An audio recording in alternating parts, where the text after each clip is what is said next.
Chapter 2106. Really? The tiger was caught off guard since they have been searching all over the lands to no avail for so long now. Li Qie chuckled in response. I've never lied to anyone before. If I've made a deal, I will do it. The dragon took a deep breath and bowed. Please guide us, that thing is very crucial to our two races. The tiger saw this and did the same gesture. Please show us the right path. Your grace will be as immense as Mount Tai. The two of them were arrogant in the beginning since they came from the upper world. Plus, their status and power warranted this attitude. However, after seeing Li Qie's real ace cards, they finally realized how terrible the Dark Crow was. Even 12 Will Emperors didn't dare to be reckless him, so it was appropriate for them to be respectful. He waved his hand, signaling for them to sit back down. Don't worry, I will certainly tell you the way, but the result will depend on your own fortune. Just showing us the way is already granting our races the greatest of fortune. The dragon quickly said. This beast was much more elegant and graceful compared to the fierce tiger. Li Qie continued on. There is only one item, so how are you two going to deal with this? Have you forgotten how you fought to the death in the past for something as well? The two of them smiled wryly with embarrassment. A supreme treasure was the reason why they fell down to the 9 worlds in the first place. They exchanged glances and the tiger eventually spoke. Your Excellency, we do have an idea. Our two races want to groom one person. A supreme seed that can improve our race's relationship and foster peace. That's a good idea. Li Qie agreed. If your two races will stop killing each other, there will be a lot of room for growth. These two races were blessed by heaven with great power. Alas, the long-running animosity and conflicts between them were a source of weakness. Their fame in the continent was not on the same level as their true abilities. All right, go prepare, we'll set off for it soon. Li Qie ordered. The two were too excited but they still remembered to bow once more before leaving. Li Qie sealed space and took out the yellow cloth. A slender figure quickly took form on it. At this moment in time, the figure was more discernible than before. Prior to this, she looked more like a simple ink painting. Now, she was an exquisite work of art. This was a supreme beauty that would take away the light in the stars. Yu Qianxian was certainly no match for her in terms of looks. The reason why she was coming into form was due to the cloth being stored in the jade vase. Hey, what do you think you're doing ignoring me for so long? The girl angrily inquired. Li Qie remained nonchalant towards her attitude and smiled. First, my name is Li Qie, not Hey, I've told you this multiple times. Well, you did not answer when I called your name. She retorted. She has been trying to get his attention during the disaster at the academy, but he kept the seal on her. Sorry, I was preoccupied unlike you, but I'm still letting you out right now. He smirked. She took a deep breath to calm down despite his annoying smirk. This is the place we need to be. Talking about this ancient world? Li Qie didn't seem surprised. I don't know what you all call it, but this wasn't its name before. This is the place that will allow me to see the sun again. The girl claimed. If I remember correct, this place doesn't belong to your world or epoch. It's even older. Li Qie rubbed his chin while musing. I know. The girl said, it's not from our world but my father found it, he just didn't excavate it and left it exactly the same. He had a sudden look of epiphany. Your father didn't excavate or change it, but he did leave behind something just in case, for example, his beloved daughter being plotted against by someone. Humph, stop trying to act cool, are you helping me or not? The girl snorted. Of course I am. Who wouldn't be happy to listen to such a beauty? I'm going to do my best, but I'm still going to busy for a bit with some matters. He smiled happily and said. The girl naturally knew that he was teasing her so she restrained herself from erupting. Don't forget that we have a deal. I remember very clearly, but I'm born to toil, please forgive me. He went on. You. The girl trembled with rage but still exercised a level of control. What do you want? She could easily read the guy right now. He revealed his intention. Not much, I just want to hear more about this ancient world. I'm sure you know a thing or two and we're on the same side. Know what I mean? It's time to spill. The girl became quiet and didn't answer right away. He continued, don't worry, I will keep my word about helping you, but wait until I'm no longer busy. I'll help so that you can see the sun once more. There's nothing to talk about. She finally uttered coldly. He had to shrug and said, looks like we aren't sincere enough in this cooperation. I might not know everything, but I do have a good grasp on this ancient world. Li, do not push it. I don't want to talk, not because of some secrets, but these matters should just be left alone. She sternly shouted. I know that it has to do with the past. He looked at her and eventually nodded. Fine, I won't force the issue. We do have a deal, so tell me what to do to help you. His concession actually worked on her. She said slowly, I won't talk about this place, but other stuff is fine. I might be an asshole, but I do not pry others' business. Li Qi'er assumed the appearance of a gentleman. Please, no need for that. I know exactly what kind of person you are. The girl had a look of disdain. Why are you lingering around here? Don't tell me it's for sightseeing or treasures. Humph. Oh, I guess we're becoming close enough that you can know what I'm thinking. He smiled and said. I'm not mistaken. You are finding the world that doesn't exist. She sneered. A bit interesting. Let us assume that I am indeed looking for it. I think I know much more than you on this matter. He clapped and said. The girl snorted. Really now? I haven't been there, but my father did and even established a Dao lineage there. You still think you know more than me now? Li Qi'er's gaze became serious as he stood there silently. Your turn to be surprised, The girl continued. If you really want to go, my information might be useful. Indeed. He nodded. Well, you have told me so much and I'm definitely biting your bait. Looks like I have to do my best to let you out then. That's more like it. She nodded satisfyingly. Don't gloat now. Li Qi'er shook his head. If I want to force information out of you, I have plenty of methods, but I rather do it in a civil manner. That's more beneficial. The girl didn't like this comment but admitted that this was indeed the truth. She was the one asking for a favor, not him. Why are you looking for it? She asked. Then why did your father look for that world? To save his epoch? To find a safe place for his daughter? Of course, it certainly wasn't for his own sake since he chose to return. He revealed a faint smile. The girl reflected about the past and eventually spoke softly.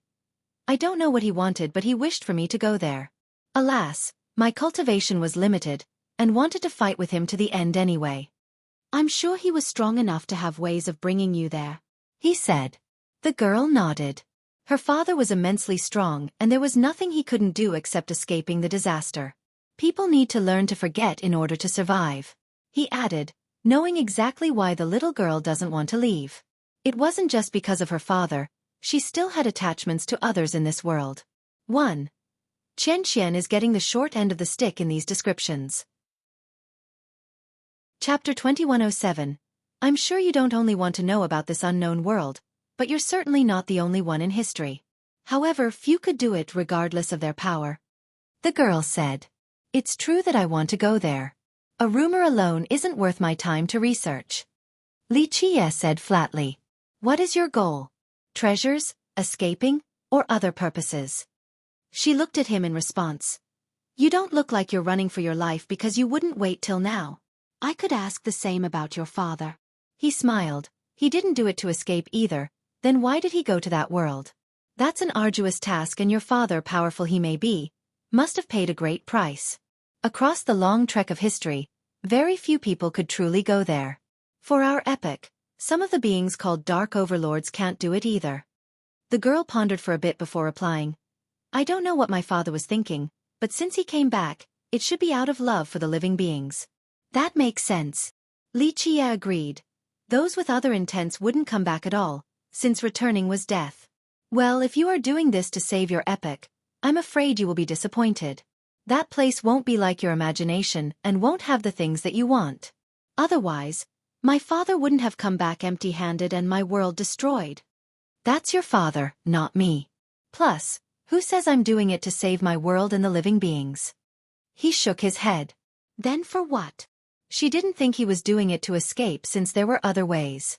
For myself, Li Qi'er said with a pensive tone. I am only an ordinary man with no great ambitions. I fight for myself because I am me, not a savior or a devil. I fight in order to find the answer to the question looming in my mind. An answer to what? She asked. He smiled without answering, continuing to stare at the horizon. If you want something like immortality, you should just drop that thought.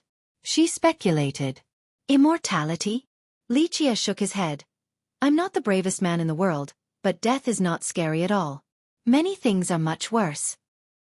He sighed and continued. One day, I will pierce through the sky and fight to the very end without looking back. The end of the world is beyond your imagination. The girl said coldly. Her father was at the very apex of his epic, so she knew many things. I have experienced worse, it won't be that special. He chuckled. Then what do you think is scary? The final battle, or the ancient Ming? She asked. That's an interesting comment. The ancient Ming probably wasn't there in your epic, but you know about them and even bring them up in this conversation. He couldn't help but smile. I know their origin. She uttered. You didn't meet them during your epic, and you were sealed in the cloth after. I don't know what happened then. He said. Right, I still know of them. The ancient Ming wasn't the one who told me. The girl said. Your father then, or some people who relied on the darkness and came to you. Xueqi said flatly. She didn't answer the question, not wanting to bring it up. Looks like it's complicated. Xueqi said. I'm guessing there was a traitor to your father or you, this being convinced you to join the darkness and revealed terrifying matters to you. Or, he told you that your father was hiding shocking facts from you in order to change your mind, but you remained staunch. He virtually knew what happened even if she didn't tell him. If you think the ancient Ming is scary, then you're completely wrong. They're only the beginning. The girl said, ancient Ming, darkness, even the high heaven, all aren't that scary. There are worse things going on in the background. I know. Xueqi said. I have traced back many sources. This will require more time, and in order to understand completely, I need to go to that world for another source of reference. And then what? Even if you could participate in and win the final battle, you might not obtain your goal. When you think you are ruling everything, the terror will begin. The ancient Ming is only a tiny part of the terrible fog, not worth mentioning.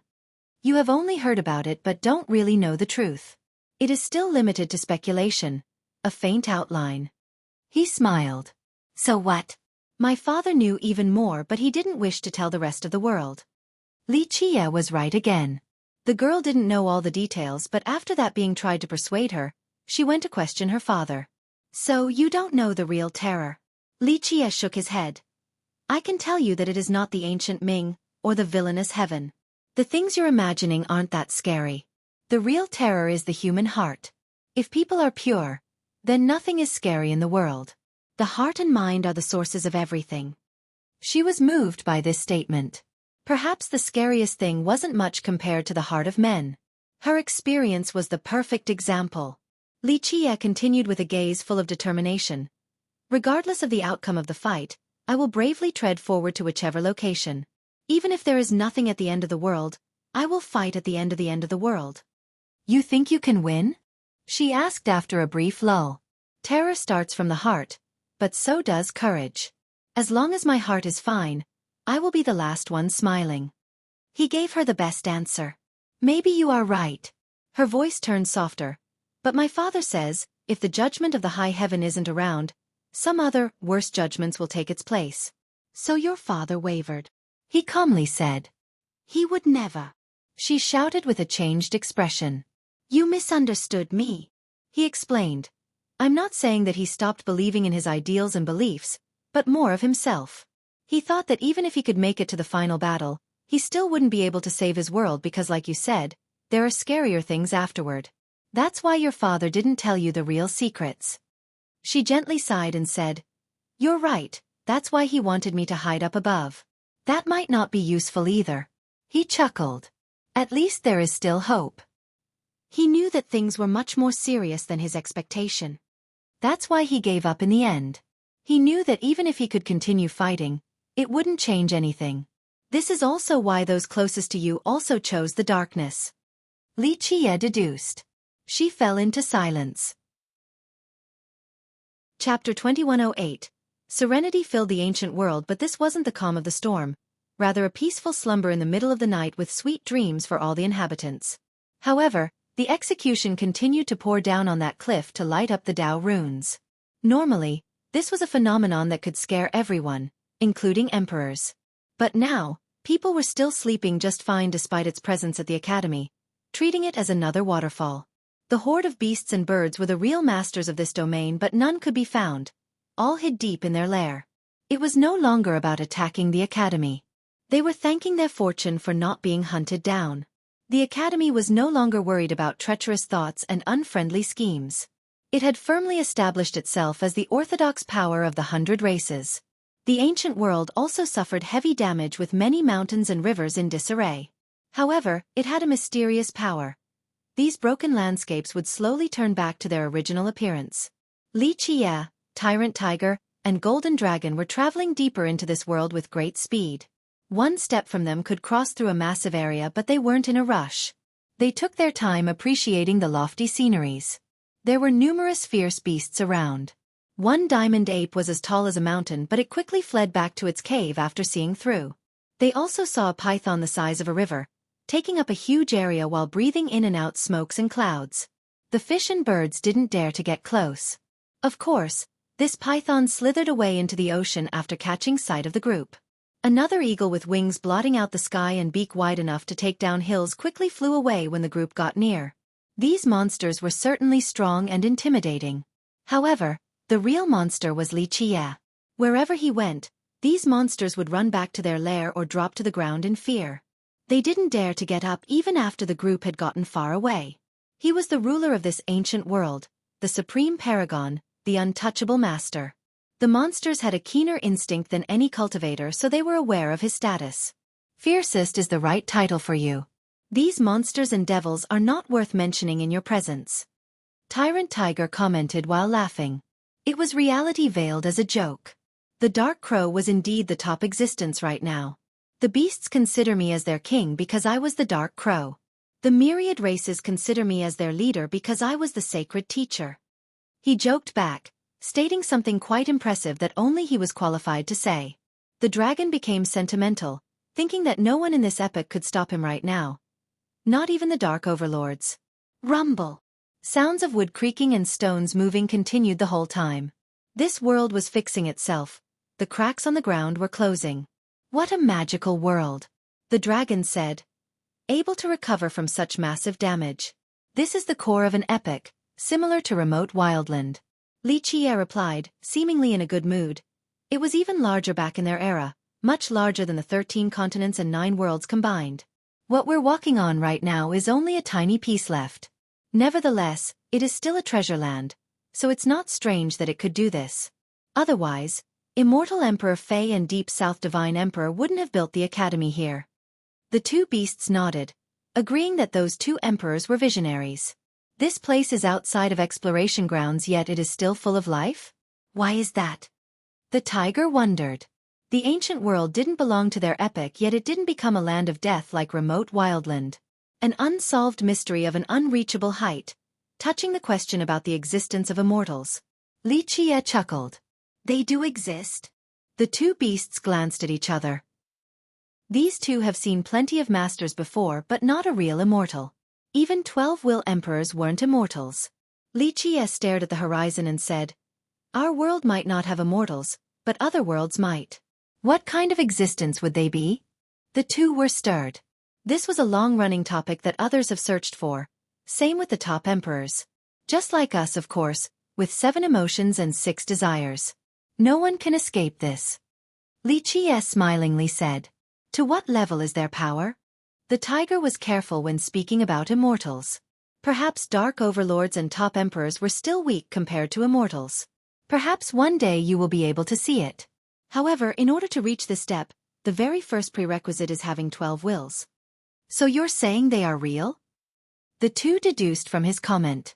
As I've said earlier, our world doesn't have them. But it does have other unfathomable things. There are existences above 12 will emperors?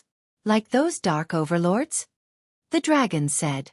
They have seen the power of these overlords with their own eyes. Hence the question. Remember this. Immortal Emperor, Immortal Monarch, and Grand Emperor, they are still the strongest existences. Li Qie said. But it is still only the beginning. Tyrant Tiger thought about it. For example, an immortal emperor was the ultimate existence in the 9 worlds. However, there were many of them in the 10th. This didn't mean that they weren't the top dogs. Ultimately, gaining the throne was a qualification. If one wasn't an emperor, They weren't qualified to reach the apex. Even an ancient god was still missing something here. Yes, consider it an entry ticket to a new world. An ancient god can't have it, but 12 will emperors do. Li Qie said. So there are realms above having 12 wills? But I haven't heard of cultivation methods above it. The tiger said. You have also never seen 13 palaces before me. Li Qie calmly said. Chapter 2109. The two beasts were startled after remembering this. They have indeed never seen 13 palaces before. Everyone knew that 12 palaces were the extreme, but Li Qie had broken this belief, the only person to do so. Thus, the two became skeptical about the current cultivation scene of the 13 continents. The Dark Overlords were good examples as well. Perhaps there was a higher realm above having 12 wills? A few things remain ungraspable before having 12 wills. After fulfilling these requirements, they might be worth chasing. The reason why Immortal Emperor Min Ran and Deep South Divine Emperor chose to go on the expeditions. Li Qie added while the two were in a daze. How does one cultivate afterward? What kind of path is it? How come people never talked of this? The dragon asked so many questions. Some things are purposely shrouded by others so the world does not know. For example, how much do you know about the first expedition? The two beasts pondered for a bit. There have been 6 expeditions in history. The second was started by Origin, third by Fei and Deep South, fourth by Gu Chun, fifth by Min Ran, and sixth by Qi Zhen. However, nothing was written down for the first one. The starter and other participants remained unknown. If it wasn't for the first one, the one began by Origin wouldn't be called the second. Why the lack of information? What was the purpose of hiding everything about the first expedition? Everyone was always curious about this mystery, but according to Li Qie, it seemed that the truth was closer than they thought. Li Qie changed the topic with a casual comment. The existence of immortals might not be a good thing. The two didn't expect this. Becoming an immortal was the pursuit of many, the object of fantasy. The statement sounded like a rude awakening. The group finally entered the depth of the ancient world. Alas, this was a quiet place unlike the liveliness outside. The two beasts took a deep breath. This was a gray world with a withered tree towering to the sky, acting as a bridge towards the horizon. Its fallen branches were still big enough to look like huge mountain ranges spanning across the land. This is a divine tree. Well, divine in our era at the very least. The dragon picked up a bark for a sniff. Very similar to our own golden divine trees. I know an imperial lineage of the Heaveners with a tree similar to this. Only 8 meters tall though. Who knows if it is the same one? He was amazed by the sheer size of these branches after death, and could imagine just how majestic it was during its prime. If a golden divine tree at 8 meter tall was considered a treasure, then this particular one was simply priceless. Li Qie calmly said, "You're right, this is a dead tree of the divine level, perhaps the most incredible of this epoch. This land is the paradise for these trees. Wonders beyond the imagination." The two beasts had no words to describe this broken world or their current emotion. If such a paradise were to exist in the present, people would be driven mad with greed. Wait a minute, a paradise for trees. The two became ecstatic after realizing something. That's right, the thing you are looking for is right here. Li Qie nodded and led the way. The two calmed down and quickly gave chase with excitement. They have spent so much effort yet unable to find this thing. Today, they could finally accomplish their long-cherished wish. As they delved deeper inside, there were more branches coming out of the mud all the way to the sky. They twisted and turned, resembling a massive briar blocking the way. The two beasts felt quite down because the branches have lost their divinity, or they would still be very precious. Finally, they reached a precipice made out of branches. There seemed to be a nest down below. The thing you're looking for is down there. Good luck. Li Qie pointed over yonder. They looked forward and only saw the fog. Perhaps there was an endless world looming below with numerous branches.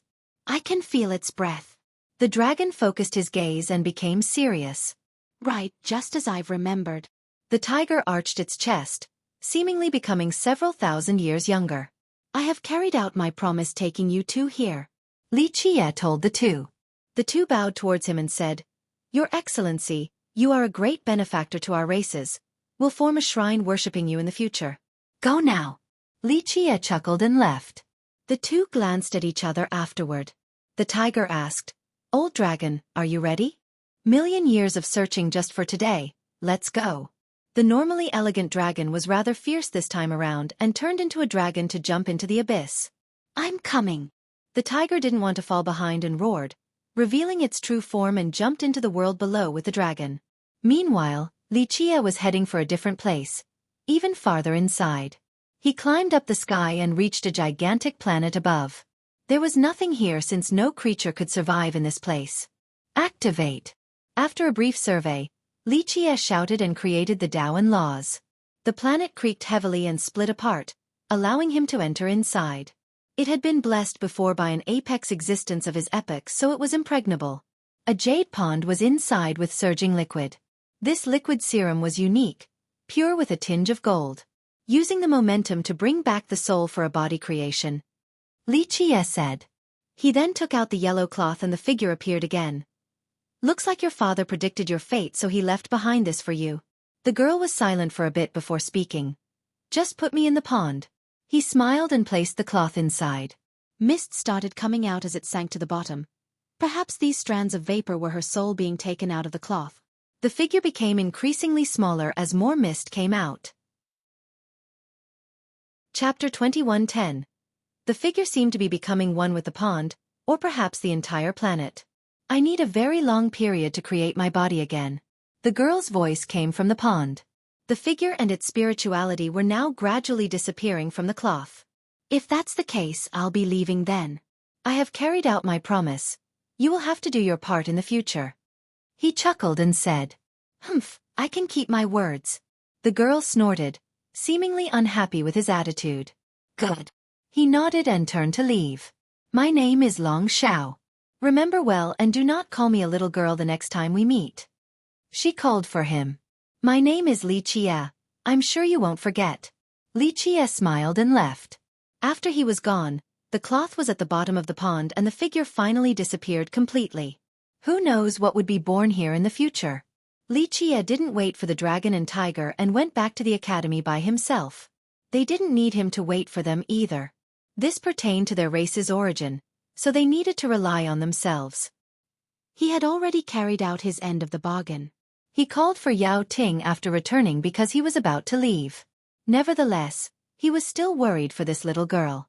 She was quite awkward after seeing him, not knowing where to place her hands and didn't even dare to look straight at him. This was completely reasonable. Who in the academy right now wasn't scared in front of him? She knew that this was a supreme existence respected even by the emperors. It was as if this was a dream. A little character like her couldn't get close to an emperor or an ancestor of the academy, let alone a being of this level. She was actually calling him Tao brother a while ago. This made her have cold chills when thinking about it. Luckily, Xueqi was nice enough not to care. Her restrained appearance made him smile while thinking about a long-gone friend. Sit down. He waved his sleeve and told her to stop being so reserved.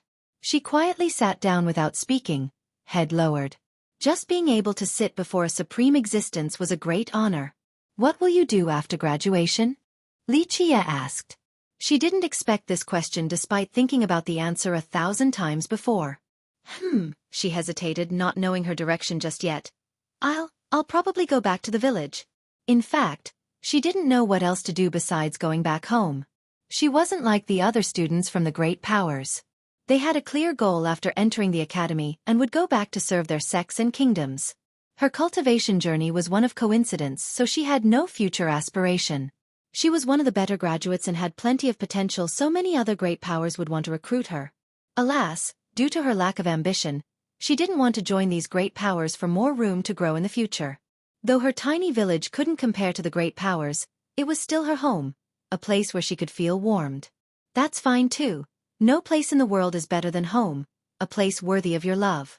Xueqi said softly. Yao Ting's mouth opened but no words came out. He took out something and showed it to her. We are connected by fate and I don't have anything else suitable for you. Let this be a goodbye gift. He gave her none other than the 88,888 Tao fetuses armament from Mad God Ominous Ground. Yao Ting took a deep breath after seeing this armament. Despite having never seen anything like this before, she instantly recognized its precious value and didn't dare accepting it. Take it. Xueqi convinced. This is fate, a fortune of yours. There was nothing else she could do. A supreme existence would never take back a gift. She bowed after accepting it. Go, try your best. There are many things to learn in the future. He waved his hand and said. Her mind was running amok and didn't know what to say.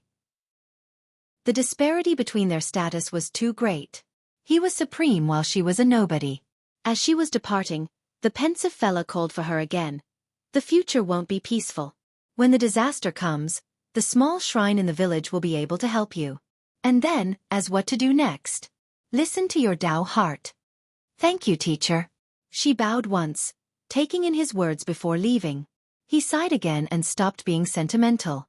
The 3 other students from study room were next. Lu Jinsheng, Gold Loop, and Yi Xinxue. The 3 all bowed and greeted. Teacher. Xinxue and Gold Loop were reserved just like Yao Ting. Jinxing was aloof and much more natural since he was already aware of Li Qia's terror from the start. I will be doing a half-assed job. Others will have to teach you in the future. Li Qia smiled and said. Most coincidences were a type of fate, so was this event in study room. Jinxing, what is your plan? He asked. Nether Lunatic was cured now, no longer needing to disguise himself as a student at the academy. I might stay at the academy to teach something, who knows? He revealed a rare smile. There was no doubt that this was a decision made long ago, not just a momentary whim. That's not a bad choice. Li Qia nodded approvingly. Jinxing continued with a smile. I have gained a lot at the academy. There would be no Nether Lunatic without this place. Only a regular Lu Jinxing. Alas, my prideful self back then didn't want to admit this and thought that I would have shined regardless of the location. Plus, it saved my life recently too, so it is time for me to work and give back to the academy and its students. The recent disaster has affected him greatly. So many high gods and immortal monarchs were ready to die to repay the academy. It had never asked him to do anything for it, so now that he was at the top of the power pyramid, he should be repaying his debts. Chapter 21:11. These feelings made Jinxing stay to teach at the academy. Though he was only one step away from being an ancient god, a being with boundless future, he still made up his mind to do the right thing. Li Qia smiled and said, everyone was arrogant once. The academy is worthy of your effort and the future certainly won't be easy. Having a capable combatant like you is worthy of celebration. This decision has made Jinxing much happier and smiled, recalling when his fiery self spewed out aggressive words against the teachers and left the academy. Now, this was a type of fate, becoming a teacher and dealing with students in his old age. And you? Li Qia looked at Gold Loop. He scratched his head and smiled wryly. Haha, I do want to stay with the old geezer as my backing, but alas, I still have the old and young waiting for me back home, so I have to come back and take care of them. He was different from Jinxing and had a responsibility to strengthen his clan.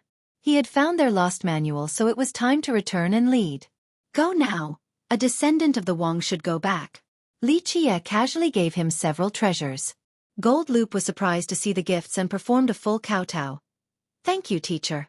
His clan was in decline, so a revival would take a very long time. These treasures were akin to a fire pit in the winter. It was perfect and crucial. Don't let me down now. Li Qia nodded and accepted the ceremony.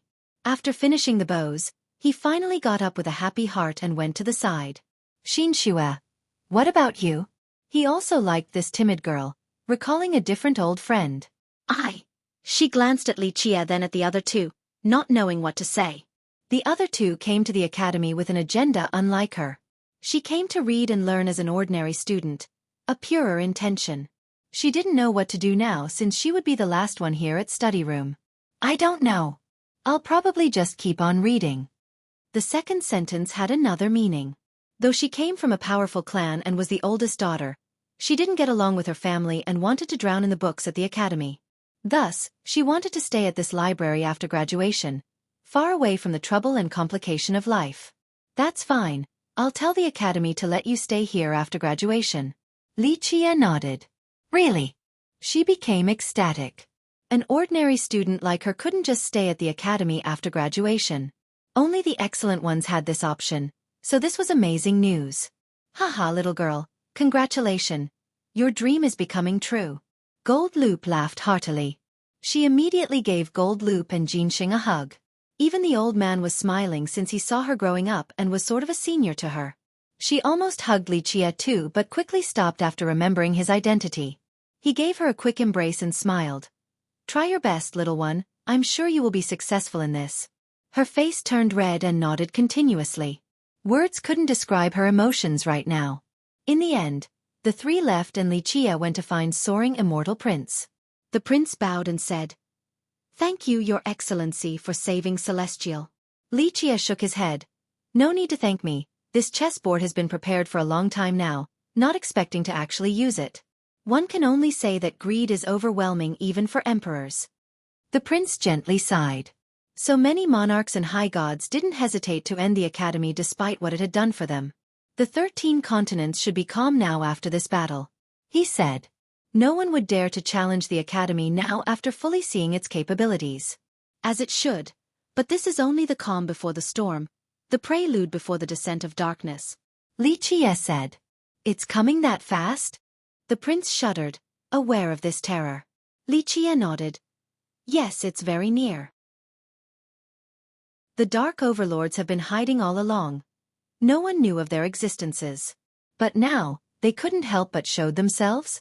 Outside of the greed earlier, they knew that there isn't much time left, so they wanted to take my Dao heart as preparation for the winter. True. The prince nodded. They have erased all traces of their existences in the past eras, not wanting the world to know that the shadow is always looking at the 13 continents. Few knew about the existences of these beings. Not even the low-level emperors. Only the top ones have heard of legends, the ones who could actually make contract with the 12 will emperors. Nevertheless, World and his peers wouldn't tell the world in a reckless manner. A war is inevitable in the future. Li Chia said. I hope that light of the academy will be eternal. As long as it is around to guide the 100 races, even if it is weak and flickering, it will be just fine as a symbol of hope in the darkness. I hope so too. The prince sighed. We'll certainly try our best, but what we really want is for you to guide us as the lamp. Li Chia shook his head. It's time for me to leave. I won't be around in the future. There's something else I must do. Where are you heading to?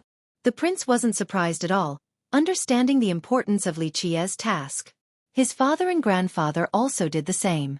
I don't plan on participating in the final battle for now since it's much more arduous than you can imagine.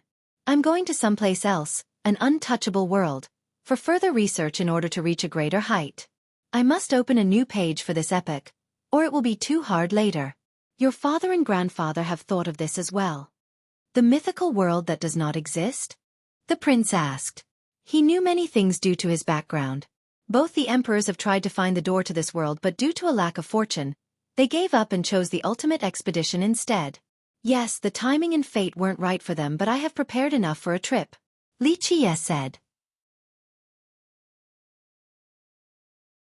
Chapter 21:12. The non-existent world is a thing? The prince had heard his seniors talked about it too many times. The reincarnation of the epics means destruction, but that world is still an exceptional, capable of escaping from all punishments. He was not certain at all and would question these speculations if they didn't come from his reliable loved ones. The world wasn't aware of how long an epoch was. Same with weaker emperors. This was a privilege left to the 12 will existences that could gaze through the river of time. They came to find that no epoch could escape from this cycle. Thus, they started the expeditions in order to jump out of this rule so that they could protect their epoch. Outside of this path, rumor has it that there was a world outside of the destruction cycle, not under the gaze of the high heaven. It was an incalculable and unreachable world. No one knew how it was formed or what was there, hence the name, the world that does not exist or non-existent world.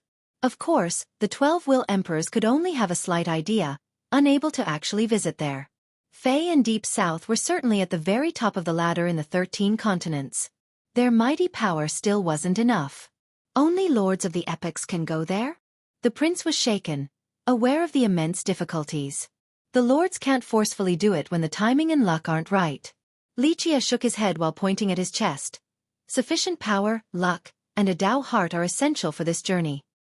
He paused for a bit before continuing. Because of this, very few have made it here, and I don't think anyone had done it in our epoch. In my opinion, our current Dark Overlords can't either unless they were to have a breakthrough. But if one of them were able to take this next step, they wouldn't be hiding in the shadow right now. What kind of world is it? One with immortals? The prince couldn't imagine. Something similar to ours, not sure about immortals though. Lichie said with a smile. The prince was very interested in this matter. His father and grandfather were the strongest, but they have never seen an immortal. Perhaps this level of being only belonged in the myths. That depends on how you define an immortal. Lichie replied. The prince contemplated for a bit. No one has ever seen one before, so he didn't know how to properly define one either, despite his great knowledge. Your Excellency, what is your definition? The prince looked at Lichie. Lichie chuckled and said, my definition would be indestructibility and eternal life, without resorting to external items. That's an immortal. Anything else, regardless of how close, would only be a pseudo-immortal. Without using external items, the prince took a deep breath. No one in this world could accomplish this task, at least not in his mind. Lichie couldn't do it either. His dark crow form satisfied the first two requirements but not the third, since it needed the longevity grass.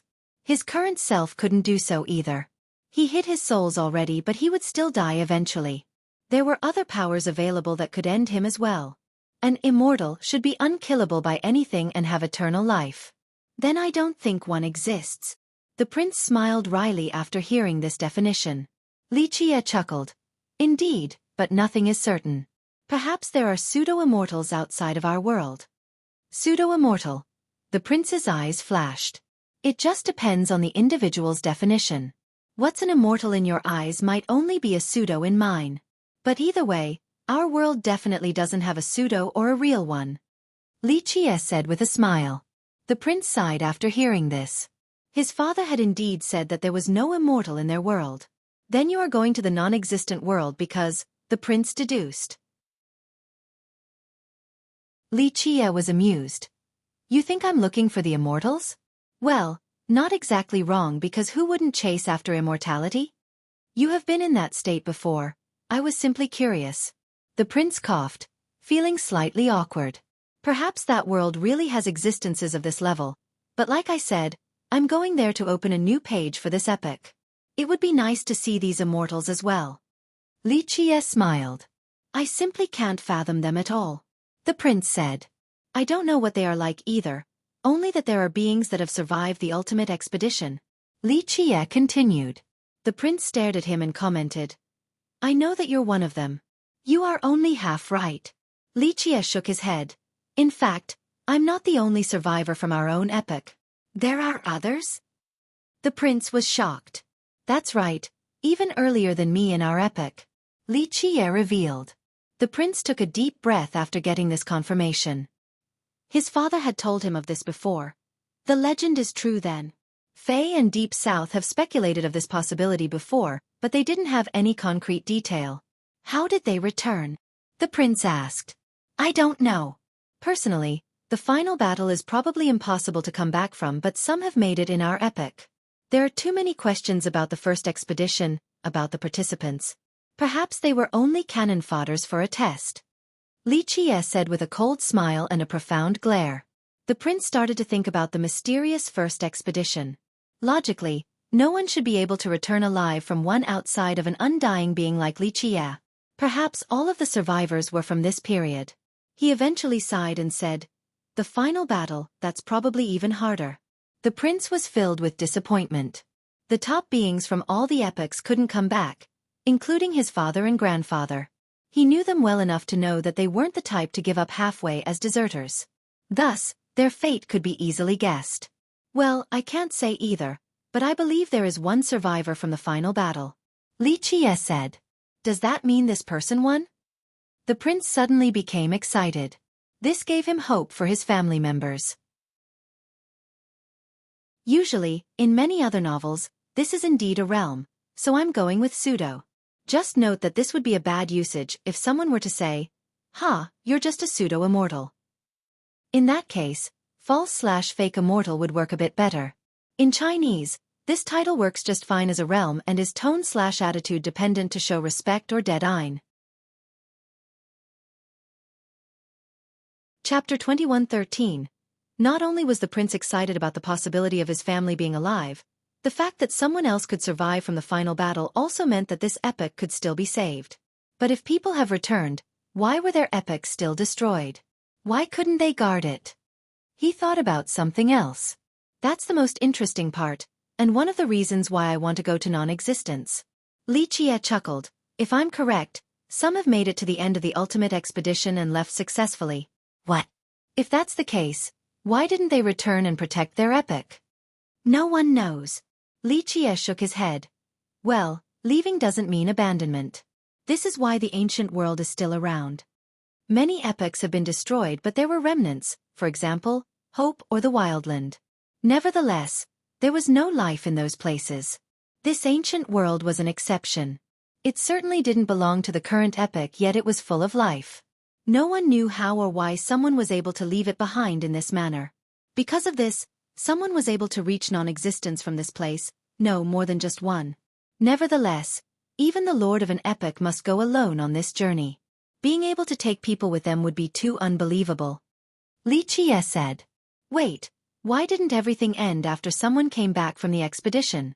Why did they still let the cycle continue? The prince found this illogical. Isn't that interesting? What would you do after reaching that height? Li Qie asked. Guard my epic and stop the collapse. The prince immediately blurted out. This was the goal of so many wise sages. People have spent too much effort on this path, including his father and grandfather. But someone chose against that. Li Qie said. Maybe he moved his epic or only worried about himself, or maybe he chose to abandon everything. Why abandon everything? The prince didn't get it.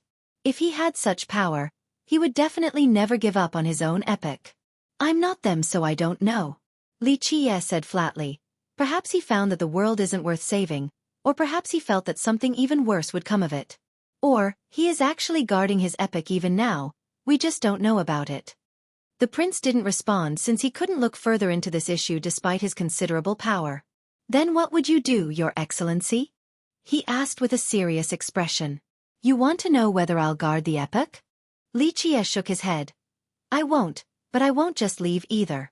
The final battle is only the beginning for me personally, so I'll keep on fighting. That's my answer. Keep on fighting.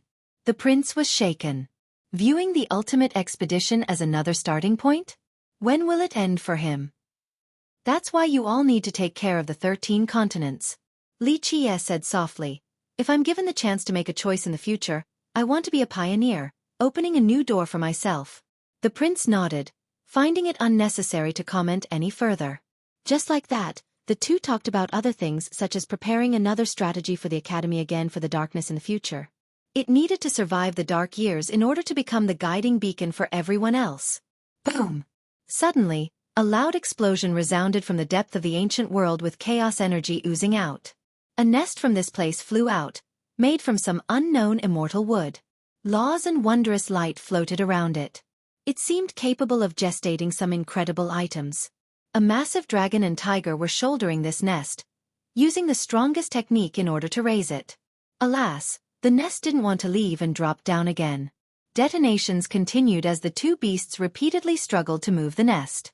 That's incredible. The prince praised. All the ancestors looked over. They didn't know the ancient world still hid this level of an item. Look like they found it. Li Qie smiled. That's the ancestral nest of their races, their origin and birthplace. Returning to the source, Azura appeared and joined in. Maybe we will be able to do that one day. Let's not do that. Li Qie laughed. Returning to the source might not be good for us. A bloody abyssal jaw is probably waiting for a bite. Azura was surprised, but Li Qie had no intention of elaborating. Up!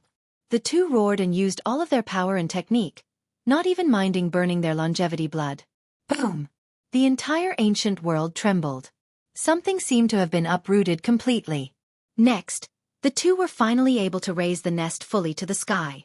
They crossed through space and appeared above the academy while carrying the massive nest, blotting everything out.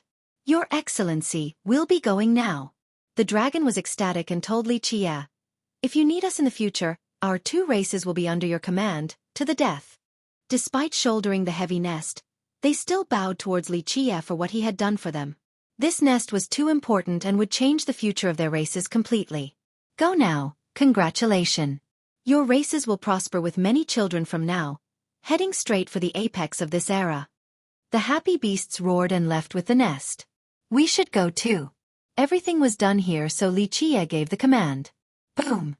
The academy once again sealed this world. It disappeared and the academy leaped out of the 9 firmaments. In the next second, the sceneries changed completely.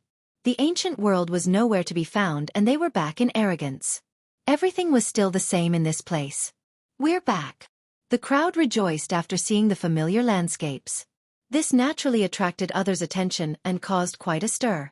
Many experts didn't know what was going on with its overnight disappearance. People were nervous since it was the symbol of the 100 races.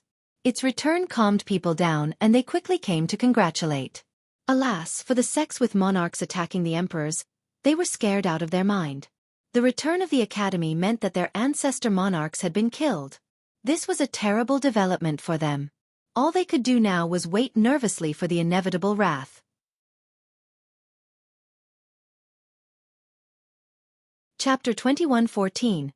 After the return to arrogance, Li Qie left the academy to see some old friends.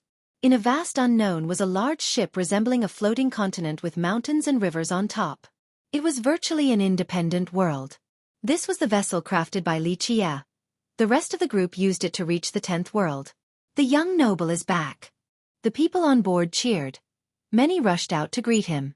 He smiled after seeing that the group was safe and sound. Of course, he didn't worry too much because outside of the tiger and dragon, there was also Blood Bull Godfiend's group as the main fighting force. More importantly, they had immortal emperors ready to help. As long as the vessel made it up here, there was no need to be afraid of an ambush from the Grand Emperors. Young noble. No one was more happy to see him than Li Shuangyan and Chen Baojiao. The two rushed up and gave him a hug, for he was the most important thing to them. He embraced them deeply. A long separation didn't change this familiar feeling at all. He moved on to hug the rest of the group and finally made it to Alpine. He looked at the guy and became pleasantly surprised. Looks like your cultivation had improved. It's all thanks to your guidance. I tried again and have formed a totem to become a high god. Alpine smiled in response. You are a tree demon, so you didn't necessarily need to go on this route. Li Qie said with a smile. Right, I don't think I need to become an emperor or a high god. I can see another grand Dao. Long Jingxian proudly joined in. Li Qie patted her head and playfully scolded. It would be a waste of your 12 palaces not to chase after the heaven's wills. You're certainly talented enough to get them all. Please, 12 wills aren't that cool. I'm thinking about cultivating this grand Dao with Wushuang. Her archery and my Dao can certainly slay a 12-will emperor. She lifted her head up with this claim, full of pride. She had an absolute advantage in terms of talents even in the 13 continents full of geniuses. With an immortal fate, she could still look down on those with immortal bloodlines. The biggest problem was her shaky Dao heart. If she had one like Mei Suyao or Ming Yeshue, no one could stop her from grabbing all 12 wills. Stop bragging and keep training. If you don't get 12 wills with your lucky talents, I'm going to teach you a big lesson. Li Qie scolded again. Humph, who needs 12 wills? I found a method to still be as strong with no need for them, she said. He smiled with no intention of looking down on her. If she actually tried, it would actually be quite frightening. This was a level of talents virtually unsurpassable. Li Qie also went to see the God Fiend and Old Xian from the War God Temple. He gave them a quick look and said, Looks like all of you have changed, so much younger now. It wasn't just a joke. These two seem to have changed with a flourishing vitality now. The energy in this world is incredible. No, the chaos energy, far better than the 9 worlds. The God Fiend said. He had an extraordinary bloodline, so the 10th world gave him a massive boost in power. Alpine actually wants to start over again with his cultivation. Sigh, we old men don't have the same determination as him, still debating on whether to do it or not. Old Xian said seriously. Alpine was quite old, but in terms of vitality, a demon tree like him had a natural advantage over Old Xian and the God Fiend. Everyone can walk their own path towards the Tao. It's up to you and your determination. I won't force anything, but to do so without making up your mind will result in qi deviation. Li Qie smilingly said. The old men needed time to think. They saw a new horizon after coming to the 10th world. They were certainly at the top back below, but now, The sky was vast and the ocean deep. There was still a long way to go for him in the 10th world. Li Qie met everyone and noticed. That girl Su Zhen got taken away? Heaven Guard Su Zhen also came with Li Qie to the 10th world. Of course, he had his reasons for taking her. Right, Miss Su Zhen was taken by immortal Emperor Mu Tian. Su Yonghuang nodded. Su Zhen's emergence had a lot to do with the emperor. He left her in the 9 worlds hoping that Li Qie would train her because she had a special relationship with immortal Emperor Qi Zhen's branch. Now, when Li Qie brought her along to the 10th world, the emperor realized his goal, so he decided to personally train her instead. Moreover, Li Qie had set up an outline already. He only needed to give a little guidance. Alright, no need to blabber on and on. Come take a look at our immortal emperor slaughtering formation already. The fiery Long Jingxian lost patience and pulled him away. Even the cold Sima Yujian and Bai Jianjin couldn't help but smile after seeing the little girl wanting to show off the fruit of her effort. Sisters, to formation. Show this ugly Qie our invincibility. Jingxian called out to the rest of the group. Li Shuangyan and the others were ready on the plain beneath the gigantic vessel with the strongest formation prepared. Emperor slaughtering. Buzz. A silver arrow instantly materialized like a blooming flower radiating in the night sky. Both time and space fused with its light while Dao runes paved a supreme formation. The formation encompassed time and space, Grand Dao, Yin and Yang, reincarnation. It turned all of these affinities into a murderous tool. This power exceeded all domains. Anyone who took a step inside would instantly be slaughtered. Buzz. Shuangyan entered the formation and began to assert control. She was the controller in charge of its variations. The girl was always in love with formations and had a deep understanding of them even before meeting Li Qie. After gaining his guidance, she improved dramatically and headed for the apex of formations. Perhaps no one in the 9 worlds could match her right now. Alas, she didn't have a stage to show off in the lower realms. Right now, the girl has finished forming this formation, allowing her to truly show off her skills. Clank. Chen Baojiao's vitality erupted like the tempest with the saber in her hand. Both her sharpness and energy poured into the formation under Shuangyan's command. She became the gate guardian. Anyone who wanted to defeat this formation would need to get through her first. The two of them had impeccable teamwork without any opening and weakness. Each time Shuangyan changed the variation, Baojiao would follow up perfectly. Boom! Su Yonghuang's solar physique at grand completion exerted its might, filling the formation with destructive capabilities. This meant that it could refine everything in the world. Her Grand Dao was majestic, her Dao foundation simple and pure. She was the pillar, stopping anyone from shaking the formation. There was a jewel hanging above her head while she held a jade pendant. These artifacts boosted her real potential and made the formation reach a new height. She, as grand as a mountain, was the most suitable to be the host of the formation. Shuangyan was the controller, Chen Baojiao the supporter, and Su Yonghuang the host.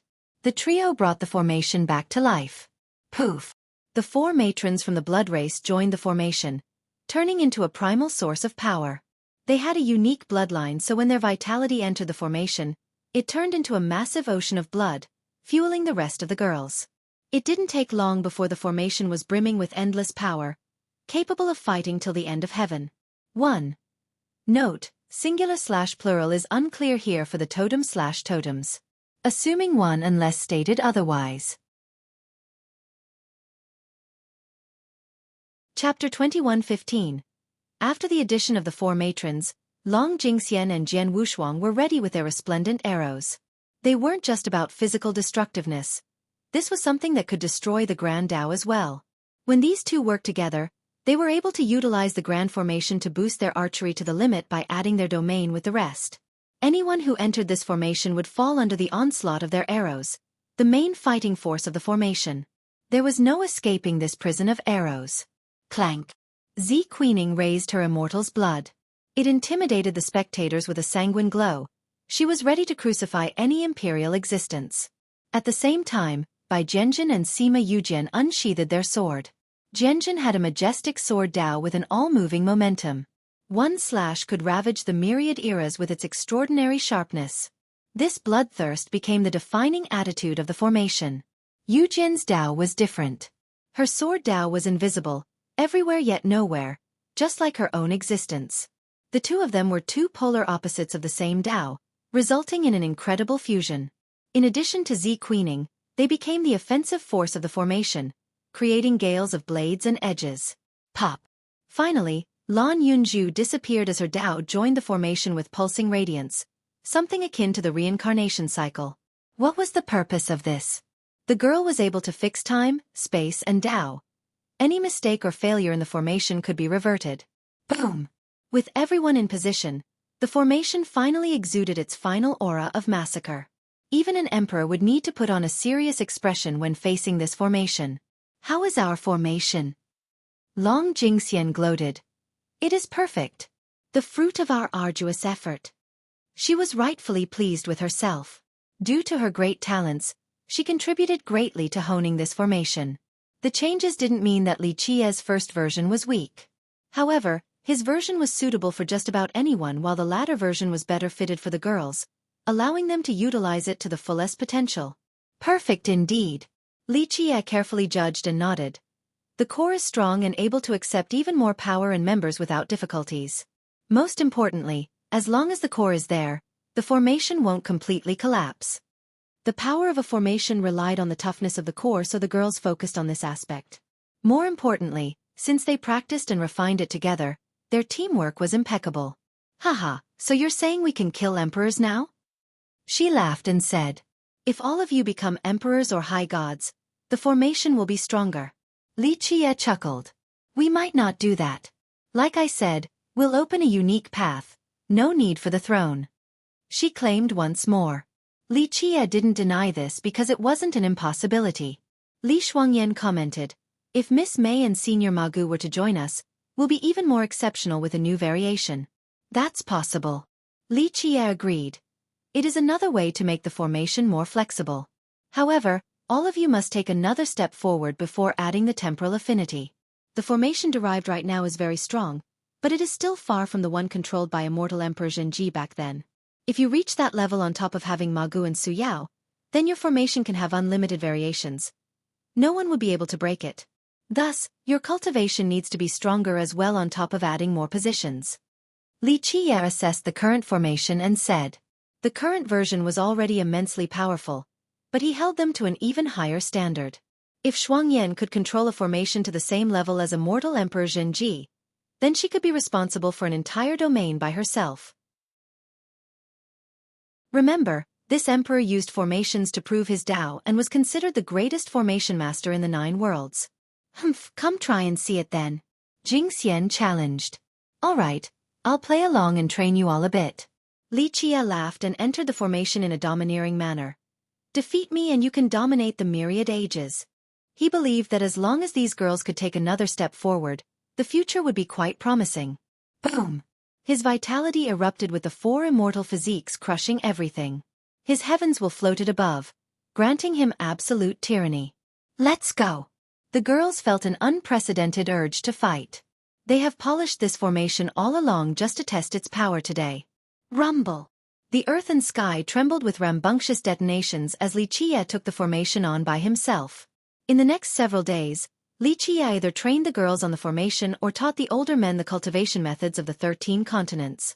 They were the elites of the 9 worlds and could shoulder great responsibilities in the future, so he took the time to train them.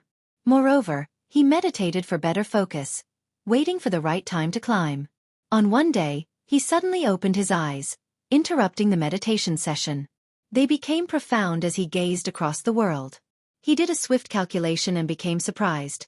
Strange, why is it so early? There's no way. He began to ponder about all types of possibilities. In the end he ordered, tell South Emperor to go greet the new emperor from the 9 worlds. Also, send out an order. Anyone who dares to interfere? Kill without mercy. Alpine instantly went to give the message. Another emperor is coming? People glanced at each other after hearing this. Time's passing so fast. Another one is coming. The god fiend said with a tinge of sentiment. No, this is very sudden. Li Qiye shook his head. It's too early. Though I came to the 10th world before the appointed time, this generation of emperor is still early. Li Qiye didn't stay in the 9 worlds, so the worldly energy returned quickly. If an emperor didn't immediately go to the 10th world, the next generation would be delayed. Remember, the 9 worlds couldn't compare to the 10th. An emperor staying would require an immense amount of energy and grand Tao power. Because of this, the recovery was slower when one was present.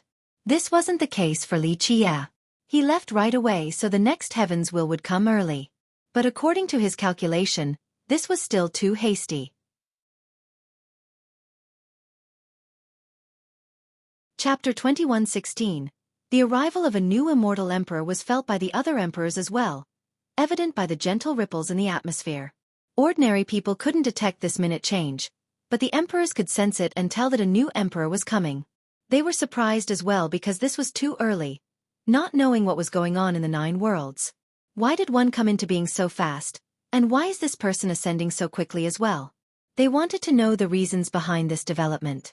The emperors and monarchs began to gaze across the 13 continents. Some focused on calculating the coordinates of the ascension. The top-level ones were able to do it. However, immortal emperors were on patrol while South Emperor personally prepared for the reception. The grand emperors that have figured out the coordinates didn't dare to act recklessly.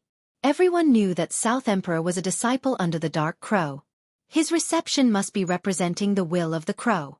This being was unstoppable right now and could make emperors shudder.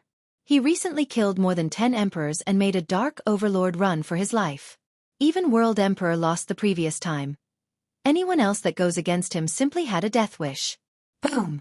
Dazzling light oozed out with laws after someone broke through the barrier. This person ascended in a domineering manner. Nevertheless, his clothes were still tattered. One could imagine how hard the trip must have been. The emperors from the 13 continents were quiet before this sight. Ever since the appearance of the Dark Crow in this generation, the situation wasn't favorable for their races. Though Dao Dragon Heaven Emperor was the first to ascend, then Jin Gu, South Emperor, got 4 primary wills next. The Grand Emperors felt pressured because this was someone who could grab 12 wills. Now, a newcomer was here from the 9 worlds. If the 3 races didn't produce several more Grand Emperors, they would completely be overshadowed by the 100 races. This was before mentioning someone as terrifying as the Dark Crow on that side. In this second, these emperors could envision a future where they were oppressed by the 100 races. Nevertheless, they didn't recognize this newcomer. South Emperor led this person to see Li Qie. Li Qie was surprised to see the new emperor. It was indeed an old acquaintance, or rather, an old enemy. This was a man beautiful to a devilish level, more like a supreme beauty. His white robe fluttered alongside his cold temperament, akin to an apricot flower in the midst of winter. Words couldn't describe his wondrous appearance. If he exerted his imperial pressure, it would still be imposing with a masculine air. However, he recalled his aura before Li Qie, so if he were cross-dressing, people would mistake him for a woman. Mei Aoshue. I guess it's not too surprising for the descendant of the Jianlong to shoulder the heaven's will. Li Qie chuckled and said after meeting him. He had met this beautiful man back in Stone Medicine. They were enemy back then. Icebound young noble, Mei Aoshue, the successor of the Jianlong, Mei Aonan's older brother. He was relatively unknown compared to the ambitious Aonan. In fact, many didn't know of his existence in Stone Medicine, only Aonan. Alas, the sister didn't become an emperor yet her reclusive brother actually became one? It was indeed surprising yet expected due to his talents. Greetings, Your Excellency. The new emperor didn't put up an act at all and bowed before Li Qie. The Jianlong is now a sect with 4 emperors. Looks like your ancestors didn't neglect you. Tu Xian told you? Yes, Your Excellency. Ancestor Tu Xian and Grandpa Shi gave their regards. Aoshue bowed again. Despite being an emperor, he didn't have enough experience nor the qualification to learn about the Dark Crow. His ancestor, Tu Xian, spilled the beans. Tu Xian had participated in the fight against the Divine Beast Realm and went to see Li Qie after the destruction of Heavenhoof, so he was aware of Li Qie's true identity. Ah, you and your sister have the same master. Li Qie nodded with a smile. Grandpa Shi was his sister's master, the golem that was exiled from Bayan. He later became Aoshue's Dao protector. The golem and Tu Xian repeatedly told Aoshue to rely on Li Qie after coming to the 10th world. He would be perfectly safe under Li Qie's protection regardless of how strong the hunters were. Li Qie started the conversation. I had several potential guesses about the new emperor. Your little sister is one of them, so it's a bit surprising that you're here first. Your Excellency, my sister is actually in hibernation right now, or I wouldn't have been able to win, Xueqi humbly said. When Aonan lost to Li Qie and saw his invincible means, she knew that she had lost her chance to compete. Because of this, under her master's advice, she chose to seal herself. Her older brother also did the same. However, Xueqi came out first while Aonan was still underground. This was how he took the new generation's heaven's will. From now on, the Zhenlong had become a sect with 4 emperors. There was limitless potential for them, especially after the destruction of Soaring Immortal. No need for humility, your talents aren't inferior to your sister, it's just a lack of ambition. Li Qie disagreed. His lack of fame didn't mean that he wasn't as talented as his sister. He was just as powerful, and more importantly, he adored her. If she wanted to become an emperor, then he was willing to let her win or even become her supporter. Li Qie had also judged the guy very highly back then, but he had no interest in becoming emperor. Xueqi only smiled after hearing the praise. There was no need for arrogance since he still had a long way to go. There were many powerful beings in the 10th world. This is only the beginning. If you maintain your way in the future, I'm sure you'll be brilliant. Our 9 worlds do not produce weaklings. All immortal emperors have been chosen through trials of blood. Li Qie said. I understand. Xueqi cupped his fist and sincerely said, I am new here and will need your guidance and the help of the seniors. Your clan's immortal emperors are still alive. You can go meet them and they'll certainly show you the rope. Li Qie said. Xueqi rejoiced. He didn't expect to still be able to see his ancestors in the 10th world.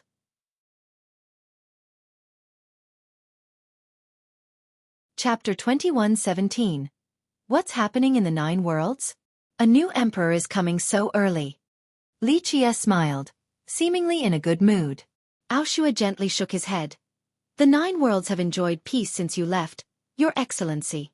Nothing had changed much, but the world energy had become denser. In my opinion, it has something to do with the void world. The energy in there is incomparable and is spreading out to the rest. The void world was naturally the area inside the void gate. Li Qie had blessed it into something unique. It wouldn't be an exaggeration to say that its level of energy was comparable to a primordial land, more than enough to handle all living beings in the 9 worlds. I see. Li Qie nodded, understanding the void world more than anyone. If the energy there was expanding outside, it would make sense for the heaven's will to form early. The two of them talked about the 9 worlds for a long time, about the events after Li Qie's ascension and also old friends. At the same time, Li Qie told Xueqi about the current situation in the 13 continents and the cultivation method here. Xueqi lacked knowledge about the 13 continents, so this conversation was quite beneficial, especially on the cultivation front. Go now. It'll be good to meet your ancestor emperor. Li Qie eventually told the youth. Xueqi stood up and bowed deeply. He then went to say goodbye to everyone else before going to find his ancestors. Everyone, keep training. I'll be in reclusive meditation for a bit. Li Qie told the rest. The others didn't wish to disturb him. Li Shuangyan's group personally guarded his room, not allowing anyone to bother him. In fact, he was actually sealing the room in order to reach the most mysterious location in Arrogance. This place was impossible to trace since all were hidden. He stood there, waiting for someone to come. The person finally arrived with his appearance and everything else shrouded. No one was allowed to know his identity. Even the strongest being wouldn't be able to calculate anything. You're late again. Seems like I'm the punctual one between the two of us. Li Qie said with a smile. There are even more eyes on me now than in the past.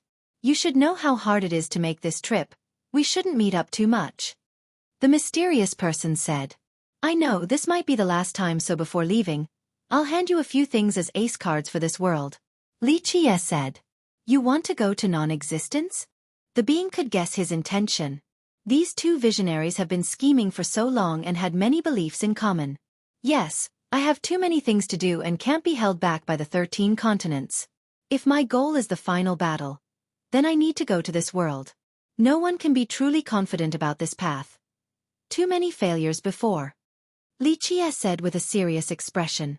The mysterious person was silent. He was also capable of fighting to the very end where others have failed. Alas, he had too many things to worry about, unlike Li Qie who could go all out. There will be no answer or an end at the final battle. No one has done it since the start of the primal chaos. The person said. I know, but I have to keep going since someone has to do it. Who else are we waiting for? The Dark Overlords?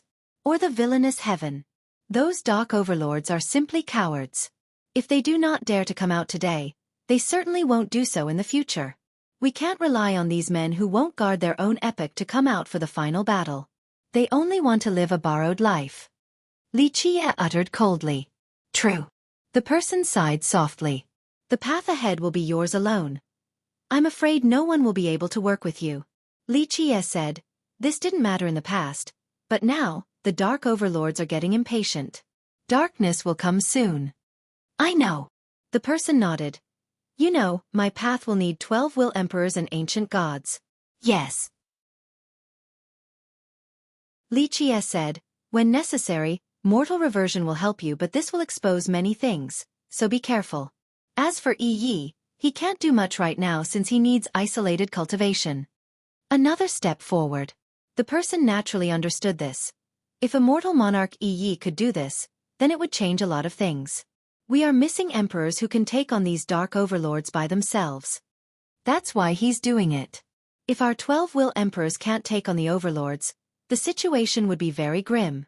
You alone won't be able to handle the darkness for long. Lichia said. Heaven's will for anima to reach immortality. 12 wills are only the beginning, the path is still so long. The person said with a tinge of emotion. Anima is indeed supreme. Only truly reaching it would one be able to handle anything. Of course, it is still far off from immortality. Lichia nodded. No need to become an immortal. The person smiled. Just taking these 2 steps alone would be enough.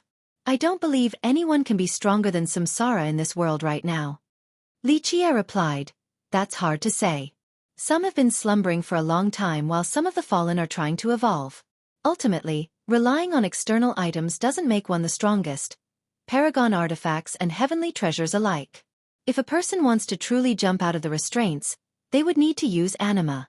Thus, I can't guarantee that someone from the darkness hasn't made this leap. Well, I suppose you can call such a person an immortal. The person said. Lichia disagreed. It's easier said than done, becoming a true immortal that is. As far as we can see, the closest are those who claim to be pseudo-immortals. Of course, we won't see any real ones unless they were to descend from above. The person sighed again. The world didn't know about the dark danger looming above them or the tempestuous future. Since when are you so sentimental?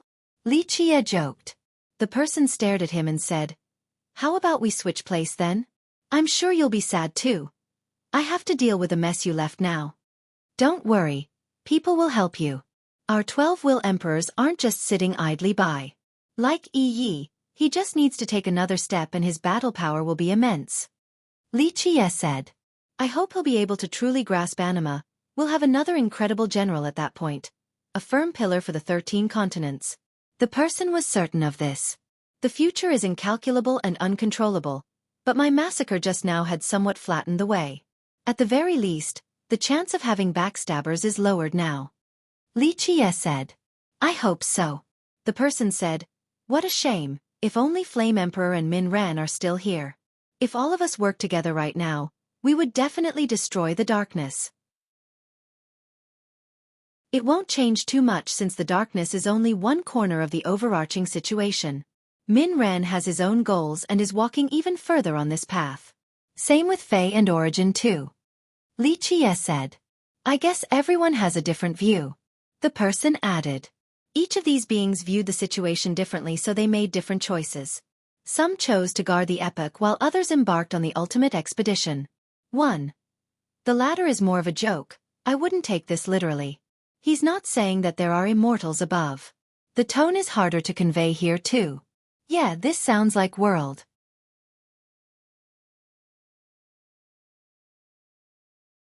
Chapter 21:18. Well, all I can say is that the situation is quite unfavorable. But don't forget, you're not alone even when I leave. You still have White Crane. White Crane Legion. The person said. You have brought this up back then. Ah, when you created this legion you also destroyed the list. I'm the only one who knows the members in the 13 continents. Lichia smiled and pointed at his head. However, you'll find out too. Lichia paused and said, not only you but White Crane will also move forward. Of course, you'll naturally become its leader. But you won't give me the list.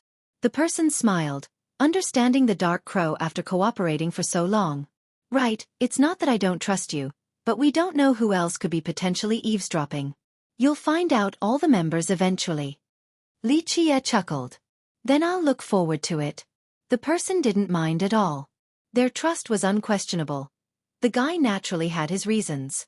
They'll appear when the time is right. Just remember to not carelessly trust anyone. Lichia said. I will.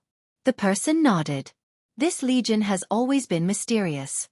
Not to mention the 9 worlds, even few in the 13 knew about it.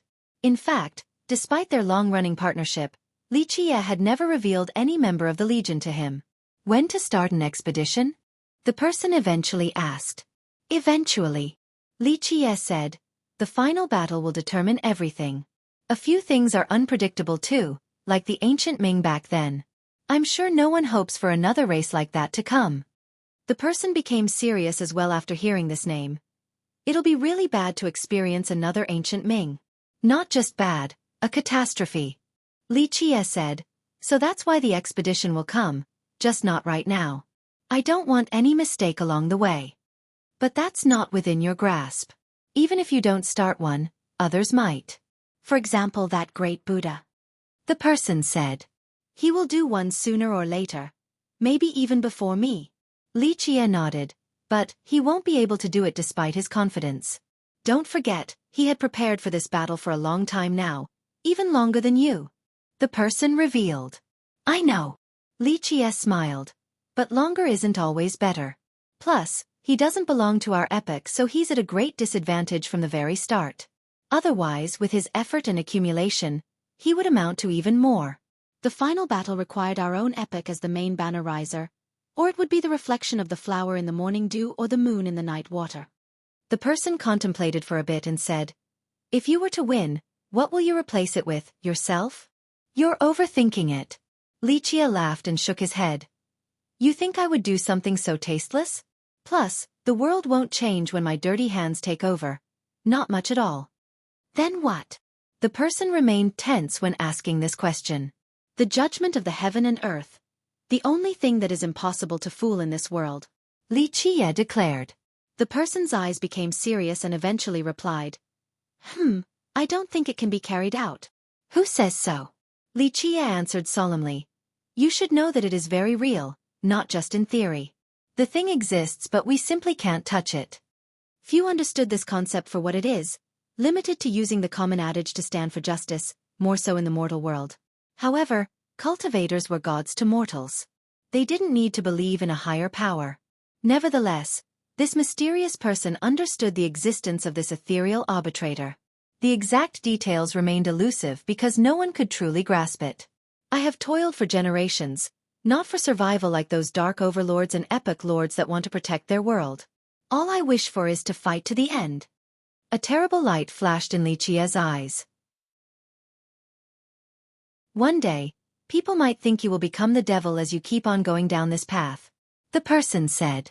And some might also think that I will become the high heaven, such as those hiding in order to live longer. But they don't know that has never been my wish.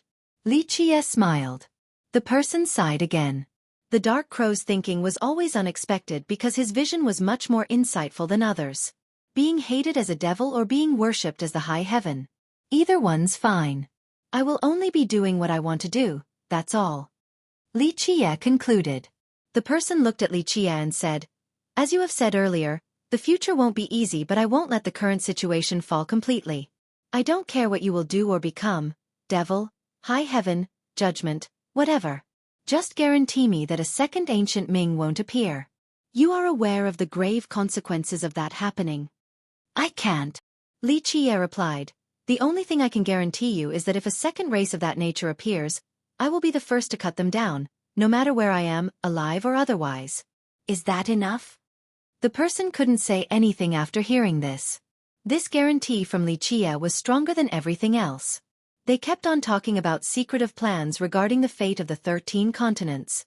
Each individual plan was incredible and would certainly astound emperors.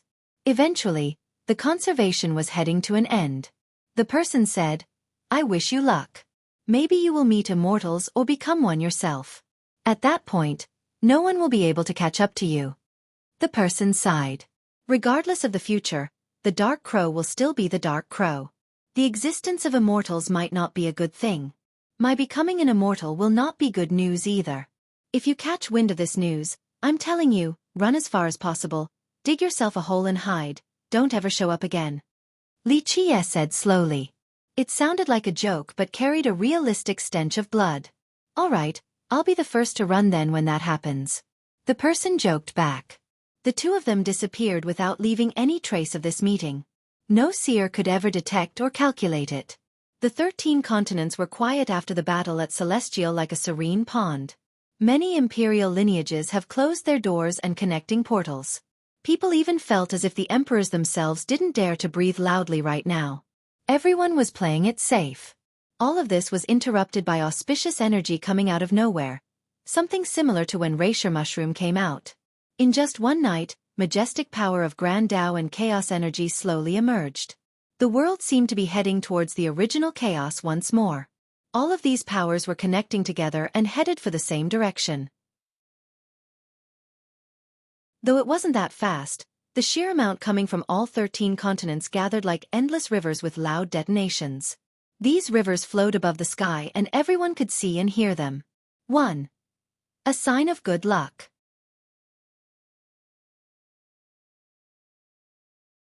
Chapter 21:19. Someone wants to shoulder the heavens' wills. The powerful masters naturally understood the gathering of chaos and Tao energies. Of course, people weren't too surprised because only 4 have done so in this generation. Tao Dragon, Jingu, Virtuous, and South Emperor.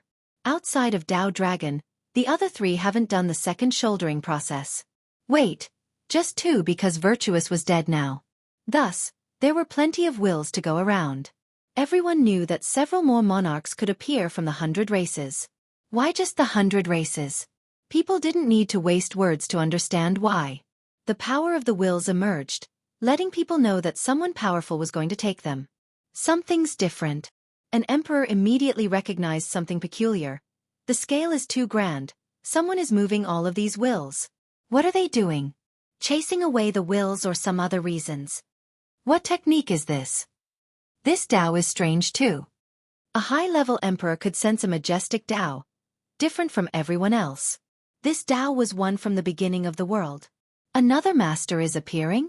They began to calculate, but this Tao was too dense and vast. There was no way of seeing through it.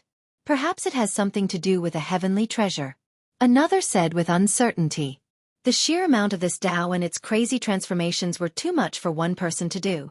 Plus, not long ago, a dark overlord came with the death coffin. The appearance of a second one would shock the 13 continents. Amidst the confusion, the wills were gathering in arrogance, engulfing the area with chaos and energy.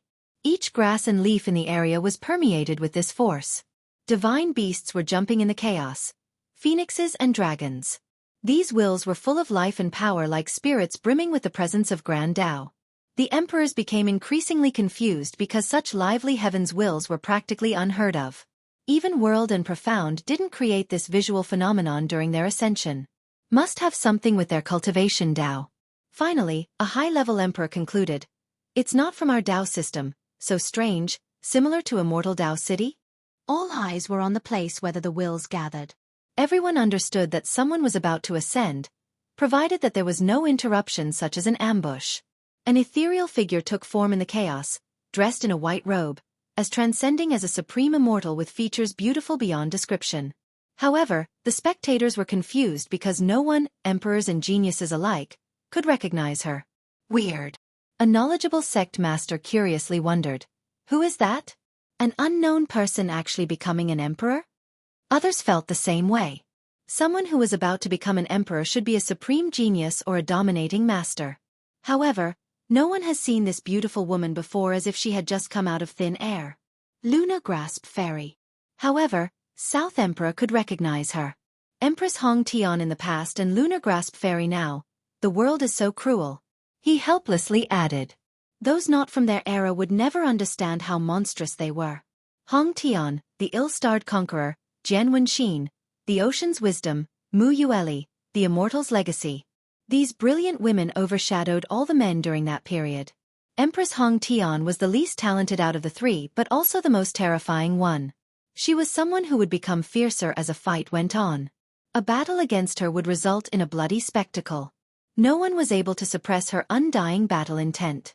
Jian Wenxin was the wisest, capable of scheming behind the curtains for a battle 1,000 miles away. She normally didn't need to fight and could still lead someone to their death. However, Lunar Grasp was the most gifted and sharp among them. South Emperor's talents were considered peerless, but she wasn't necessarily inferior to him. The most dreadful thing about her was her chill-inducing murderous Tao, needing only one strike to take someone down. She wasn't a woman of many words.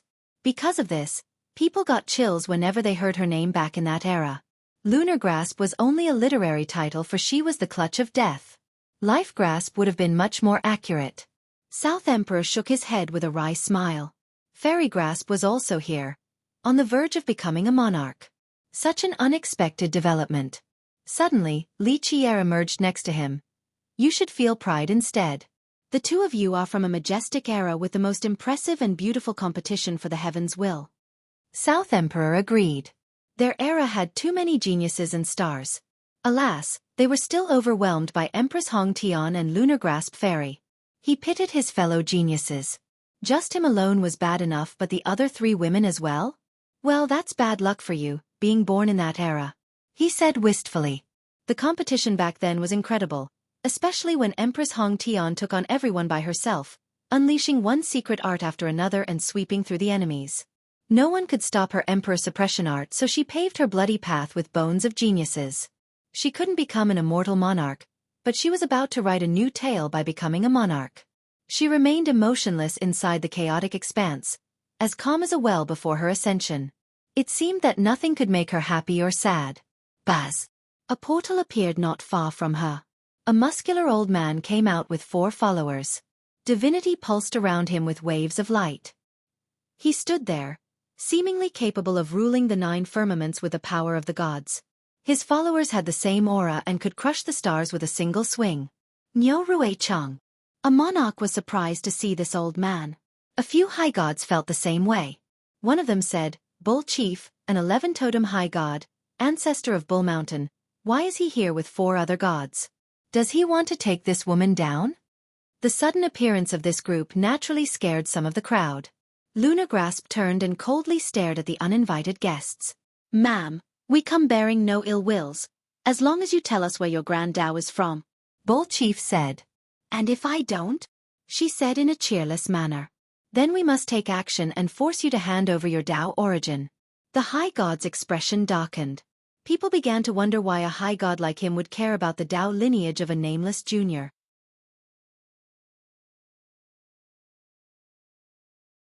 Chapter 21-20. Though Bullchief's interest remained a mystery, a few top emperors could tell that this woman's lineage might have something with immortal Tao City. This was one of the 9 heavenly treasures, so it made sense that the high god would care so much about it. Fairy Grasp looked as imperious as a noble lady and sneered. Don't overestimate yourself. The disdainful comment made it seem as if nothing in this world could enter her sight. Not even an 11-totem high god. People took a deep breath after hearing this. This nameless woman was quite ferocious and arrogant. Bull Chief was a big shot in all of 13 continents and could be at the top of the experts list. Moreover, the 4 gods behind him were powerful as well. This woman has yet to shoulder the heaven's will but was already so haughty. The truth was that even after ascension, a monarch was still much weaker than a high god of this level. Isn't she too much, talking like that to Bull Chief? Someone murmured. A high god couldn't help but comment. He's a leader among the high gods. Low-level emperors can't speak in this manner towards him. South Emperor was amused yet pained by the situation. This woman was the same after all of these years. He looked over at Li Qi'er and thought that it made sense that she was so arrogant, being pampered by the Dark Crow. His followers usually had this style to them. Bull Chief was naturally displeased to hear this. He was famous alongside Nine-Sword High God in arrogance, respected by everyone. Some low-level emperors even referred to themselves as juniors when speaking to him, let alone this nameless junior. He sternly scolded. "Little miss, you are very capable with a pride-worthy grand Tao, but there are plenty of hidden masters and invincible experts in this world. The path is long, and so is yours. Not to mention that you're yet to be a monarch. When you become one, know that there is always a higher mountain." She waved her sleeve and interrupted the High God's advice as a senior. "So what?" The Five Gods' expression turned ugly due to her domineering attitude. Even ordinary people wouldn't stand for this, let alone big shots like them. "Junior, you're too arrogant. Do you know who you're speaking to?" "You'll be afraid after learning who we are," someone behind Bull Chief said. "Don't know, don't care. Just some random dogs. No need to learn," she said flatly. This High God almost vomited blood from anger as his face turned red and hot by the verbal slap. "Wait, these words sound familiar," a top-level emperor murmured to himself. This contemptuous attitude and domineering tone seemed to have been used before. The majority of cultivator here was astounded. They wondered about her identity and background. Was it enough to justify her arrogance? Ignorance can breed bravery, a High God said with a tinge of emotion. Maybe she has just debuted recently and doesn't know who Bull Chief is. She'll regret her attitude soon enough after finding out how terrible he is. Bull Chief took a deep breath to quell his fury and uttered coldly. "Little miss, because you're a human too, I won't stop you from becoming a monarch. Nevertheless, I need to teach your uneducated and rude self a lesson. Since you're so confident, I'm sure your Tao protectors are amazing. Tell them to come out so I can ask them what kind of manners they have been teaching you." The crowd agreed with the High God. The woman certainly had strong Tao protectors in order to act like this. "I alone am enough." She still looked down on him just like before. "Haha, I see." The High God, smiling yet not smiling, was tempted to kill now as his eyes flashed fiercely. "Then I'll teach you a lesson in your senior's stead." Bull Chief is really mad now. This little lady is going to get it now, a High God said after seeing that smile. "Interesting. My people need someone else to teach them a lesson?" A nonchalant voice with a touch of laziness answered before Lunar Grasp could. A seemingly ordinary man was standing next to her, cool and collected. "Oh shit." A top High God saw this man and his jaw nearly dropped to the ground along with his knees. No wonder why their attitude is so familiar. 111 Will High God smiled wryly and no longer dared to comment on the situation. "Who is that?" Many big shots weren't familiar with this man since they have never met him before. Bull Chief was thunderstruck and stood there awkwardly with his mouth agape. "Nyo Ruechang, come teach me on how to educate a junior then." The man looked at the High God and smiled deviously. "Fool! How dare you call the High God by his name?" A High God behind Bull Chief shouted, unaware of this man's identity. "Tragedy befalls those without sight." Another top-level emperor shook his head and said after seeing this. The ordinary man ignored this person and continued to stare at Bull Chief. "Ruechang, I'm waiting." Boom! Bull Chief turned pale after regaining his wits and immediately kneeled down, not daring to utter a single word. "My lord." The High God behind him was stunned. "Kneel," Bull Chief spoke softly. The confused High Gods also followed suit. "Your Excellency, I might as well be blind, not knowing that you have arrived or that this fairy is under your banner. Please excuse my disrespectful tone that is worthy of death." The High God bowed his head continuously. Powerful and arrogant he was, but this was nothing compared to the existence standing before him. In his mind, dying was just fine. However, angering the Dark Crow had worse consequences. His disciples and perhaps his entire clan would be wiped out. This being had done this plenty of times before. Because of this, he didn't care for prestige, reputation, and personal honor.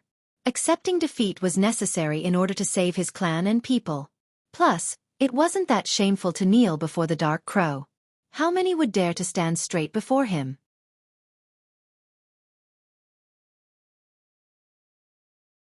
Chapter 21-21. The sect masters and ancestors nearby were speechless. They couldn't imagine what could scare an 11-totem High God act like this. "I'm still waiting," Li Chia said with a smile. "Please punish me for being blind, Your Excellency." Bull Chief didn't try argue in favor of himself, only hoping that Li Qiye would spare his sect and race.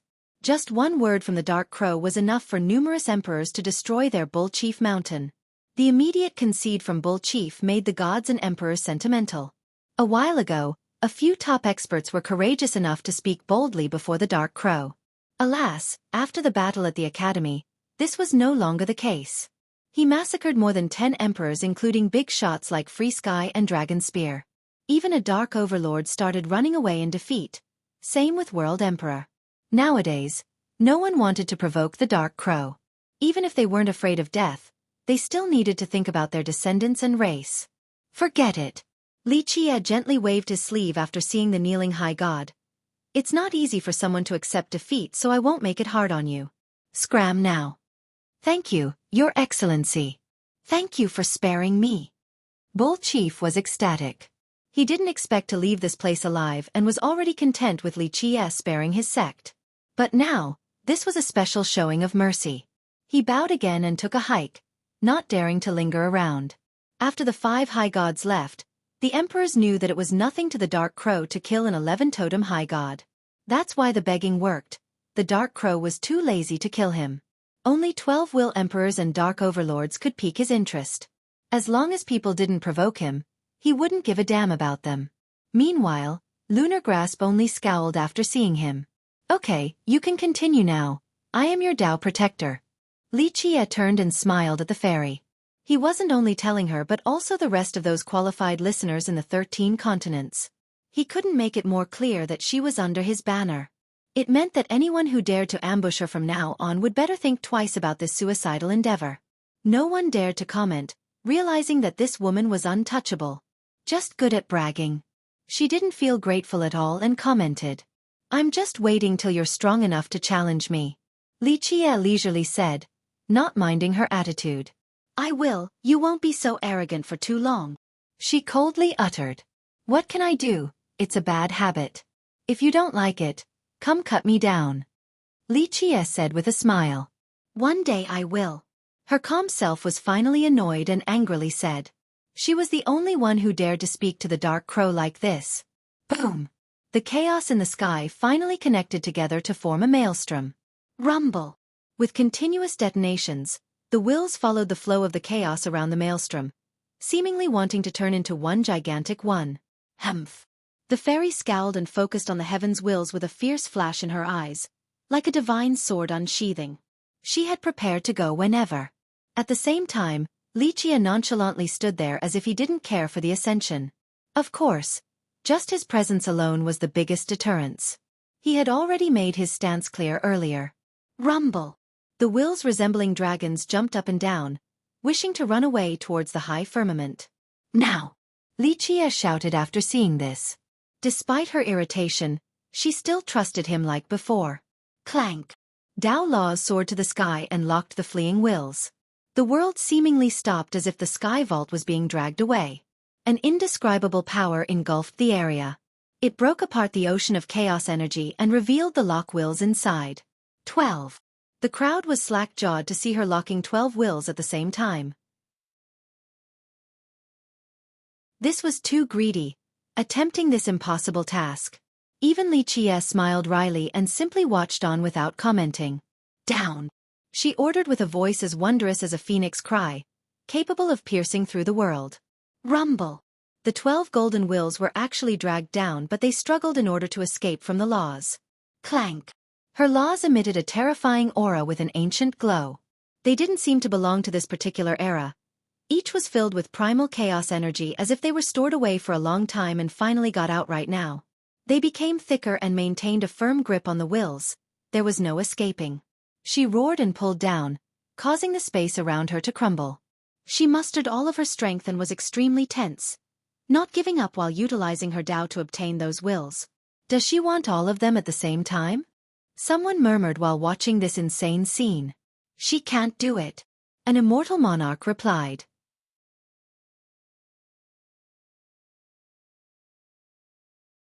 Chapter 21-22. Boom!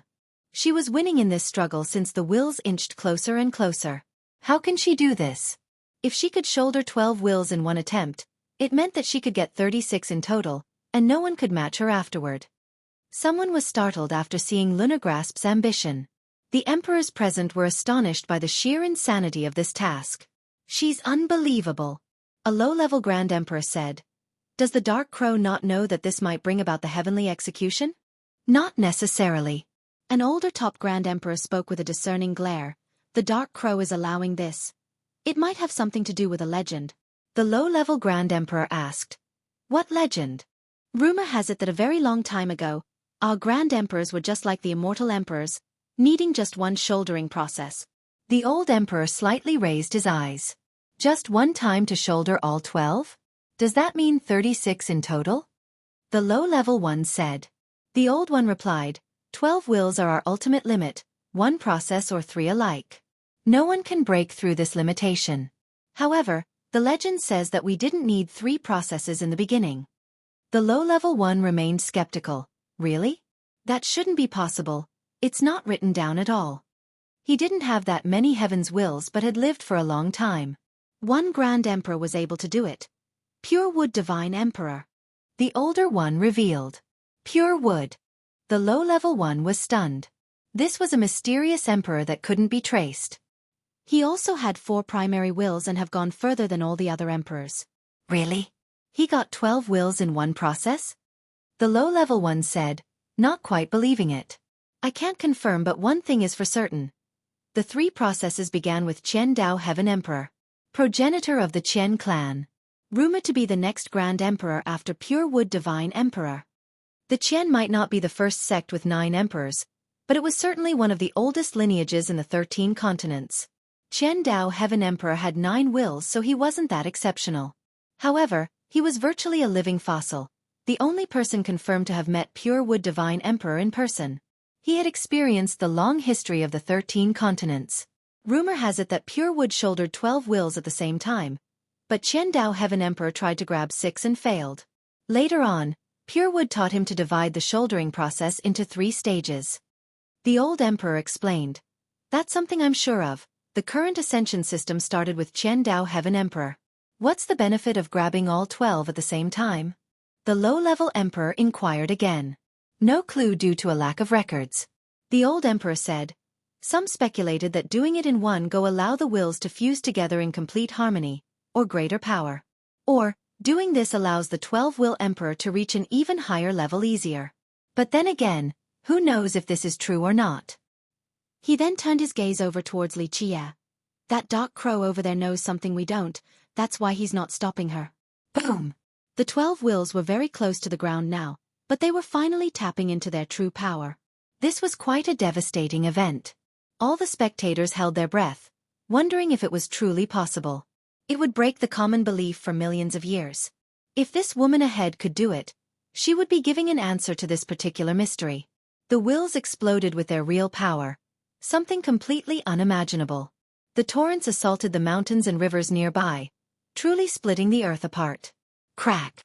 The laws locking them couldn't withstand this and had cracks all over, on the verge of crumbling. The ferry was being dragged upward since the wills wanted to escape. She vomited blood from the sudden impact. Let go if you can't. Li Qie calmly gave a piece of advice. Though he wanted to help, the ascension process was a personal event. No one would be able to help her since it could call down a heavenly execution. Otherwise, so many emperors would be born and the realm itself would be meaningless. Come. Lunagrasp wanted to go against Li Qie even more. This was her stubborn nature. Never giving up. She was very similar to Empress Hong Tian in this regard. The two of them refused to lose and would fight every time upon sight. Boom! Her vitality erupted with endless runes surging out like a tsunami. It was a peerless and ancient power engulfing her very being. Buzz! Immortal strands of light emerged behind her and illuminated the world. She already resembled a fairy, but now, she became even more transcending, freed from the flaws of the mortal realm. Inside the radiance was an expanding boundary, a kingdom of immortals. Deeper in there was a floating city shrouded by the myriad laws. Though blurry in appearance, it still emitted a terrifying force. It was as if all the Tao in the world originated from this place. It was capable of deriving and creating everything. Even emperors couldn't see through it. That's Immortal Tao City? The emperors were instantly interested. They opened their heavenly gaze in order to see the very source and Tao of the city. Rumor has it that this was one of the 9 heavenly treasures. Alas, no one had confirmed this because none had seen the real thing before. The visual phenomenon behind lunar grasp made them wonder if this was that legendary artifact. It certainly fitted the descriptions. If this woman actually had the real thing, it would be incredible, enough for others to palpitate. If it wasn't for the dark crow standing right there, some emperors would definitely come and ask her already.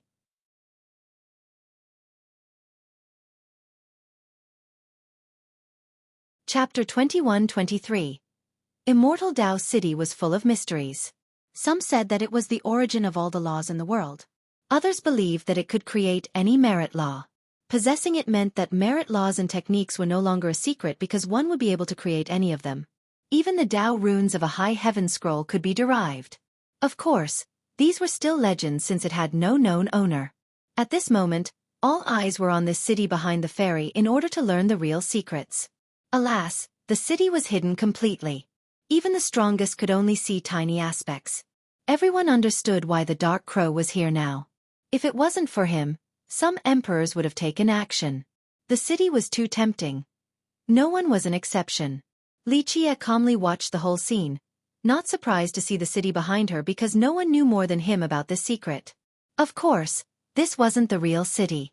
If she actually had it, she would have become an immortal emperor long ago. Nevertheless, the city behind her was indeed related to this particular artifact. The primal power from her empowered the 12 laws. They became much more terrifying and amplified the pulling force. Rumble! The stars lost their color and the myriad things lost their light. The world fell into darkness as lunar grasp devoured all of its power. The 12 wills lost ground to her domineering style. Maybe it is possible if you have the immortal Tao city. A monarch felt dread after seeing this.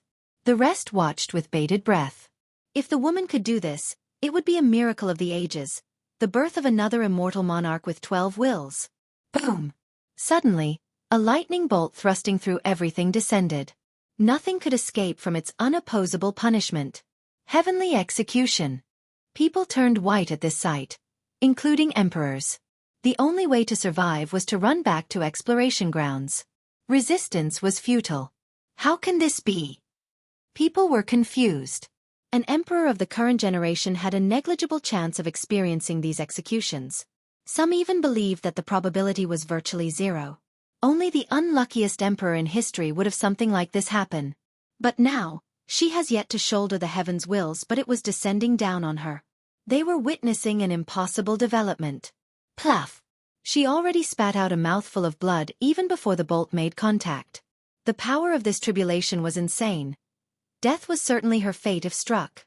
The emperors could sympathize. They have experienced this terrifying tribulation before, and knew that there was no resisting. Come. Xueqi was waiting for this moment. The reason why he was here in person to be her Tao protector. His eyes turned resplendent. All other lights paled in comparison. With Heaven Seer, his 13 palaces and the 4 symbols emerged as well. The towering pillar of life protected everything and penetrated deeper into the sky vault. The origin of the execution.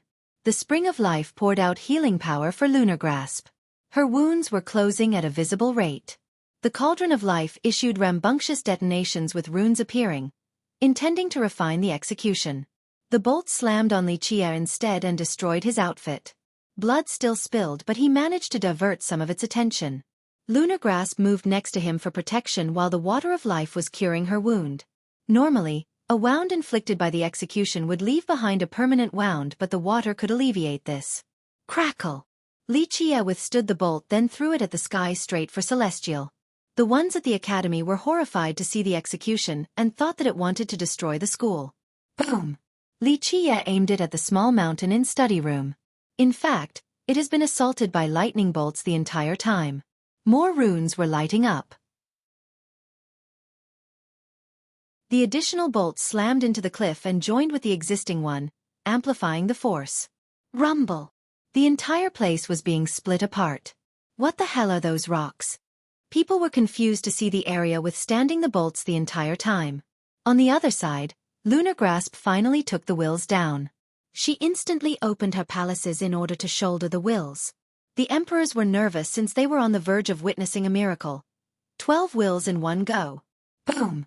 However, one of the wills exerted an unstoppable power. The law restricting it shattered so it was able to jump and disappeared into the sky. Rumble! Nevertheless, Lunar Grasp was still able to take in 11 wills into her palaces. Buzz!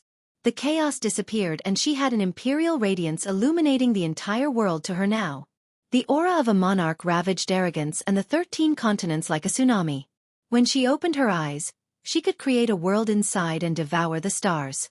She was the sole ruler of this new creation. Your Majesty! The cultivators nearby prostrated on the ground to show their respect. Other emperors were in awe of her ascension. The ordinary people couldn't watch the sight from 10 million miles away, but they had to kneel before her imperial aura. One shouldering process for 11 wills is a miracle. A monarch murmured. This miracle can't be duplicated. It's still best to do it 3 times.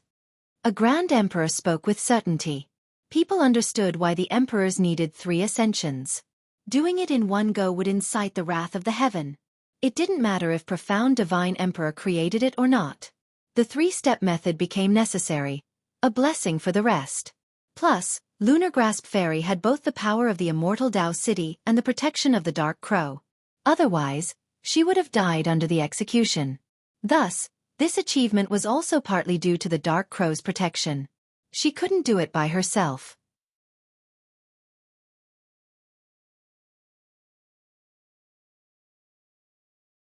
Chapter 21-24. The miracle of the new monarch attracted all eyes. The emperors didn't know how to feel right now. Grabbing 11 wills with one go? They have never seen such a thing before. Xueqi smiled after seeing this. Even from a neutral standpoint, Lunar Grasp was eligible to become an immortal emperor back in the 9 worlds already. In terms of talents and power, she was capable of going head-to-head against Empress Hong Tian. She was indeed the biggest rival of the Empress during that competition. Unfortunately, the Empress was unyielding and never afraid of losing. She would always rise again and eventually took the throne. This ascension right now made up for Lunar Grasp's loss back then. Xueqi also made it up to her by being her Tao protector right now. She deserved all of this. Forcefully taking them might not work. Any mistake would leave behind long-lasting flaws. Xueqi looked at her and said. In fact, she could have done 3 processes and still had a big chance of becoming a 12-will monarch. If Xueqi was there all 3 times, it would be guaranteed. Alas, she was always this stubborn. South Emperor did it 1 step ahead and took the 4 primary wills, so she wanted to take all 12 for better harmonization. This would allow her to go further and reach a greater height.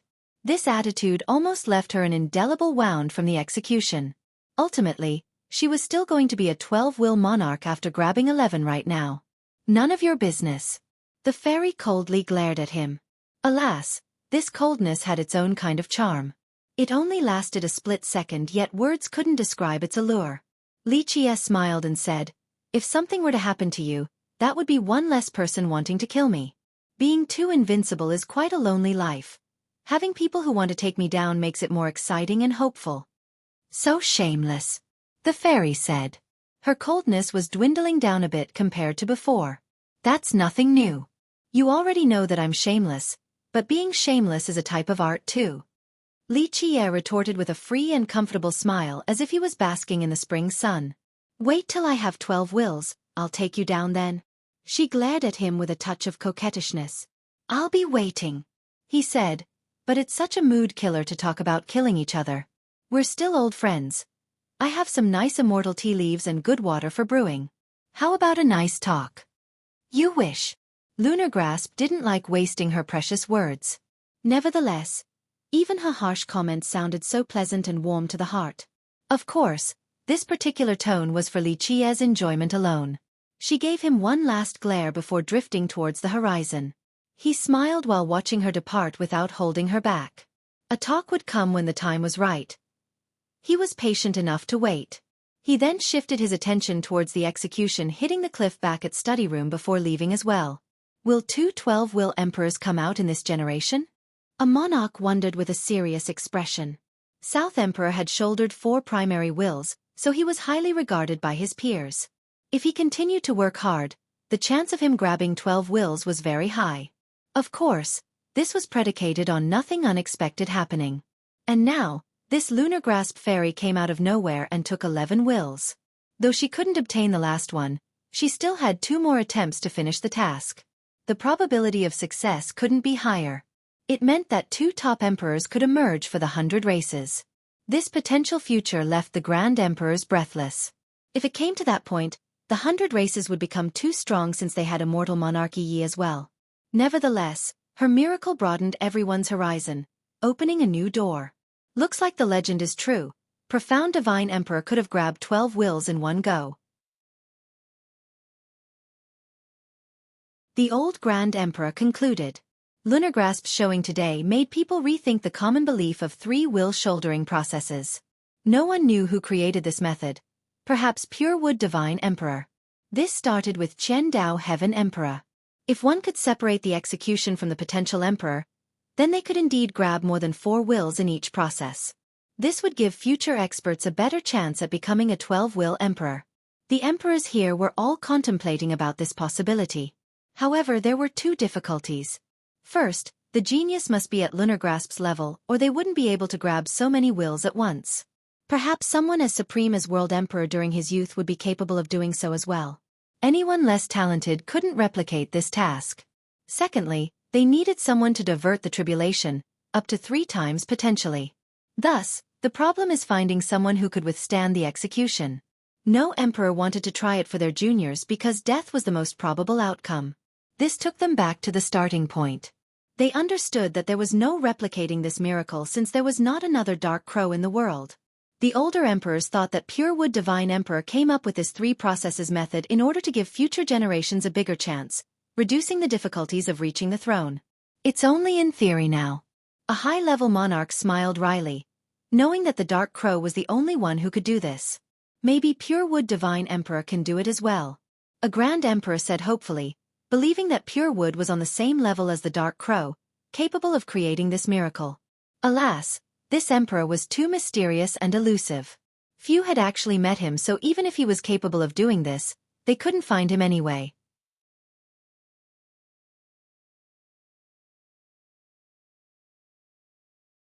Chapter 21-25. Lunar Grasp's shocking ascension miracle moved the other emperors. Just a little bit from a full fusion of 12 wills. That would have made her life much easier in the future with Anima, faster than those before her. A 12-will Grand Emperor slightly raised his brow and said. The top emperors felt regretful about the failure, because it could have been a good point of reference for this future path. Legend stated that a fusion of 12 will from one shouldering process would boost cultivation speed. Of course, no one has been able to verify this. Pure Wood Divine Emperor was the other potential candidate, but he was too elusive to be studied. Flame Emperor and Origin Heaven Emperor have made their way onward, but they didn't leave behind their system. Now, future emperors could see potential in this despite it being unrealistic to carry out. Some other emperors were jealous of her grabbing 11 wills at once, but the 12-will emperors only felt bad about it. They speculated that this path has been won before with a complete system. However, someone has erased all traces of it. Thus, future descendants could only try to learn once more. The path of Anima would take longer for her now, so these top emperors couldn't use her as a reference to boost their own cultivation. A new path that might reach immortality. Thus, her failure made their path harder. The chance of becoming an immortal remained unreachable. The 13 continents have been rowdy with recent events, but it finally calmed down a while after this ascension. Everyone focused on cultivation without leaving their sect. On a random day, the mountain and study room finally attracted attention with loud explosions. The cliff area seemingly split apart. The truth was that after so many days of being attacked by the execution, the cliff had changed in appearance. There was a portal there now with an endless vastness of lightning currents inside. Any intruder would be destroyed instantly by the thunderous destruction behind the shaking portal. It wasn't a mountain at all. An emperor who had been watching the whole time said. These emperors paid attention. After all, a mountain that could withstand the execution was certainly interesting. The portal now made them realize what was going on. One said, it was a spatial coordinate. The execution only forced a path open to another world. Xueqi, who was meditating, stood up and said, time to go. He hugged everyone to say goodbye. The girls didn't wish for him to leave, but they knew no one could hold him back. All they could do was wait. Li Shuangyan asked, "Young noble, when will you return?" "One day." Li Qie wiped the teardrops off the corner of her eyes. "Silly girl, it's just temporarily, I'll be back soon enough. Plus, even the villainous heaven can't take me down, so no one else can. Just be good and wait for me." The girls forced themselves to smile and saw him off. He headed straight for the academy. Someone over in the horizon was watching him in the air. The guy stopped and noticed that it was Lunar Grasp Fairy. She didn't say anything and only watched him. "I'll be back." He smiled and waved at her before entering the academy. She didn't answer and continued to watch until he disappeared from sight. Words seemed to be unnecessary between the two of them. The ancestors of the academy were waiting at the portal to see him off. Even soaring immortal prince also came out for this departure. The emperors were also watching, especially the informed high-level ones. They cared more about this than anyone. Maybe such a world exists. An 11-will emperor spoke softly. Some of them didn't know what the Dark Crow wanted to do, but the informed ones were aware of certain secrets. The 12-will emperors were very interested in this journey. They knew that the Dark Crow was not only going to another world, but he was also finding clues about an age-old question. Immortals. These top existences wondered about reaching immortality after surpassing the apex. Alas, their world certainly didn't have immortals. Perhaps this non-existent world might? Because of this, World and Profound were certainly watching. Perhaps he would be able to answer after coming back. If immortals were around, then they would have a new goal and stronger motivation for their path. If immortals didn't exist, the future was full of the unknown for them. "Maybe this will be the ultimate miracle of our epoch," one of them said. In fact, even the ones in the shadow were watching him. A dark overlord mumbled while feeling quite complicated. Non-existence. They naturally have searched for this world too, but they lacked the timing and luck. Plus, they didn't want to take the risk of traveling through that boundary. Failure meant death. The Dark Crow was one step ahead of them in testing this world, so they didn't know how to feel. Of course, from a selfish perspective, the overlords naturally wanted him to die there and never come back. No one would be able to stop them in the future calamity. However, his death would mean losing a chance at concrete evidence, an opportunity of learning more about this mythical world and a chance to break free. Thus, they all had conflicting feelings. "Let's do this." Li Qie took a deep breath while looking at the ocean of lightning behind the portal. "Take care, Your Excellency. I pray for your early return." The prince said, "The 13 continents need you. The future requires you to pave the way." "I will return." Li Qie smiled and nodded at the group. Boom! His vitality erupted as he prepared himself. All eyes were on him with bated breath. Emperors, monarchs, and dark overlords alike. Li Qie looked back at the world and said, "Goodbye for now." With that, he decisively entered the portal and was swiftly met with an ocean of execution bolts, intending on drowning him.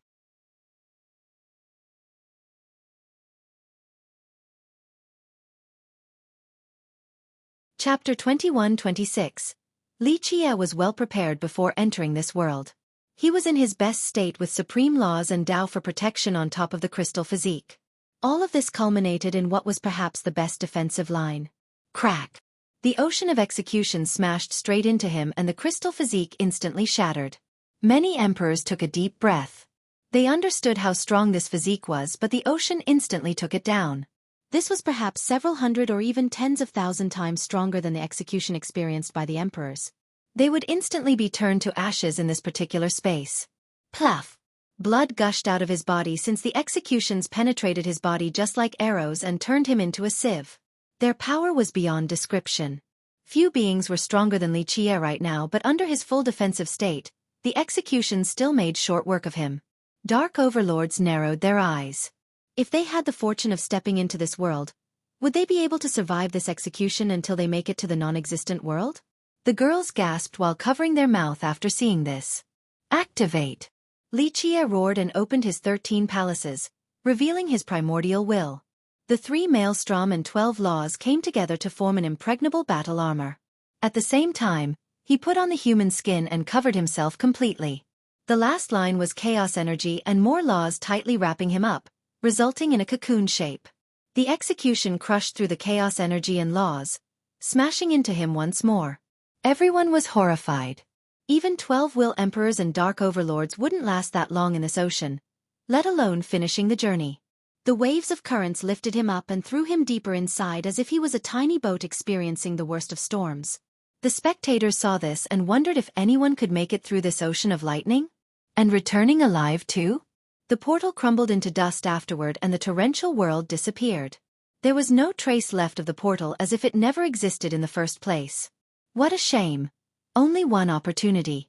A dark overlord said with a tinge of regret. It would be impossible to try again unless they could find another set of coordinates. Of course, they didn't know how the Dark Crow found it in the first place. Years after years passed in the 13 continents. The emperors stopped showing up. Same with the high gods. The dark overlords didn't make any move either.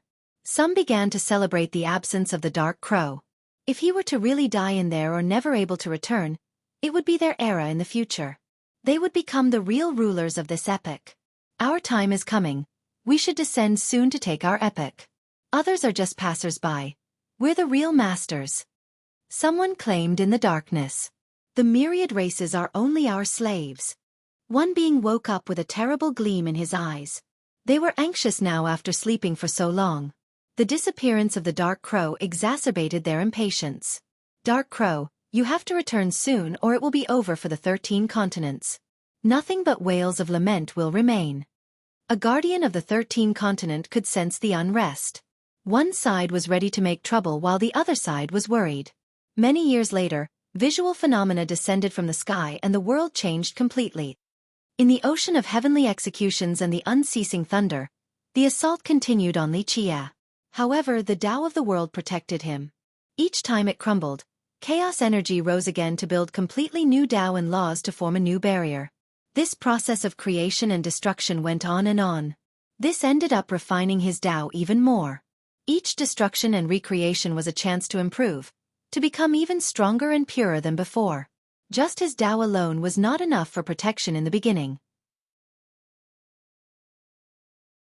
However, the primordial will and the human skin underneath were still protecting him.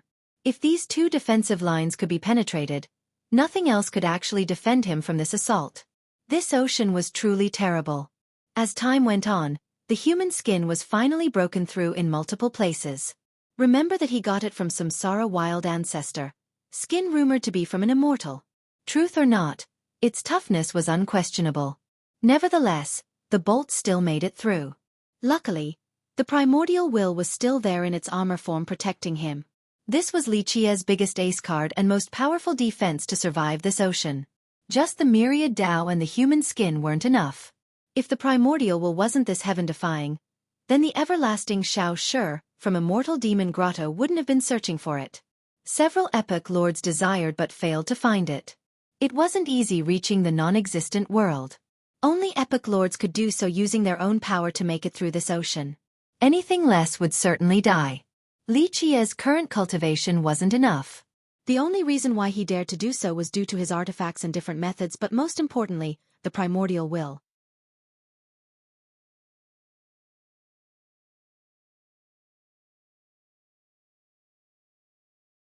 Chapter 21-27. Rumble. Nothing but explosions and waves of heavenly execution were happening in this world. No creature could actually survive in this place. It was one of true death. Emperors, dark overlords, and even the mythical epoch lords would still be rendered to ashes here. Of course, this wasn't completely accurate. Perhaps a slight exaggeration. Xueqi seemed to be drifting aimlessly in this ocean, but his head was actually aiming for a certain place. Hopefully the other shore. It acted as a compass, maintaining his direction regardless of the huge waves of lightning flipping him around. He was in hibernation, albeit not intentionally. Even someone as strong as him was helpless while being assaulted in this ocean of lightning. However, he had the human skin and primordial will protecting him. The effects were minimal. Sun, moon, and other celestial bodies were absent in this place. There was no concept of time either. 10,000 years seemed like a day and vice versa. This place had jumped out of the regular cycles and river of time. It had no connection with the outside world. A tiny light was pulsing during his journey at the very beginning. Lichia didn't notice it since he was sleeping. Perhaps one would mistake it for a flashing current from an execution, but this wasn't the case. It has been following Lichia the entire time while keeping a certain distance, whether it be when he was blown up in the sky or just gently drifting with the waves. The gap grew increasingly narrower. Once it was close enough, people would find that it was something staying in this ocean of executions. This was truly impossible. Even epic lords would be frightened by this scene because nothing could exist under the destructive power of this ocean. Alas, this certain thing was indeed following Lichia. It seemed to be capable of moving freely in this ocean and without any sound. No one could detect it without its permission. As time passed on, Lichia was slowly waking up. It wasn't that he actually noticed the thing following him, but an item inside his fate palace was reacting strongly. The egg that he found back in the treasury of cleansing incense. No one knew how the ancestors of the sect got this item. Later on, it drank a lot of myriad star water and continued to stay inside Lichia's 13th palace. He had gestated it for a long time to no avail. He even gave it the item he found from the old man back in the machine world, but nothing changed at all. But now, it was reacting quite strongly inside the palace, seemingly wanting to wake him up. He woke up and didn't know what was going on. Bang! Bang! Bang! The egg slammed his fate palace and wanted to come out. Buzz! Lichia opened it and the egg jumped into the ocean, as agile as a fish. There's something? Lichia became attentive and finally noticed the flashing item beneath. The egg and the flashing item disappeared into the depth of the ocean before he could understand the situation. Who knows if the egg was chasing the item or if the item had lured it. All in all, both of them have disappeared. Shit.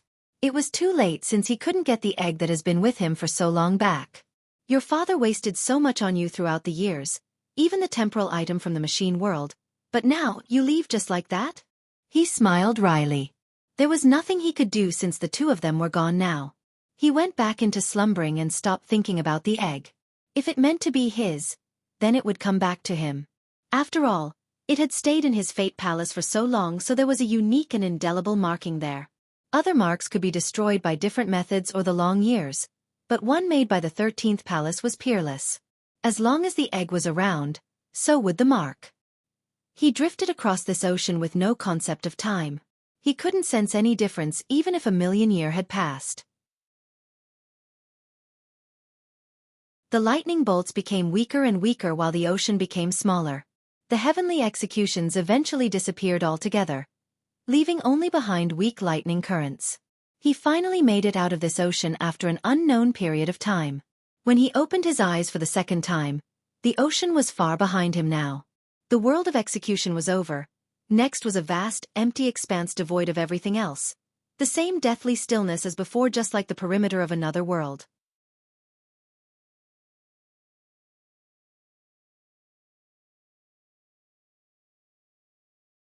Chapter 21-28. The sublime and solitary expanse devoid of life would drive those with a weak Tao heart crazy. Lichia inside the cocoon continued to drift as if he was a corpse. There was no noise or action. This cold world was as still as a stone. Time had no dominion over this area. There were no celestial bodies floating in this place. Who knows how long he has been floating here? 1,000 or 10,000 years. It could also only be the blink of an eye. Time seemed so unimportant in this forever unchanging world. 1,000,000,000 years ago was like this, the present was like this, and so will the future. Eventually, he finally drifted to what was called the other shore. Immortal light pulsed in this place, visible even in the far distance. It was full of life, something akin to the prosperous and rowdy world of the mortals. People couldn't help envying and chasing after it. The light came closer. He wasn't that far off now. The drifting cocoon finally stopped, waiting for him to wake up. He eventually opened his eyes after an unknown period of time and felt as if he had just taken a nap. Of course, he was aware of the temporal changes due to the change in his body. Clank. The myriad laws in the form of the cocoon receded and he finally got up, a real awakening this time.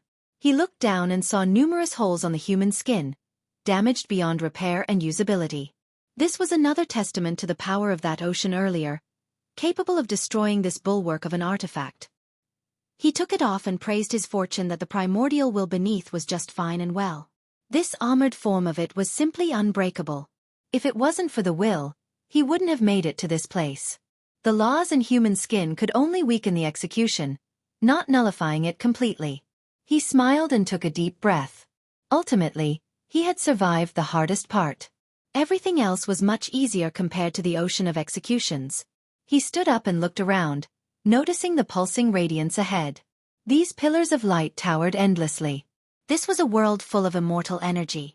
Perhaps immortals truly lived beyond this point. He took his time moving forward, but each step encompassed the distance of an entire world. As he passed by each ray, they seemed to be sweeping through him with a slight pulse in order to figure him out. Xueqi ignored this reaction and acted as if nothing was happening. After crossing through the strands of light, he saw a moving fire wave ahead, a wondrous and colorful spectacle. There was an eternal figure standing calmly in this flame, seemingly already existing at the start of the world. No one could see the face of this figure, but the faint fiery glow jumping around him could incinerate everything in this world. Just an emperor could kill an emperor. One wouldn't be surprised if this was the figure of an immortal. Xueqi stood face to face with this being and stared, wishing to fathom its everything. The figure did the same. He smiled since the two of them weren't strangers. They have met before back at the mountain in study room when Xueqi was researching the human room. It was a gaze lasting for an eternity. This was only the shadow of a being, yet it emitted an unsurpassable feeling. As long as it wished otherwise, no one could get through via force. Xueqi eventually broke the silence. Is this considered a reunion? The two of them both managed to detect the other's capabilities, origin, and profundities. The figure didn't answer and turned to walk away from this place. The path opened before him, brimming with grand Tao and immortal energy. Perhaps this was the way to an immortal world. Xueqi smiled and followed right behind the figure, maintaining a fair distance. After a long time, two more figures suddenly appeared and walked together with the first one. They appeared to be friends who understood each other. These two new figures were just as incredible as the first, seemingly born from the same era and world. The one on the left had an indescribable rhythm around him. The Tao of the world were bending to his step, not the other way around. This was the master of the rhythm and flow of the world. Their origin. The one on the right was full of life. Despite its ethereal nature, it still looked like a living being walking right there. More importantly, a medicinal fragrance permeated from him. After smelling this, one would feel a garden of the greatest medicine growing from their very body. The four of them walked quietly on this Tao path without saying anything to each other. Xueqi was nonchalant and felt at ease during this particular trip. In fact, rushing was useless because there was no way of pushing ahead of these three characters. Even epic lords weren't capable of this endeavor. Strangely enough, the three didn't interact or try to stop Xueqi at all. They could even be construed as his guides, checking Xueqi to see if he could follow them in the first place. As they made more distance, the figure became increasingly fainter and dark. Eventually, all disappeared as if they were never here in the first place. It was all an illusion. This was as far as they could take Xueqi. The light was quite bright ahead with a plethora of colors, a scene of rowdy life. Merchants were shouting and female street performers were singing. One could find everything in this magical place.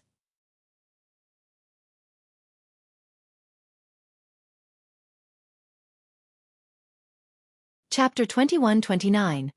This looked like an independent world, yet not after a close inspection. It resembled a large painting while the characters were magically animated. It meant that by walking forward, one would be entering the world inside this painting. It sounded quite ridiculous, but this was the only available path. Xueqi chuckled and smiled. How interesting, this imitation. The end path of the other world also had a test like this, just a bit different. He reached forward to touch the boundary. Buzz. His hand seemed to be entering the painting itself. However, this success was short-lived since something repelled his hand and forced him to stagger several paces backward. The barrier denied him entry. This again? A defensive measure, but different from the one by that villainous heaven. Well, if I have dared to come here, I also dare to try. He smiled and said. He became luminous and a series of cracking noises resounded. His Tao foundation from the 10th world crumbled. The guy had actually just destroyed his cultivation. It's time for me to open a new epoch. The old ones will only serve as fertilizer for mine. Xueqi remained nonchalant after destroying his cultivation. He trained quite hard after entering the 10th world, yet he was able to let go without hesitation. It wasn't only to get through the barrier ahead, but he wanted to rise in this world and create his own Tao system for his epic. This was a place outside of the high heaven, so his new epic shall begin here. There would be a completely new and unique way to cultivate. Welcome me now, for the future is mine. Li Qie laughed crazily before releasing a ray of light from his chest. Boom! His Tao heart appeared, the source of this peerless ray.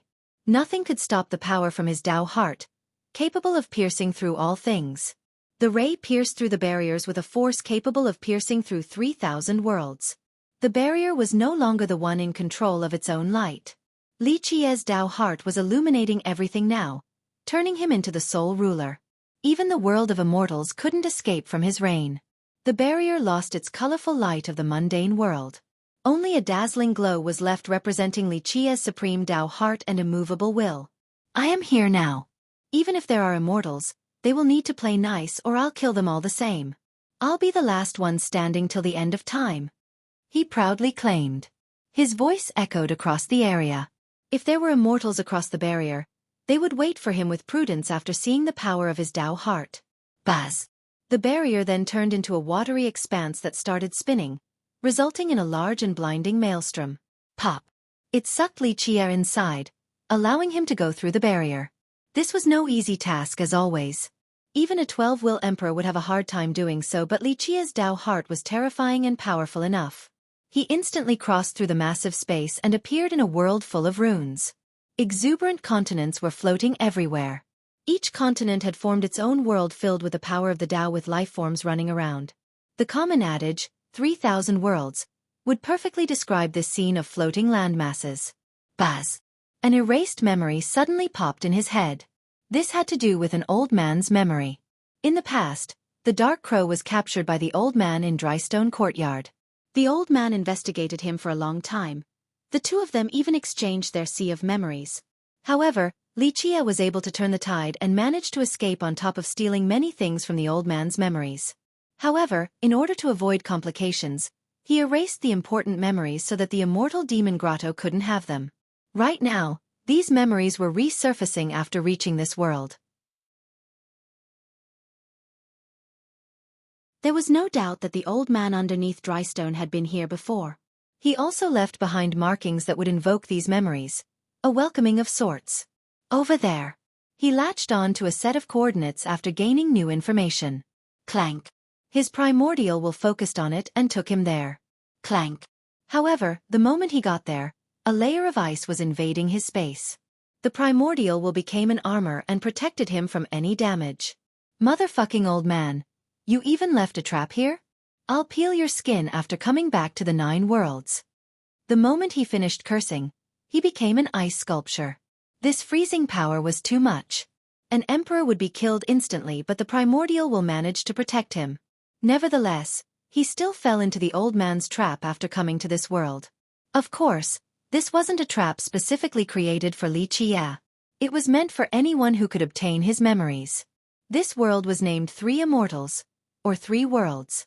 There were explanations and legends for the name. One believed that it was to remember the 3 grand emperors, Sui, Shi, and Nong. Another belief was that this was only a general designation for the Tao systems of the 3 worlds, immortal lineage, imperial lineage, and myriad lineage. The people here didn't know anything about the 9 worlds or 13 continents, similar to how the 9 worlds didn't know about the 13 continents. They were only aware of their own 3 worlds. Grand Sword Gate was an insignificant sect in Insane Court, a system belonging to Myriad Lineage World. Because of this, it guarded the most desolate border for Insane Court.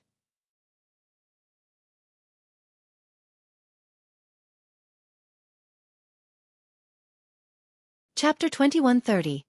Grand Sword was a Tao lineage in Insane Court, a very small side branch of the Insane Scripture. The cultivation methods and mantras from the sect all came from this particular scripture. It was once glorious as well, with considerable power, and had many meritorious contributions in battles for Insane. Unfortunately, it fell after a power struggle and was forced to move to the border. They served as tomb watchers for the ancestors of Insane and became a tiny sect henceforth. This so-called ancestral tomb was only a large crater called the Ancestral Abyss by Insane Court. Rumor has it that the ancestors with great contribution were buried beneath. Plus, some even believed that Insane Ancestor, the progenitor of Region, was also here. Insane Ancestor created this place to honor his forefathers. People said that he buried himself down there even before dying, waiting for another day of shedding his mortal shell. All in all, few specific records existed about the ancestral abyss, such as details about the exact ancestors who were buried here. Because of this, only the oldest ancestors of Insane Court were buried here. Future generations didn't have do this. In theory, being the tomb guardians was an honorable matter. Alas, the ancestors here were from the ancient time while the recent ones weren't buried here. Thus, this tomb was more in name than anything else. It was deserted by this point. So Grand Sword being sent here was prestigious on paper, but it was more of a complete exile. There was nothing it could do either as a side branch. How could it oppose the order of the court? It only hoped that its elite students could come out and strengthen the sect back to the central region again. The disciples needed to work hard for the sect to rise again or pray that their ancestors would bless them with luck. However, Grand Sword was indeed meeting a stroke of fortune as if the ancestors of Insane Court were coming back in spirit. On this early morning, a wooden coffin was floating out of ancestral abyss. Look there, what is that? A disciple from Grand Sword was the first one to spot it. He and his martial brothers were on patrol around the abyss and his eyesight was keen enough to spot this coffin. The abyss looked like a beast opening its bloody jaw. Looking from the distance would make one shudder. It was also bottomless. No one knew how far it went down. Ever since the exile, people have come down to look around but they didn't get very far. The further down, the colder. No one could withstand this temperature. The abyss has been very peaceful with nothing notable happening. Because of this, the disciples have grown used to this serenity. The sudden appearance of a coffin shocked them. This particular coffin had an archaic style, perhaps millions of years old. There were pieces of ice left on it as if it had just drifted from a near-frozen river. The disciples glanced at each other nervously. One of them eventually regained their wits. We must report this to the sect master. The current master of Grand Sword looked like a 50-year-old mortal man. He was a capable expert, 9th level true apprentice. Of course, this realm was nothing in the grand scheme of things for Insane Court, let alone myriad lineage. Alas, the sect had declined and had no one stronger. Thus, a true apprentice still became the sect master. Xueqi was his name. After hearing about the floating coffin, he was naturally startled. Nothing has happened in the abyss ever since they got here. He calmed down and summoned several elders before running for the abyss. The group glanced at each other while looking at the coffin. They had no idea whether this was a blessing or a disaster, so they felt quite helpless. Though they were sect master and elders, they were inexperienced, no different from country bumpkins in this declining sect. Did anything happen last night? Xueqi asked a disciple. The patrollers looked around and all shook their head. Sect master, we didn't notice anything during our patrol. Pull it up. The sect master ordered after a brief deliberation with the elders. These elders used all of their might before being able to drag the coffin out of the abyss. They were quite worried, not knowing what was inside. In the end, they took a deep breath and worked together to open the lid. It was quite easy due to a lack of protection seal. A young man was lying inside to their astonishment, so they quickly pushed the lid back on. Bring it back to Brocade Chamber, Xueqi told the disciples. After returning, he ordered, do not leak this information or there will be strict punishment. The disciples actually didn't see what was inside, but they didn't dare to show any slight after hearing his stern voice. Brocade Chamber was a place meant for important guests. But now, it was so strange to see a coffin there. The disciples eventually left, so only the seniors were left. They personally destroyed the coffin, leaving behind a large ice chunk with the young man inside. His armor didn't seem to be from their era. The moment they got close to the ice, even their body started to freeze. It wouldn't be easy melting it away. At the start, they thought it would be an ancestor inside, so this caught them off guard. But the most pertinent question was whether this young man was still alive or not. Maybe it's a coffin from outside? Someone else threw it down there. An elder speculated. No way, it would have sunk to the bottom and there's no coming back out. A different elder disagreed. Some disciples have fallen down there to the death. It was a common belief that falling into that abyss meant no coming back up. Maybe it is an ancestor from our insane court. An elder boldly guessed. Don't we have a rumor saying that one day, our ancestor would return to life to become an immortal in the three worlds? Xueqi and the others exchanged a glance. They have heard of this legend as well, but no one took it seriously. After all, the abyss has been quiet for millions of years now and stopped being a tomb for future generations. Tell an attentive student to take care of it. We'll figure out whether he's alive or dead after the ice melts. Xueqi decided. A careful and patient female disciple was chosen to take care of the ice sculpture. Of course, this young man was Li Qie. The memories of the old man below Drystone surfaced the moment he made it to three immortals. He wanted to enter the old man's Dao lineage, but when he used that set of coordinates, he instantly fell into the old man's trap.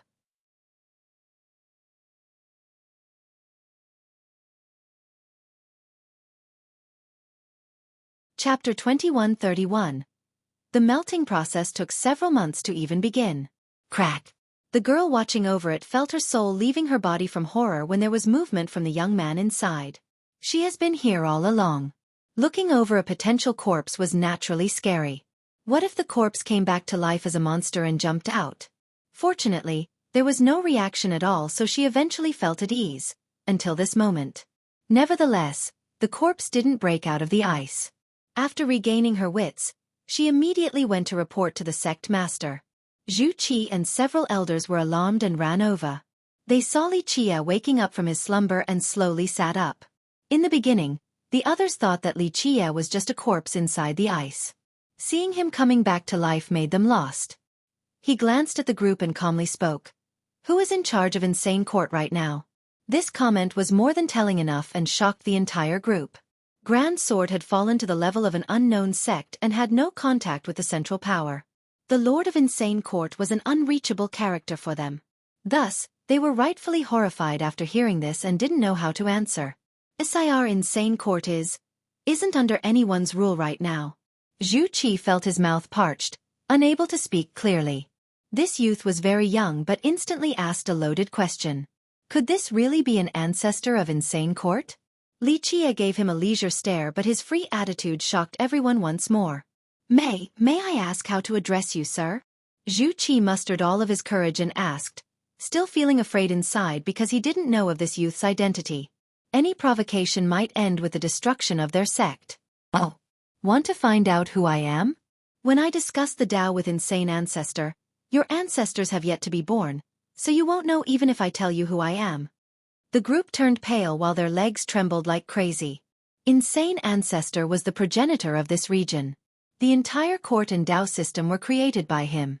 Now, this youth claimed to have discussed the Tao with Insane Ancestor. It meant that he was either someone close with Insane or another ancestor on the same level. The group all thought that they were meeting an old ancestor from Insane Court right now.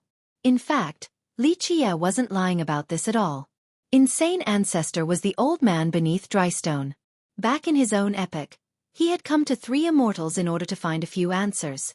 For some unknown reasons, he decided to return back to his epoch.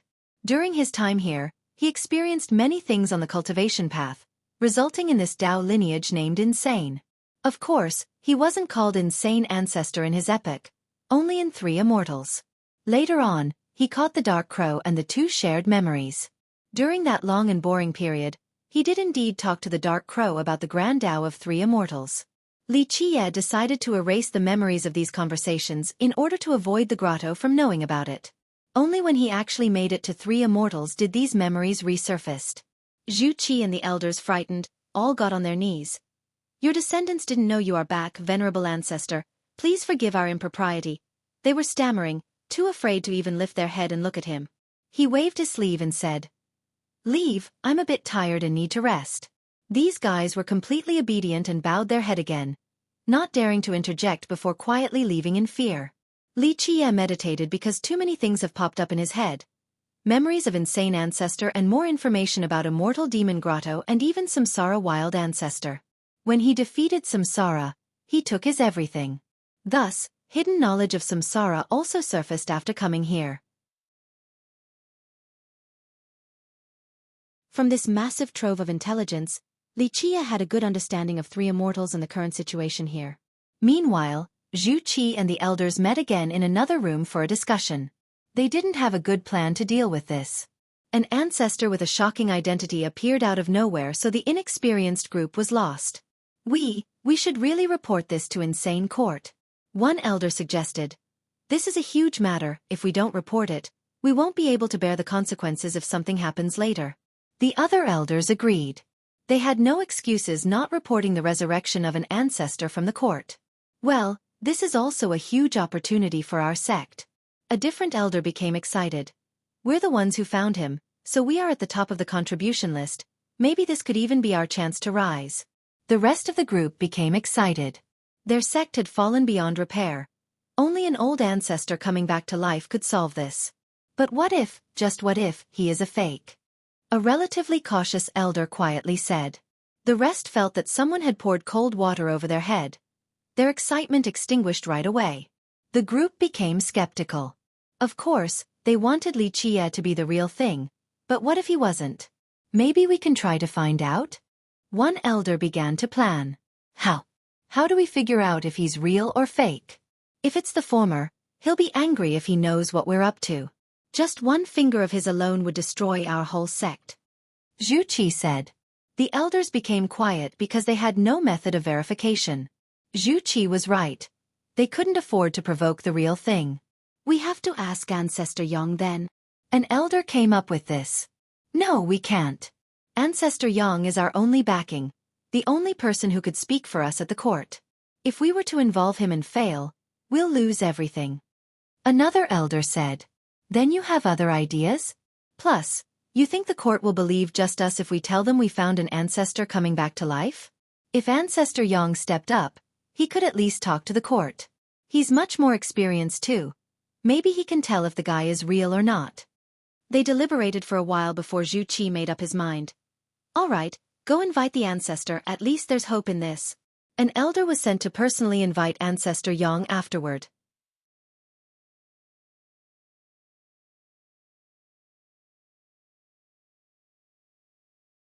Chapter 2132.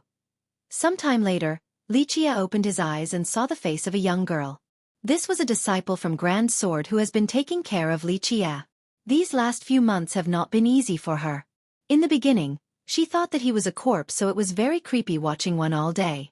What worried her the most was the corpse coming back to life and suck her blood. Fortunately, she found out that he was still alive, an ancestor from Insane Court coming back. Alas, she didn't get to breathe for long since the responsibility of taking of him fell on her. This was a big deal to a nobody like her. The consequence of mistakes would be too much to bear. Because of this, her days of living in anxiety remained even after Xueqi woke up. Nevertheless, Xueqi had been meditating for the last few days without eating, just like a statue. The girl was tired, so she leaned on the wall to rest. This didn't last long since he woke up.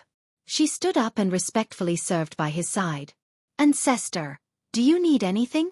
The girl stammered due to her inexperience with true big shots. The biggest character she had met with Xueqi, the sect master. So now, serving an ancestor of Insane Court was too much responsibility on her shoulder.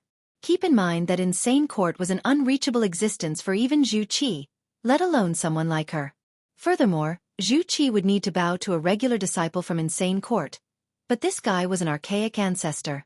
Xueqi stretched leisurely before looking at the disciple. She was relatively pretty with clear skin and spirited, rippling eyes. Tall and slender as well, definitely beautiful enough to have a taste. Of course, she wasn't comparable to girls like Mei Suyao at all. Nevertheless, she was definitely top-notch in this remote region.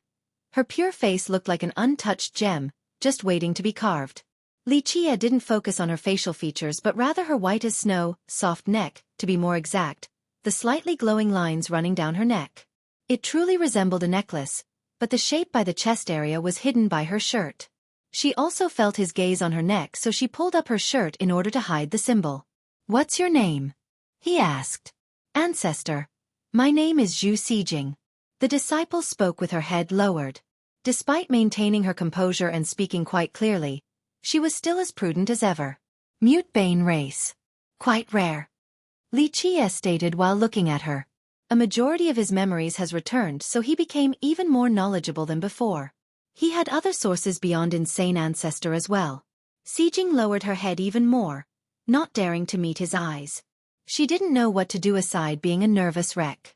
Though mute bane was very rare in three immortals and unknown to most, they were still isolated by the mass. No one would take one in as a disciple. I didn't expect to see one here. He smiled, aware of the race's many secrets. The girl's heart skipped a beat, not knowing the outcome of this revelation. She quietly said, I will spend the rest of my life to repay Grand Sword for taking me in. Not too many Dao lineages would take a mute bane in as a disciple, but Grand Sword didn't do it out of benevolence either. After being banished to this region, they had a serious lack of recruits. Even mortals knew that joining this fallen sect meant a grim future ahead. Xijing's talents weren't bad at all. The only thing unfortunate was her origin, so no sect wanted to take her in. Grand Sword, on the other hand, wasn't in a position to be picky.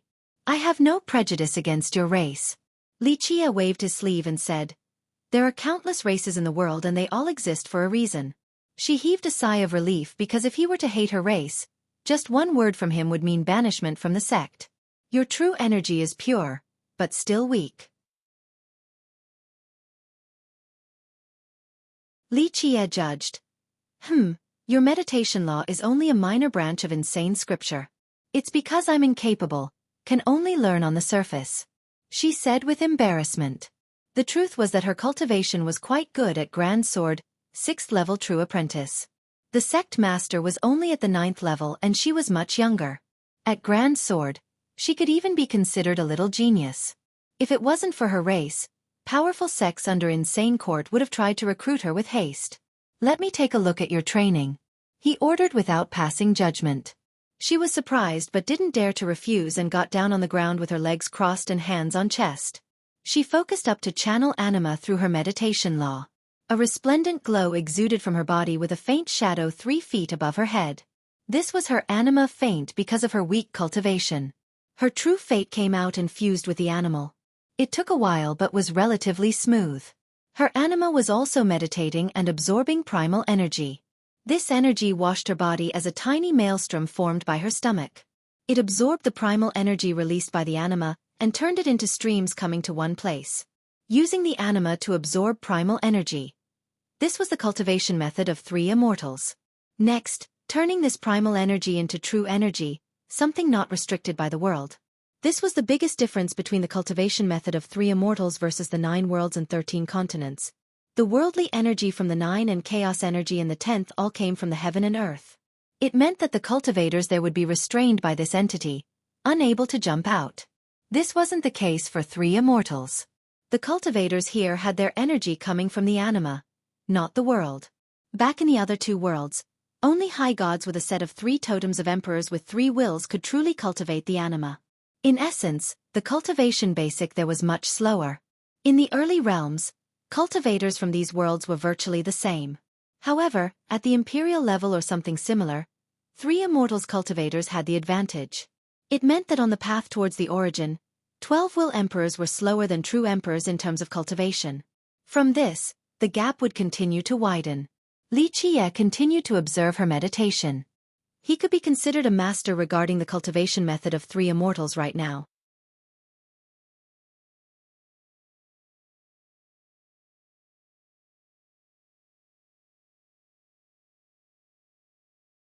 Chapter 2133. After an unknown period of time, she opened her eyes and saw him quietly watching her. Ancestor, I can't do it well. She spoke with trepidation while looking down on the ground. He calmly answered, your foundation is relatively stable. What you lack is an understanding of the cultivation law. It is insufficient and must be fortified in order to reach a greater height. He and Insane Ancestor had debated about this cultivation method long ago. Its advantages and disadvantages. The return of these memories has made him quite an expert. I'm foolish, unable to manifest and control the Tao system, she quietly said. She was not to blame. Grand Sword had fallen with few merit laws in their possessions. Thus, their methods were flawed, so how could she do a good job at cultivation? Insane Court's Tao system was opened by Insane and spanned for more than 10 million miles. The inner territories formed a separate world. This was another difference between 3 immortals and the other 2 worlds. The latter lineages, even the imperial ones, were built on the land themselves. Here, only true emperors could open a Tao system. They must also be powerful enough to reach the Tao origin. The weaker ones couldn't do so. At the right level, they absorbed the power of the celestials in the sky and opened their own world with a Tao origin. They then refined the land and turned the entire area with an all-encompassing Tao, resulting in a Tao system. Insane Ancestor refined a deserted location into a Tao land and opened a world there.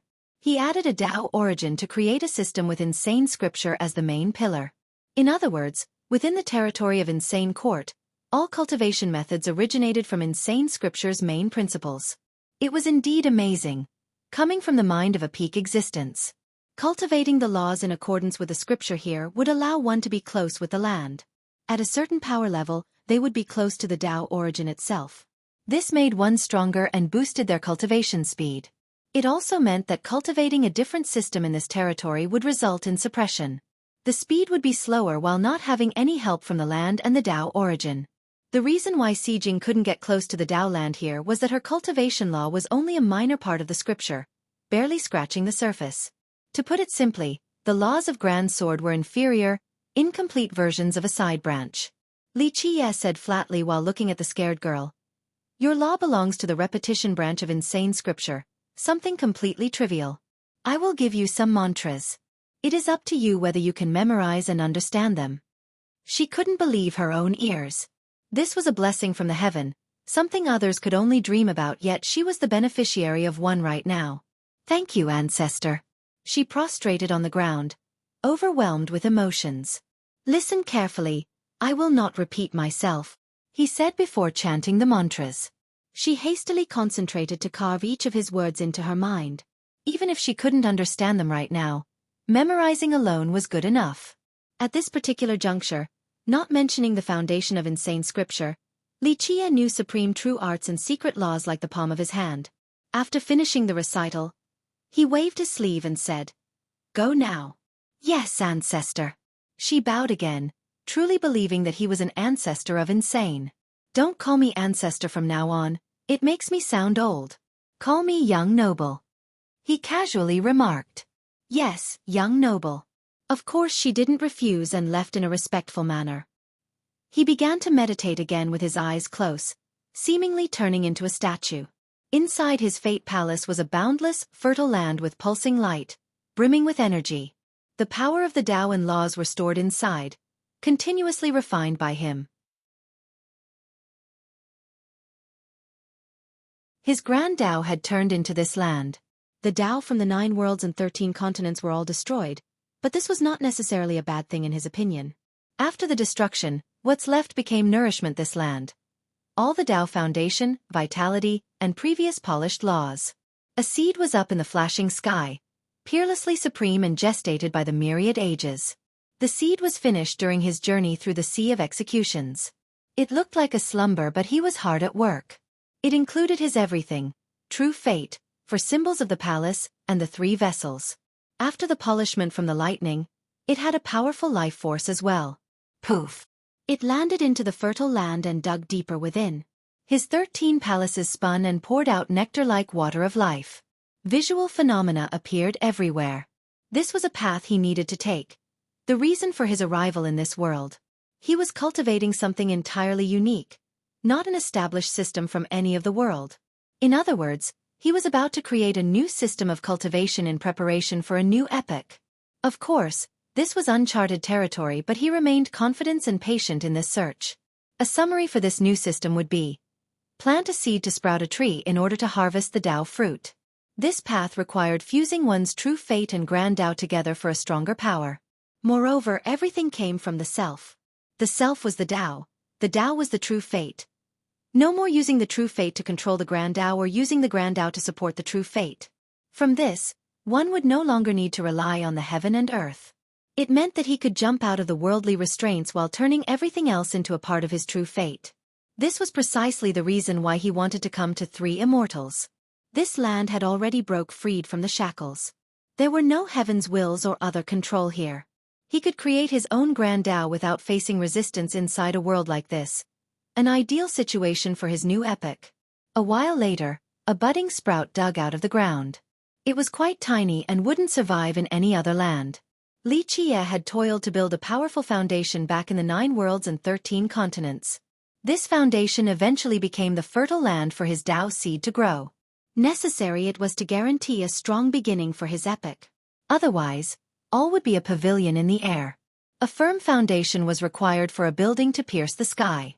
Otherwise, the result would be a loud rumble as it crashed to the ground. The fertile land was completely necessary for his new path and epic. All of his accumulation thus far was to welcome this path and opening a new page. The little sprout began to grow with a sluggish pace.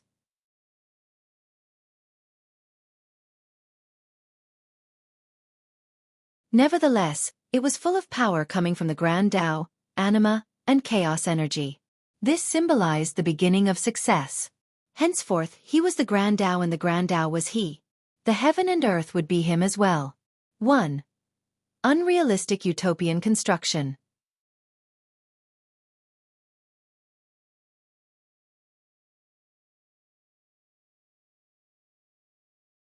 Chapter 2134. After several more days, Grand Sword's biggest backer, Yang Shengping, finally arrived. He was the only surviving ancestor from Grand Sword, the only one from this sect who could speak up at the court. For example, Xueqi might be a sect master. But there were at least 800 other weak sects similar to Grand Sword and insane and numerous stronger ones. Thus, Grand Sword was insignificant in this region. Because of this, Xueqi was still only a no-name junior, unable to say anything at the court. In fact, he didn't even have the privilege to enter the main dynasty. Shengping was also the strongest in Grand Sword, so his cultivation was not bad. Because he had lived for a long time, he knew many in the Tao system. Because of this, he could still speak his mind at the court. Xueqi and the other elders personally welcomed him with great reverence. This was the only capable big shot in their sect now. He contributed greatly to their continuous survival, regardless of how pitiful it was. Without him, they would truly fall into the abyss, never able to get out. He was a flourishing old man despite being the oldest in the sect with a pink complexion, brimming with vitality. He had heard of Li Qie, this rebirth ancestor. Nevertheless, he still listened to a more detailed report and contemplated quietly afterward. What do you think, ancestor?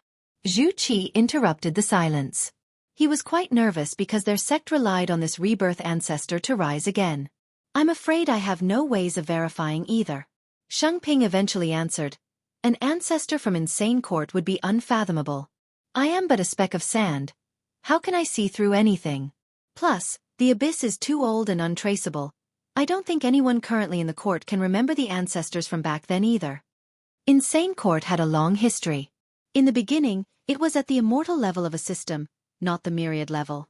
However, it declined and fell down from the immortal to imperial then myriad level. Thus, 3 immortals had a clear boundary between each realm on top of a separate power system. It took many generations for an immortal lineage to fall down to the myriad level. Thus, the lineage itself didn't know how many ancestors it had. However, one that could be buried at the abyss would be among the first or second generation, the same era as insane ancestor.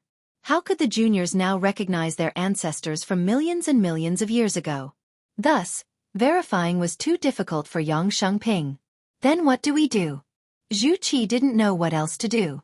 They couldn't directly run up to Li Qie and ask if he was real or fake. Such disrespect would result in annihilation if he turned out to be real. Shengping contemplated again. This was indeed a hard issue due to the grave consequences. If the guy was real and the sect didn't treat him properly, it would also be a sin of impropriety and disrespect. But if he was fake, it would be quite a headache as well.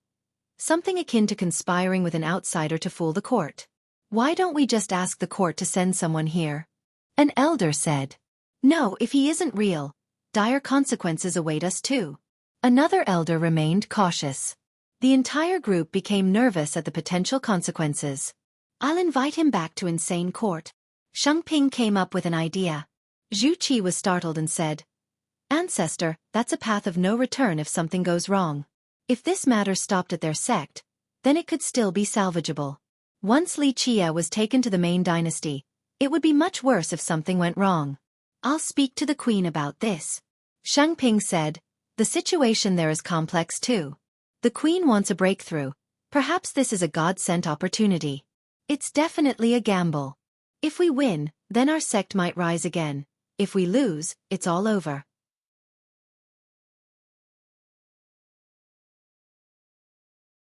The group glanced at each other, realizing that Xueqi would need to exert great effort for this. It wasn't easy for someone of his power level to speak to the royal family. Great amount of resources and effort would be spent to achieve this. Xueqi gritted his teeth and said, "We have nothing else to lose. Guarding this area where even the birds don't want to shit. We're at the very bottom already, so what if we fall more?" As the sect master, he had the power to make a decision about the fate of the sect. "We agree with the sect master's view." The elders exchanged glances and felt like taking a risk was fine. They had nothing to lose, indeed. "Then it is decided," Xueqi said. "I'll go see the ancestor and ask him to go back to Insane Court." The elders and Xueqi bowed deeply toward Xueqi and said, "The future of the sect will be up to you, ancestor. We'll follow all your orders." He was the only one who could do something at the court, so all they could do was rely on him. At this moment, Xueqi was meditating. A Tao spark was growing in his land with a unique energy, similar to chaos energy or the affinity of emotions and desires, or something like the force of the Grand Tao. He eventually opened his eyes and found Zhu Sijing standing by his side. "Young noble, Senior Yang is here to see you." She had changed her address of him. He nodded and said, "Let him in." She immediately went out to invite Xueqi. Meanwhile, the old man was feeling quite tense. After all, he was about to meet a first-generation ancestor from Insane Court. He took a deep breath to gather his composure after seeing Sijing. His mental fortitude wasn't bad as a true champion. There were also 17 realms and 3 immortals. The first 9 belonged to minor characters. Billions and billions of them as the majority of inhabitants in 3 immortals. All were under a common classification. True Apprentice. This realm had 9 levels, from 1st level True Apprentice to 9th level True Apprentice. 8 more realms existed after this. True Warrior, True Mortal, True Hero, True Champion, True King, True Saint, True God, and True Emperor. Each of the realms afterward was divided into 3 minor ones outside of True Emperor. The power of this last realm wasn't classified so easily. Rumor has it that there was another realm after this. True Immortal. However, no one has seen one before. Xueqi went inside and saw Xueqi while the girl quietly exited the room. Grand Sword's descendant, Yang Xueqi, greets you, ancestor. He immediately got on the ground and showed his respect. In his mind, it didn't matter whether the guy was real or fake. This ceremony was necessary just in case the guy was real. Not doing so would be the greatest impiety. "Rise." Xueqi waved his hand while still sitting down in the meditative pose. Xueqi got up and didn't know what to say after seeing the guy in full.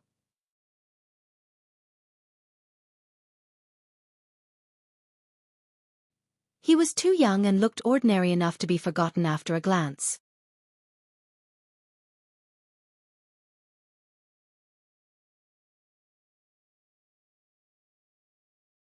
Chapter 2135.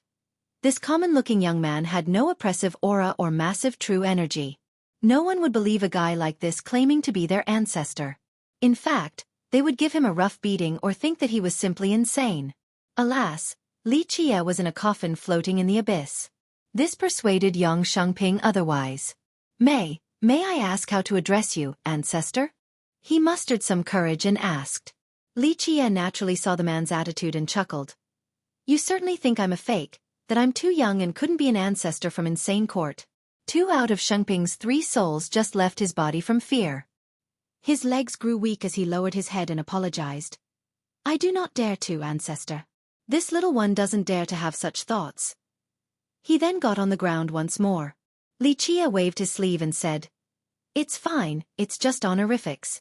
If you don't accept me as your ancestor, then you may call me Xueqi." The old man got up with cold sweats all over. He lamented his fate, and even if he was 10 times more courageous, he wouldn't dare to call the guy by his name. However, he racked his brain and couldn't come up with an ancestor with this name. Plus, too much time had passed already. The only ancestor that was still remembered till this point was their progenitor, Insane. "Please excuse my offense out of ignorance, ancestor." He bowed again, not wanting to offend this person or he might lose his head. The sect would go down with him as well.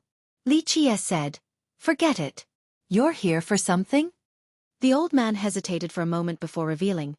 Ancestor, this little one is here to invite you back to Insane Court so that you can take care of the administration there in the future. In his mind, nothing could be better if this Xueqi could take over.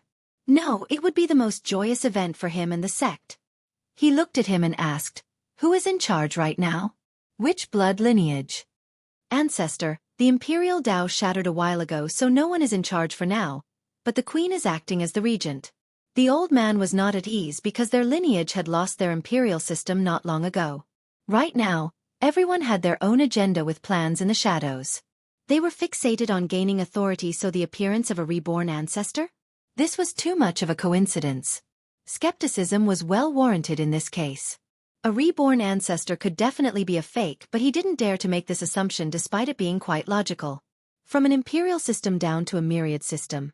Didn't know that was possible. Xueqi chuckled and said. The old man from Drystone had several goals in coming to 3 immortals.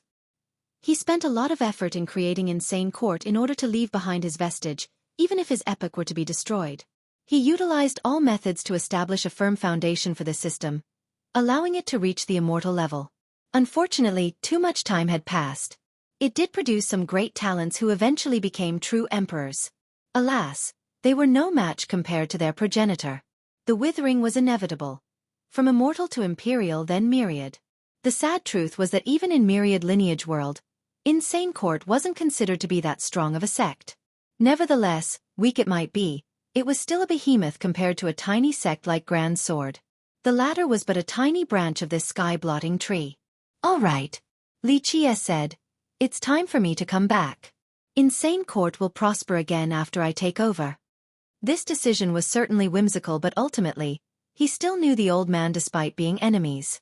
Today, coming to the guy's lineage and becoming an ancestor? He might as well go with the flow. His Grand Dao still needed time, so playing in 3 immortals could make the trip even more worthwhile. Your return will be just like a rising sun. Xueqi instantly added. However, he was at a loss next, ancestor. Well, ultimately he was just a minor character in the grand scheme of things. He was a master in Grand Sword, but in this system, he was only a regular expert at best. Thus, there were things outside of his control. Even if he was qualified to go to the court, he would only be another official. A close comparison would be the role of a sectional leader in a sect system. Just think about it, how could someone like him directly bring an ancestor to the court? He couldn't convene a meeting with the big shots there to see this person. Go ahead, Xueqi said. The old man smiled wryly. Ancestor, a state of panic is ensuing after losing the emperor passed away. I am only a nobody, unable to make any decision. All I can do is to ask you to return to the dynasty and talk with the queen and other elders about the future. He put it tactfully, not daring to be too direct. I understand. Xueqi smiled. You're still not convinced, so this is a way of testing my identity. No, of course not. Xueqi hastily replied. This little one absolutely believes you, but I'm not qualified to see the current ancestors. The only person I can speak to is the queen, so if you wish to talk to the ancestors in charge right now, you need to see Her Majesty first. In fact, he and the queen had talked about this already. He got an audience by spending a handsome sum of resources. If this was in the past, the queen might have exiled him for bringing up something so ridiculous. A punishment could be too harsh, but a scolding was certainly happening if he were to do something like this. However, the current turmoil in the court created a tough atmosphere. The queen's branch also wanted a breakthrough. Because of this, they wanted to take the risk of letting Xueqi bring back this ancestor to the court before deciding. Of course, this had to be done in secrecy because it would be unfavorable for the queen if others were to find out in the case that he was a fake. It could affect her branch's position in the Dao system right now. Political strife, always inevitable even in the endless cycles. Xueqi casually stated, aware of what was going on despite Xueqing's attempt of hiding it. All the old man could do was force a smile, not knowing what to say. All right, I want to see what your group is up to. Xueqi was carefree enough. It was too easy for him to flatten all opposition. However, his mind was focused on Dao cultivation. Other matters could be conveniently taken care of along the way. This little one has prepared a carriage. May I ask when you want to set off, ancestor? Shengping was happy to see that Li Qie was so easygoing. Right now then, Li Qie said. This little one will go prepare right now.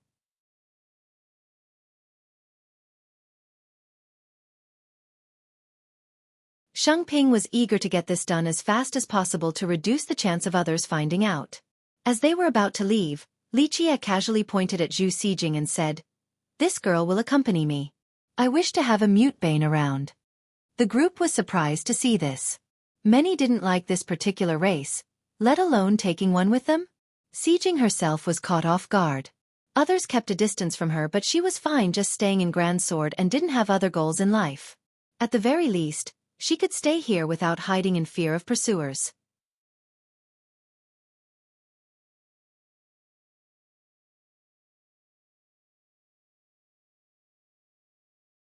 Chapter 2136.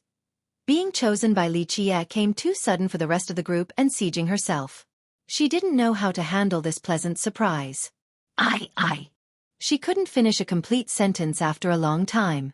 Xijing, go pack up and follow the ancestor. Xueqi tried to wake her up from the daze. She quickly went to get her stuff and returned to Li Qie's side. Xueqi warned her again. Do a good job of serving him, the sect relies on you. Having said that, he handed a few precious treasures to her and whispered, if you run out of money at the court, go pawn them to keep up a good appearance. He was quite hopeful about her because if Li Qie was indeed a founding ancestor, then he would definitely have authority at the court in the future. If she could be highly regarded later by staying with him, then their sect's future became more promising. Thus, he went all out and gave some of his most precious items to Xijing. Their sect still needed to maintain a good appearance at the court. The group was at the entrance right now. Ancestor, we are at a remote region with no Dao portal, so I especially called for a carriage from Arrogance Enterprise. Shengping quickly told Li Qie. A sect at this level naturally couldn't have a portal. Even if they could build the platform, they wouldn't be able to keep up with the cost. Ahem. A sound came from a carriage instantly appearing in front of them. Gentlemen, you called for a ride? An old man asked with a pair of radiant eyes, clearly an expert. 8 dragon horses were pulling this old yet stately carriage. Normally, young Shengping would be too frugal to call for something like this, but he decided to spend big just for Li Qie. Ancestor, please, he told Li Qie. The guy didn't board right away for he was looking at the insignia on the carriage. It wasn't that big, in the shape of an axe or an ingot decoration on a piece of earring. Below carved the word, arrogance. Shengping was quite nervous, afraid that Li Qie was thinking that the carriage and the reception party weren't extravagant enough. Alas, how could Shengping go all out? Li Qie's identity wasn't confirmed, so they couldn't go to the court with great fanfare. He finally heaved a sigh of relief after seeing the guy getting on the carriage. Gentlemen, we'll be at the royal court in 3 days. The driver shouted and set off. The carriage sped towards the horizon with lightning speed, far exceeding the traveling speed of a true champion like Shengping. This made it worth the high price. Li Qie looked at the flying dragon horses and smiled. Arrogance, huh? A bit interesting. Ancestor, you may not know this, but this is the best carriage in 3 Immortals. As long as one can pay up, they can go anywhere with these carriages, even to the immortal and imperial world. This is probably the only company with this capability. Sounds quite capable. Li Qie smiled. In 3 Immortals, one wouldn't be able to cross through the Dao systems if they weren't connected. However, Arrogance Enterprise could go anywhere. One could easily imagine how mighty they were. It's the richest lineage in 3 Immortals, but it's not quite a Dao system. Only a business entity of sorts. These carriages are a very small part of it. Shengping added. The Enterprise is new, right? Li Qie smiled, understanding what was going on. Right, it is much younger compared to many Dao lineages in 3 Immortals. Shengping said, approximately 1 billion years ago, a youth around 12 or 13 years old made a bold declaration, to be the richest in the world. In the beginning, everyone thought that he was joking, an ignorant calf. However, no one expected for him to actually succeed and create the biggest enterprise in 3 Immortals, connecting all the locations. This allowed him to have stores in any Dao system.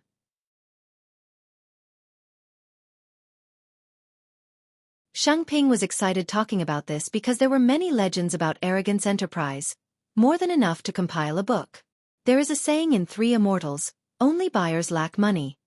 Arrogance never lacks merchandises. As long as you can pay the price, they can satisfy all the demands. Even a few treasures from immortal lineage could be bought. He continued on. After hearing this, Lichia smiled and asked the driver, "Your enterprise has everything for sale?" "Sir, as long as you can pay the price, we can get you anything." That saying is completely accurate. The driver proudly declared. "That's great to hear." Lichia smirked. "Then, tell your shop that I want to buy a true immortal. Money isn't a problem, I don't lack money. Only a true immortal." The driver choked up after hearing this, not knowing how to respond despite being a seasoned professional. Xueqi was surprised too. Where was one going to buy a true immortal in this world? These were mythical existences that have never been seen before. "You're quite funny." The driver coughed. They indeed didn't know where to find one if Lichia could muster up the payment. "I'm not joking at all," Lichia calmly said. "Tell your boss that I want to buy one, money is no problem. I'll be waiting at Insane Court." His expression seemed quite serious, so the driver became silent. Normally, the driver would assume that only a madman would boast about having enough money to buy something non-existent. The problem was that Lichia didn't look like one at all. Xueqi didn't say anything either, sharing the same sentiment as the driver. Alas, this guy was supposedly their ancestor and shouldn't be crazy. He didn't feel like Lichia was messing with Arrogance Enterprise either. Not many would dare to do something like this, knowing the power of this particular group. The carriage continued swiftly across the sky as Lichia basked in the sceneries below. Appearance-wise, the geography beneath wasn't that different from the 9th and 10th worlds. Yet, at a certain power level, one would feel that each inch of this blessed land was filled with the power of the Tao. The entire system was refined by insane ancestor. The land had become a boundary for the Tao origin. After numerous years of accumulation, the land remained incredible despite its swift decline. Imagine back then, this Tao system was like the stars in the sky, spanning on and on endlessly. Now, only this little world is left. Lichia looked at the boundaries and said. Xueqi felt sentimental. He had never seen the land when it was at the immortal level, but he had heard about how unfathomably large it was. Alas, it was only a myriad lineage right now.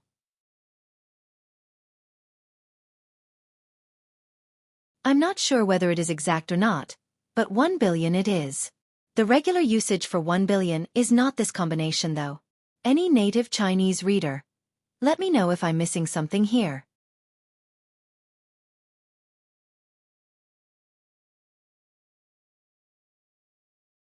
Chapter 2137.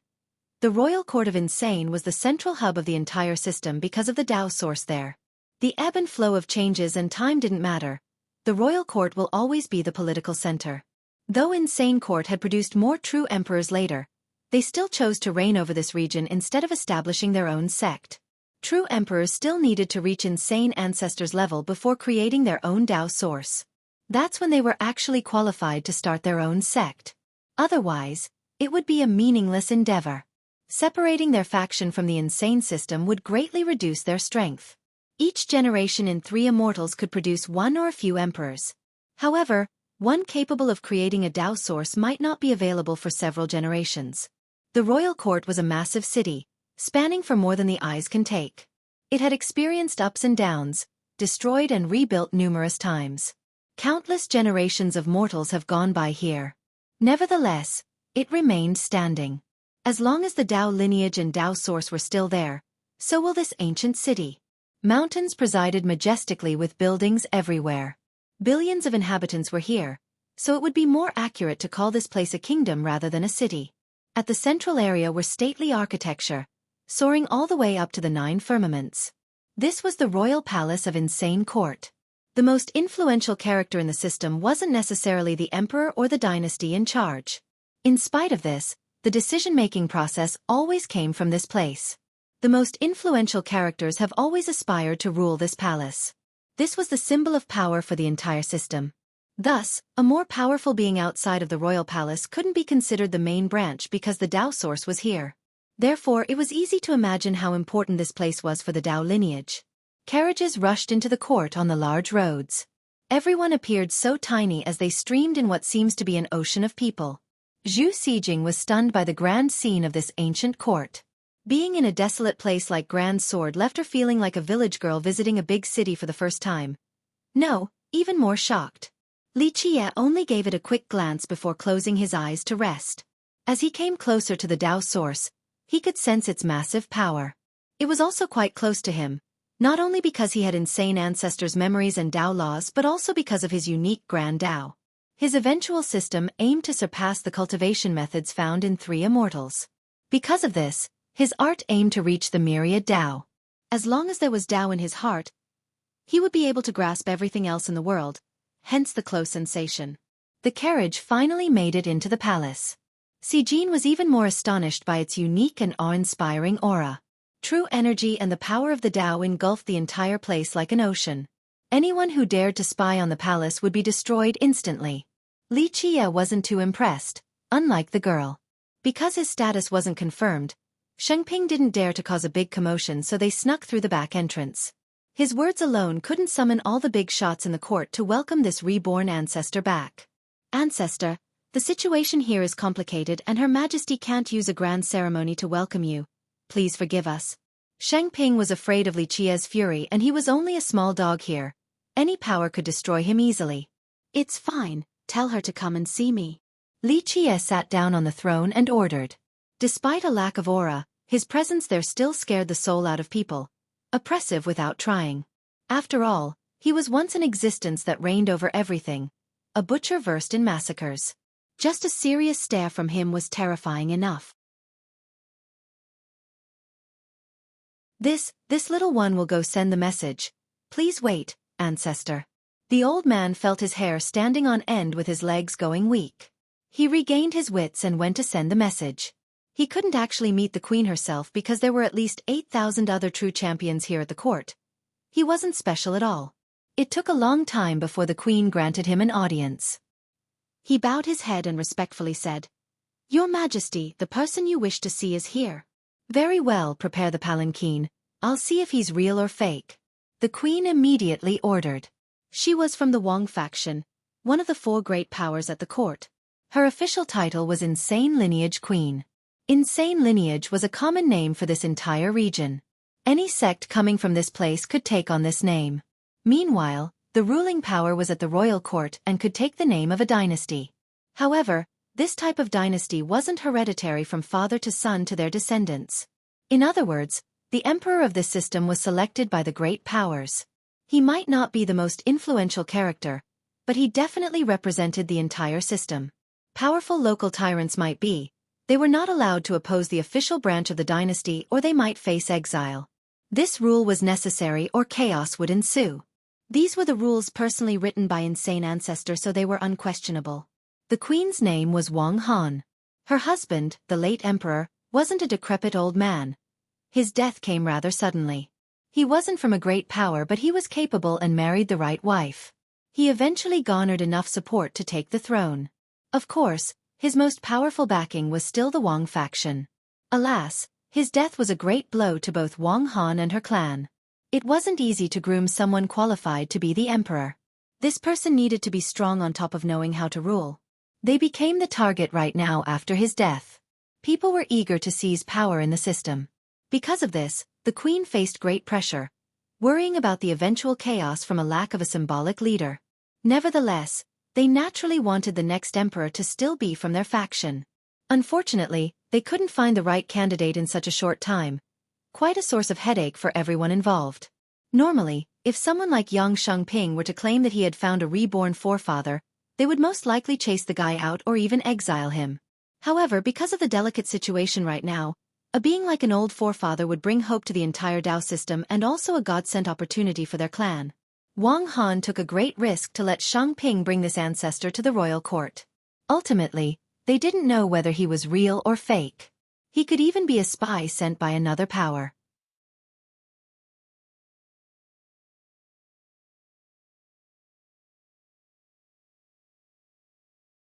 Chapter 2138.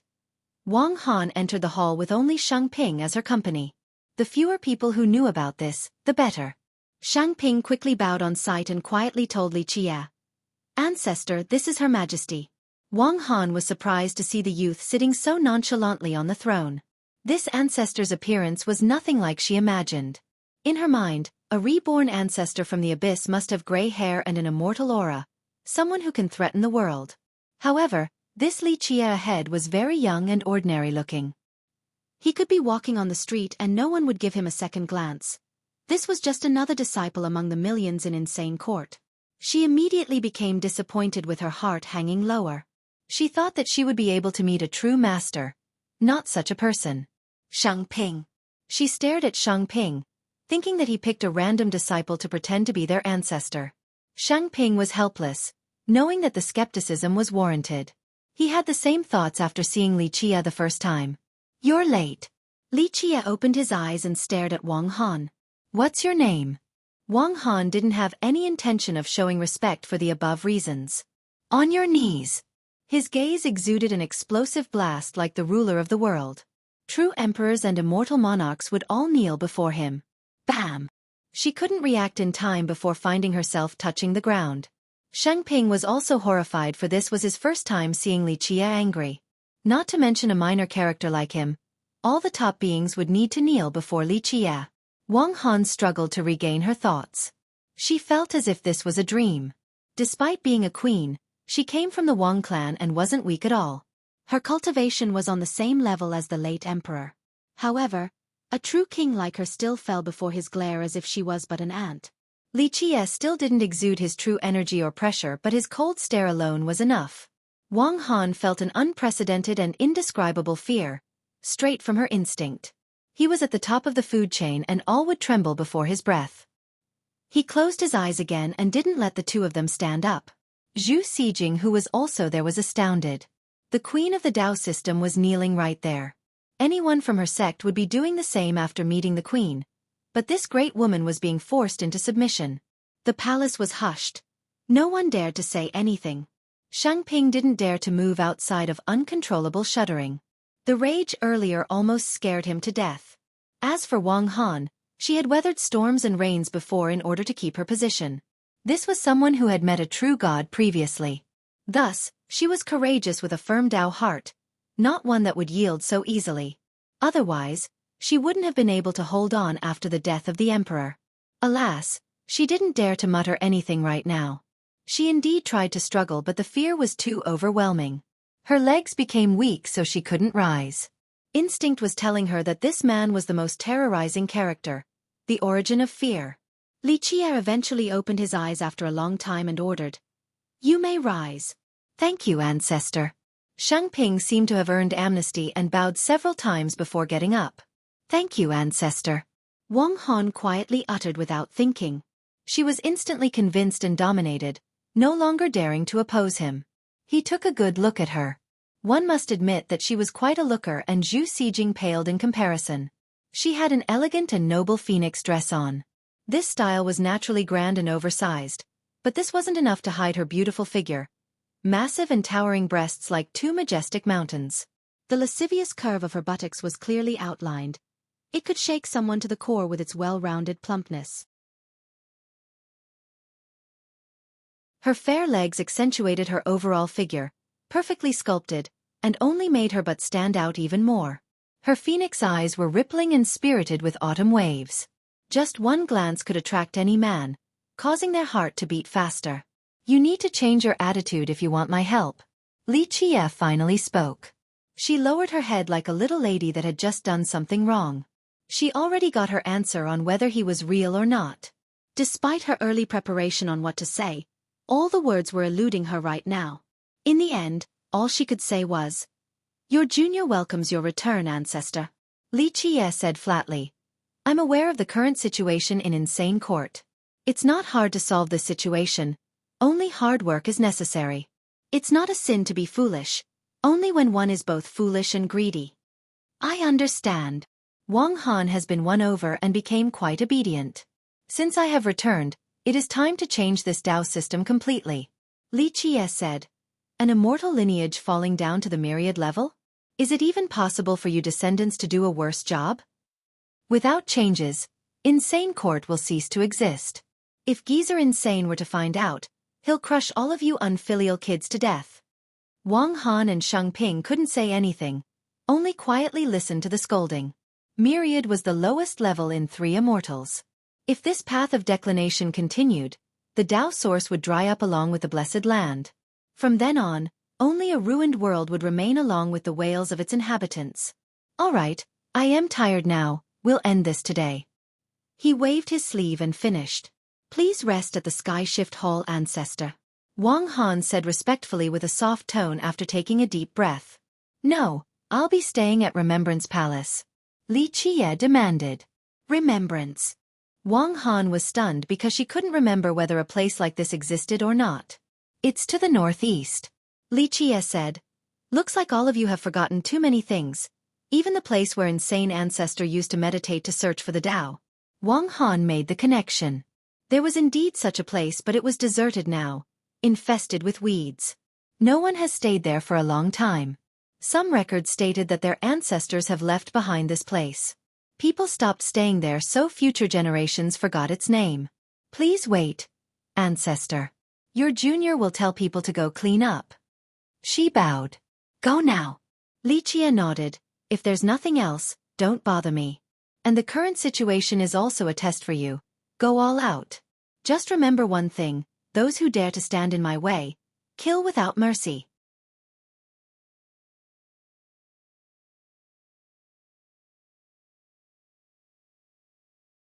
Chapter 2139.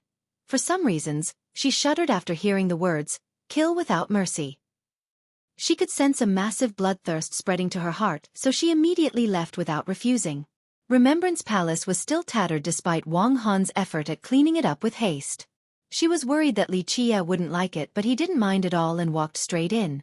He told everyone to leave and began to meditate in his room.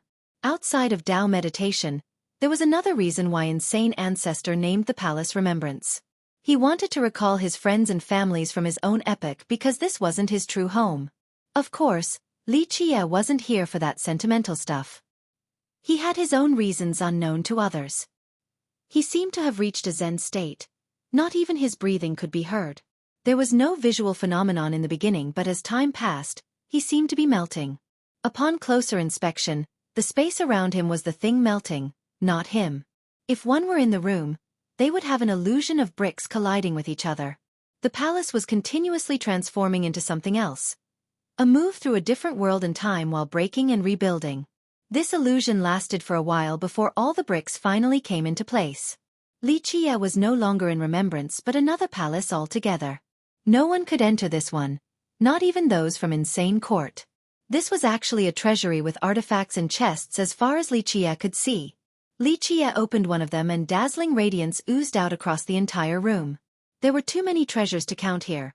Wondrous items such as immortal heart crystals, spring warmth jades, and small wells with gurgling golden water. Treasure metals piled on top of each other like hills. Even an ancestor from Insane Court would go crazy at this sight. Their sect's current treasury was completely inferior in comparison. Li Qiye was still fine.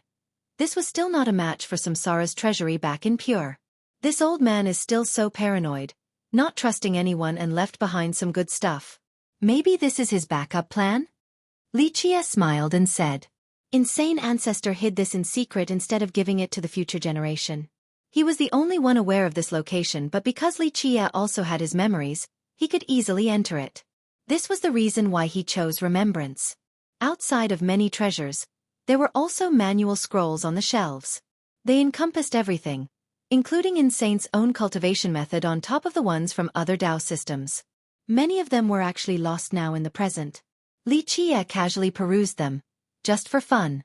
He wasn't that interested because he already made his path. The merit laws of this world or those created by Insane were just references at best. Geezer, you broke my bones back then, so now, I'm taking all of your treasury. I wonder if you will faint after finding out. Li Qiye laughed.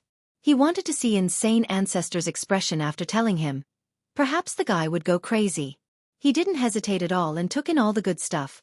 Treasures, weapons, scrolls, and materials.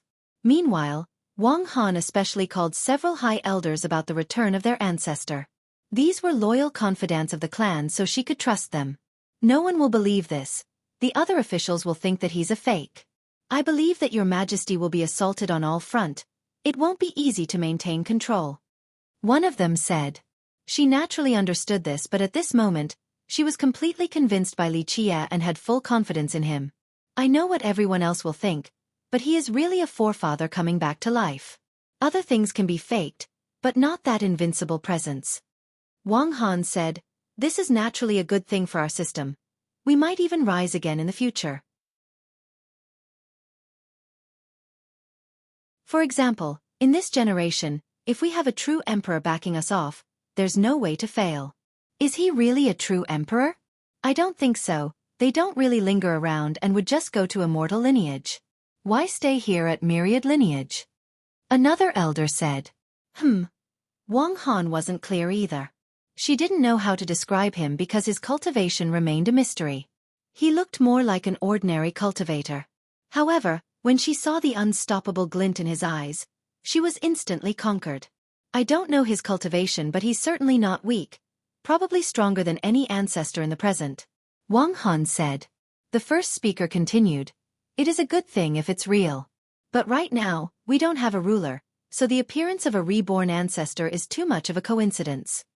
I'm worried that it's someone from a different Tao system. Another felt the same way. What if it's a true god from another place pretending to be our ancestor? Our system will fall into the hands of an outsider. Wang Han agreed that this elder made sense. The timing was too much of a coincidence. If we can test him with the Tao source, we'll figure it out right away. She came up with a bold idea. If he's not a real ancestor, it'll be quite apparent. The first elder immediately shook his head. No, absolutely not. Maybe that's exactly what they want. Just a plan to grab our Tao source. We would be walking straight into their trap. This requires further deliberation. A different one added, this pertains to the rise and fall of our Tao system. No, an existential crisis, even if you want to test him with our Tao source, Your Excellency, it's useless with just our consent alone. Our faction can't make this decision. Wang Han gently sighed. She knew that this wouldn't be easy. Nevertheless, she had great confidence that he was the real thing. Intuition told her to trust this man, and she trusted her intuition. The return of a powerful forefather would definitely propel their sect back to its golden age. The problem was how to convince others to recognize him. Otherwise, the court would stay fragmented. This is a once-in-a-lifetime opportunity. If we don't hold on to this powerful ancestor, he might join any other faction and we'll lose this chance. We might even fall out of the central power after a swift decline. She solemnly concluded.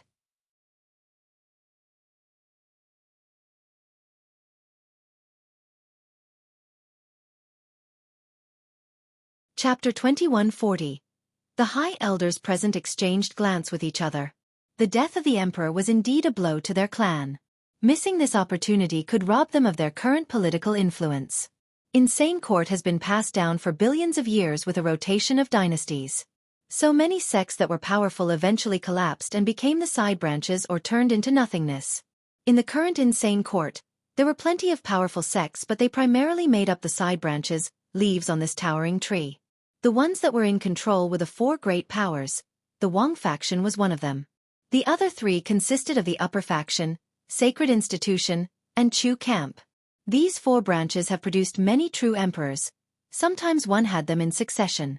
Of course, none of these emperors could surpass the progenitor. It was indeed a great accomplishment for the Wang to reach this level, mainly due to their strength. However, so many other lineages inside the system were vying for their position. Just one wrong step and decline would be imminent, robbing them from the central power. We can't be too risky in this endeavor. One High Elder suggested. If he is a fake that is scheming for our Tao source, it will be very dangerous for the source.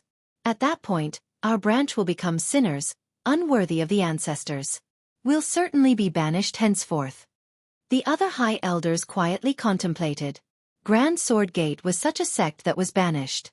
This particular sect was very powerful in the past, but it had committed a big offense, so they were exiled from the main court. If such a thing were to happen to their clan, there was no coming back. How about we ask the ancestors who protect the Tao source to check? They should be the best reason. Wang Han came up with another idea. Plurality isn't clear either. Guessing there are many, since the elders contemplated after hearing this. There was no doubt that the strongest ancestors in the system right now were in this group. They had a prestigious position as well, so if he could gain their recognition, he would definitely be the real thing. They might not be on our side, a different High Elder said. The other elders understood the implication right away. If this reborn ancestor was real, he would certainly make the system prosper again. He was a fat piece of meat, metaphorically. Not only would he take the reign, but this would also last for several generations. Their Wang clan naturally wanted to ride his coattails, and in order to do so, they must not let any other power have him. Flattery and taking the initiative were necessary. We'll invite our own ancestor first then, another elder said. He's a true god with great knowledge and will be able to see much better than us. Afterward, if the guy is real, he'll be our biggest backing and we will fully support him. If he's fake, then we'll just kill him and no one will find out. Wang Han agreed that this was the best and safest course of action. She had absolute confidence in Li Qie right now and would back him up. We need to take good care of this ancestor for now with the highest respect. But do not let this leak. Wait until we clarify his identity before making a decision. The High Elders decided. She sighed and had to agree. She couldn't change their mind and still needed their help to convince the other three powers. Li Qie didn't give a damn about the decision of the court. If he wanted to take the reins, he could do so quite easily, but he had no interest right now. He continued to stay in remembrance, spending most of his time cultivating. The Dao seed was now a tree inside his land. It wasn't sky-blotting just yet, but there were plenty of exuberant leaves, full of life and joy. He named it Primordial Tree or Grand Dao Tree. The aura and energy coming off it were named Primordial Energy. This energy encompassed everything. Chaos, myriad Dao, emotions, and desires. Everything started from this energy. That's why Li Qie named it primordial. The denser the energy, the more life force the tree had. As long as it grew to a certain level, it would mature enough to have Dao fruits. When they ripen, that's when he would reach the Dao. This was a path never traveled before. After working on his Dao, he slowly took out an ancient book, something coveted by all, the physique scripture. It was filled with primordial energy now. It took on a form without pages and words, more like a brick. This was because of his new cultivation system, so the scripture had returned to the origin once more. When Li Qie forcefully opened the first page, the scripture would create an entirely new merit law, no longer the physique arts with the 6 words. When his Grand Dao finished, a new cultivation system would form and the entire would have to change to an entirely new epoch. Buzz. He touched the scripture, but there was no opening it. Open! An explosion of primordial energy erupted from him. He became eternal and turned into a world-creating progenitor. The energy drowned out the entire book. Of course, the book was also crazily absorbing this energy, wanting to suck it dry. During this process, the tree inside the land emitted more energy in an endless amount. This seemed to be the origin of all, never capable of running out of primordial energy. The scripture eventually stopped, seemingly had its fill. Buzz! The tree started to glow and a completely new rune came out. Nevertheless, it was ancient enough to exist at the very start of the world. It contained a majestic aura filled with life, a new life form. It then flowed across Li Qie's body and wove together to form a new law, containing the same archaic and primordial property. With that, the new law traveled to his arm, then his finger, then finally the scripture. The scripture began to glow as well. The light seemed to be carving a word onto the scripture, the formation of a divine scroll. Open! Li Qie roared again. The massive energy allowed Li Qie to separate from this space to form something completely new. There was nothing here in the beginning, but with a single thought of his, the celestials were born. Next, a sky appeared with beings coming to life. Boom! He was the Lord of all and nothing could resist his will. The scripture emitted a resonating blast across this universe and became an eternal sound.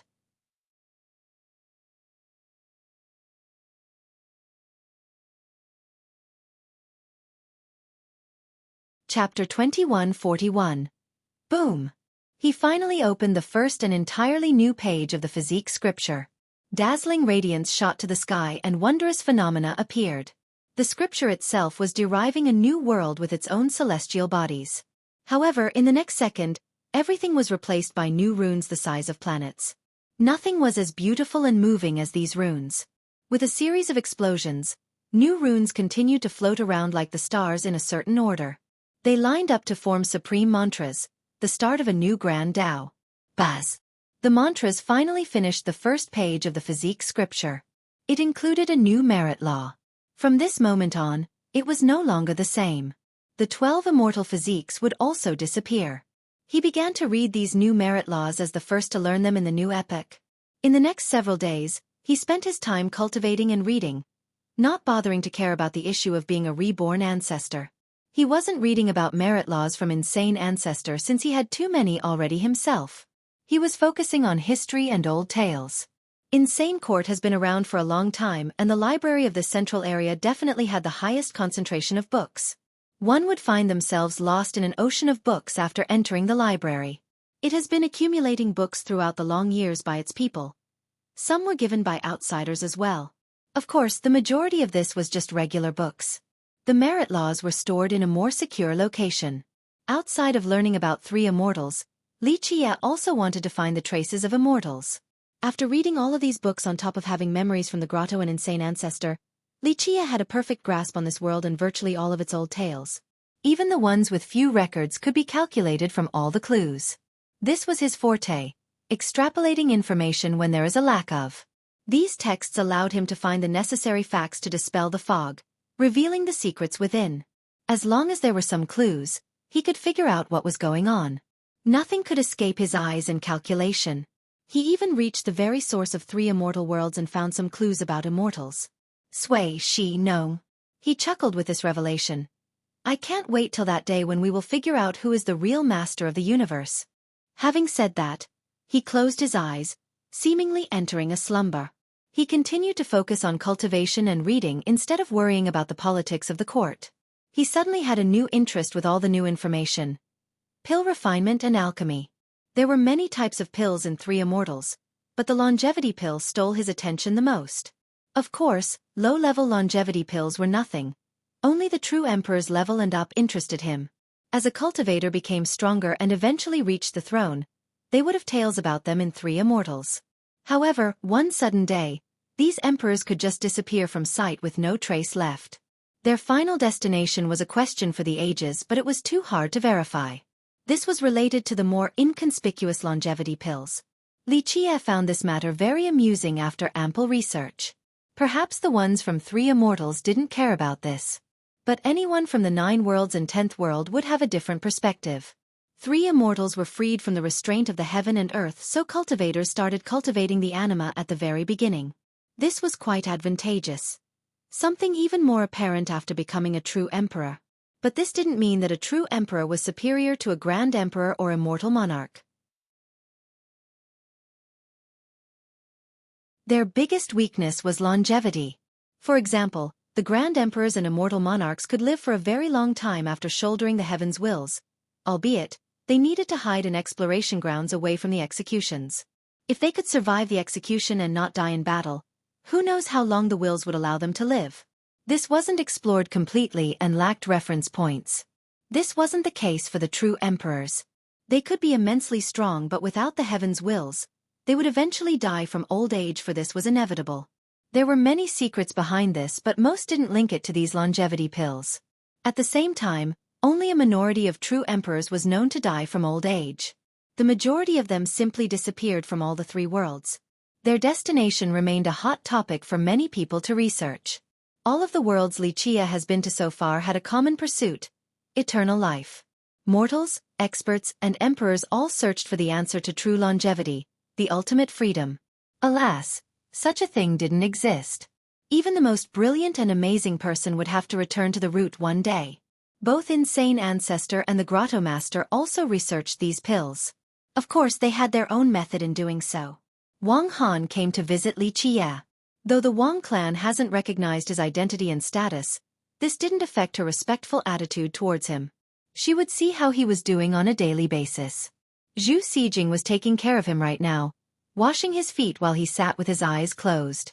Xueqi waved his hand, gesturing for Xijin to leave. He continued to sit there quietly with his legs dipped in the hot water. Wang Han crouched down and obediently washed his feet in a gentle manner. If anyone were to see this, they would become shocked. She was a noble daughter from the Wang, the queen of insane court Dao lineage.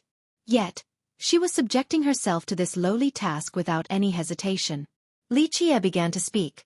One needs an iron fist to take care of this situation. You do things in a careful manner but lacks decisiveness, so nothing can get done.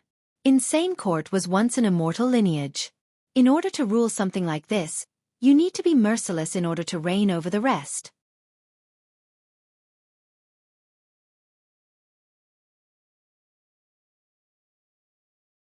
Chapter 2142. Wang Han carefully mused her next response. She knew that Li Qie was testing her and that he was currently unsatisfied with her abilities. A Dao system shouldn't have internal strife and killing. She eventually replied. Though she had her own achievements, she wasn't a supreme character. Not to mention the entire system, she didn't have the most power in her own clan, subjected to being hindered. Before the death of the emperor, the two of them could manage, though with difficulties. Too many people coveted power in any Dao system. She acted as a virtuous wife and fully supported the emperor. Her clan, under her lead, supported all of his decisions. Furthermore, he had military power and could order the officials in the system. Thus, the situation was stabilized during his reign. She certainly suffered the greatest blow from his death. She didn't have a firm grasp on the military in comparison. Moreover, the Wang was also searching for someone else to take over. Ultimately, she was still a woman. Capable and powerful, but she lacked a merciless decisiveness. Li Qie's assessment on her flaws was spot on. She found it hard to maintain a grasp on the military by making decisive moves. Solidarity and great leadership are necessary before avoiding internal conflicts. Easier said than done. One needs to quell unrest first before doing what they want via orders. Li Qie said. She opened her mouth but hesitated, ending with only a sigh. According to him, she would need to consolidate the Wang clan's power first because this was her biggest backing. Without them, she wouldn't be able to do anything. No chance of being decisive. The problem was that the clan itself was divided. The late emperor was the one keeping the morale high, allowing the Wang to support the two of them wholeheartedly. But now, there were ancestors in the clan wanting someone else to take over, hence her precarious situation. Sure finished washing his feet and began rubbing his legs. "What is your plan?" he said flatly. He has never been stingy with his followers. After all, everyone else were strangers to him in this Dao system. If she were to be loyal, he would be happy to lend her a hand. She hesitated for a moment before looking up to answer. "Please guide me, young noble." She changed to using his favorite honorifics to address him at this moment. The beauty was obedient and gentle right now. Such alluring charm could stir the soul, resulting in an indescribable scene. A snow-white valley full of spring and 2 ripe peaches. Others couldn't help but want to take a bite. Her full buttocks were beyond words, making the heart beat faster. He reached to gently raise her exquisite chin below her red sweet honey lips and asked, "Do you trust me?" It looked as if he was flirting, but this wasn't the intention. He just did whatever he pleased, but it lacked any intent of disrespect and wretchedness. "I do," she said without any hesitation due to the unconditional trust she had right now after being convinced last time. Others might be suspicious of him but not her. He smiled and closed his eyes again without responding. She didn't push the issue and continued to rub his shoulders and muscles. Being serviced by a beauty was an enjoyable leisure. She controlled her strength perfectly so that he could relax and love this feeling. "Your path isn't difficult," he eventually answered. "First is careful planning. Next is to follow it through no matter what. That's all you need to do, the sky won't fall down." She tried her best to understand what he meant and continued her task. After a long time, he continued. "I will leave the palace tomorrow to see an arrogance branch. I'll accompany you," she quietly said, as gentle and pleasant as the water in spring. He didn't refuse and continued his rest. On the next day, Li Qie was heading for an arrogance store in order to buy some items on top of finding some information. Yang Shengping and Zhu Sijing naturally accompanied him. Queen Wang Han also came early without any follower. She also put on a servant disguise and an old posture so that no one could recognize her. Because the situation was still unfavorable, she didn't want to show her face. "Let's go." Li Qie didn't comment on her appearance and ordered. He didn't use a carriage or air travel but strolled straight out of the palace, seemingly basking in the sceneries. Xueqi didn't understand why he wanted to walk. This was a waste of time in his mind, but he didn't dare to ask. Wang Han, on the other hand, could see that each step was measuring the area. She shuddered despite not knowing the magical property of his action. Nevertheless, she was clear that he was measuring the entire palace. After walking through half of the place, he shook his head in response. This Tao system has truly fallen. Back when it was located in a mortal lineage world, it was arrogant and imperious. But now we'll be hard-pressed to find a true god that can ascend, let alone an eternal. Xueqi and Xijing didn't react too much due to their lack of knowledge about the system. This wasn't the case for the queen since she took a deep breath upon hearing this. He casually stated the situation in their system, as if there was no secret to speak of. Only the big shots in the court knew how many experts they had. As for the true gods capable of ascending, it needed to be someone with a similar position and status as her. Ultimately, outsiders couldn't meet this level of an ancestor. Speculation was the limit. Nevertheless, Xueqi only needed to walk around the palace to clearly figure this out. This was quite a monstrous ability. She was shaken and became even more impressed and convinced of him. Such shameless boasting. Someone heard the conversation and mocked Xueqi. It was a youth pulling a stallion with the intention of leaving the palace. He wore an official robe with a stern glare. True energy surged from him. Clearly an expert. This youth continued, "Brat, you're an ant daring to comment on a great tree. The power of insane court can't be speculated by you." Young lord of the Pang. Yang Xueqi immediately recognized the youth with a changed expression. Xueqi ignored the youth and continued forward. "What's your name, brat?" The youth was naturally annoyed at Xueqi's attitude. "I, Peng Weijin, want to know who you are, to see if you are qualified to talk like that."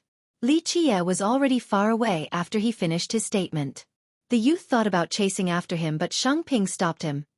"Young Lord Peng, please don't misunderstand. This young noble is an esteemed guest." Xueqi wasn't a nobody. Though his background was terrible, he was still a true champion, not a coward. 1.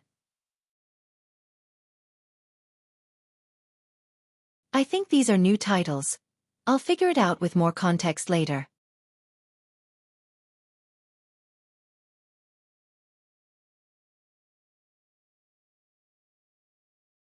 Chapter 2143. The youth named Wei Jin coldly stared at Xueqi for blocking his way and sneered. "Yang Xueqi, I respect you as a senior since you're a true champion. However, don't forget that this is the royal court, not your tiny sect. True champions are everywhere in this place." "I'm aware, no need for you to remind me, young lord." Xueqi's expression darkened. For better or worse, he was still a big shot that had lived for many years. He naturally became furious after being sneered at by a youth. "Humph, looks like you got braver. Normally you don't leave your place at all." Wei Jing stopped caring about Xueqi. "I heard you're close to the Wang recently. Is that why you're so bold now?" "Young lord, no need to be rude," Xueqi said. Wang Han was close and certain words couldn't be taken back. The situation would escalate for the worse. "Ha, you know exactly what is going on." Wei Jing snorted. "Don't forget, the emperor is dead now and the Wang might fall too. If you are smart, you will know what to do. We also welcome you to join our clan. As you know, upper faction is our backing." "I will have to refuse your offer, young lord." "Thank you." Xueqi quickly interrupted Wei Jin. At this moment, he had already chosen the Wang clan. More importantly, Wang Han was right here.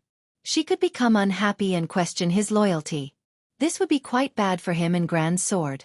"Humph, can't even appreciate a favor," Wei Jin coldly said. "If you wait till the Tao system situation settles, it'll be too late for regrets then." He turned and left after making the last words. Wei Jin looked down on Xueqi, but he avoided a direct confrontation. He was only a true hero while the guy was a true champion, certainly stronger than him.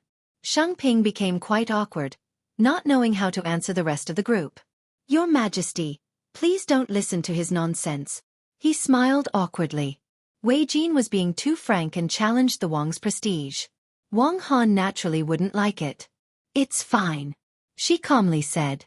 This wasn't surprising because many people wanted her military power right now so that they could take over the main branch. The Pang was also quite influential in the court. More importantly, They were loyal to the upper faction, one of the four great powers. It has been wanting to take over for some time now and was growing impatient. Thus, Wei Jin's tone was within her expectation. Li Qie naturally didn't give a damn about these trivial matters. Upper faction? Peng clan? Ants they were. He focused on measuring the ground instead. After leaving the palace, he continued to do this surveying walk. The core of the Dao system was the court. Though the system spanned for 10 million miles, Insane Ancestor was able to refine every inch into Dao land after opening the Dao source. Nevertheless, he still spent the most effort around this area. As long as the royal court was around, the Dao system would be just fine. The other territories could be invaded and taken over, but the Dao system would live on with the court. Of course, if the court was destroyed and the other territories were still left, Insane Court would only exist in name only. Li Qie had a good understanding of the foundation now. This meant that if he wanted to use its power in the Dao source, it would be all too easy. He didn't need to use his own power in this land to sweep through everything. He was the lord of this region now.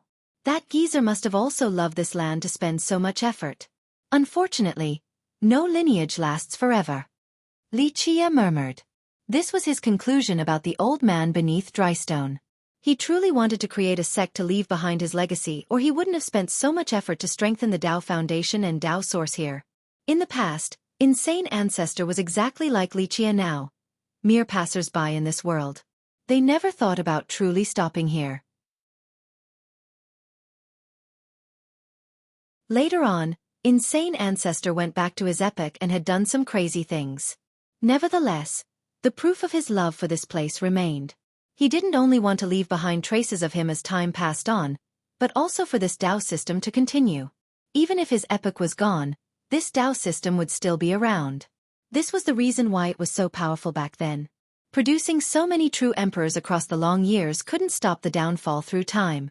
In the end, it fell all the way down to myriad lineage world. In fact, it wasn't even a top power in this world.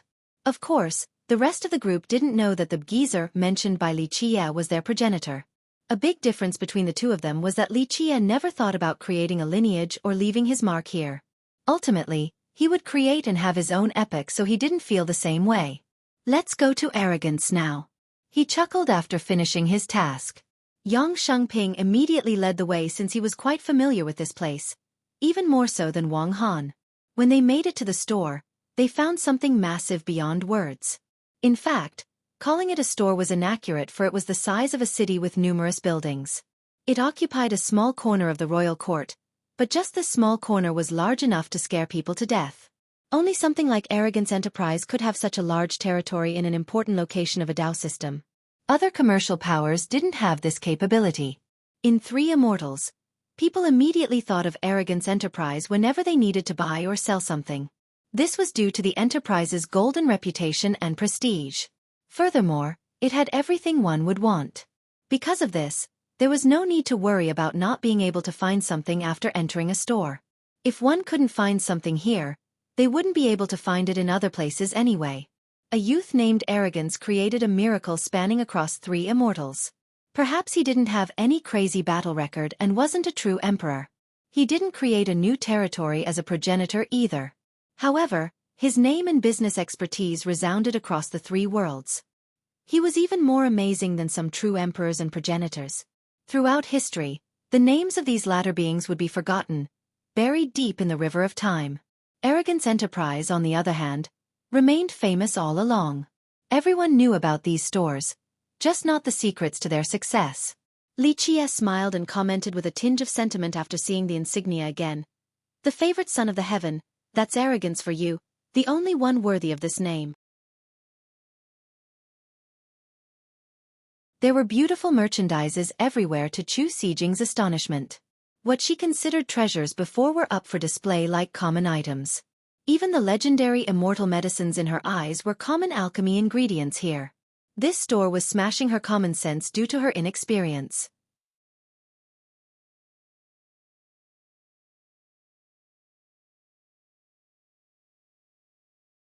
Chapter 2144.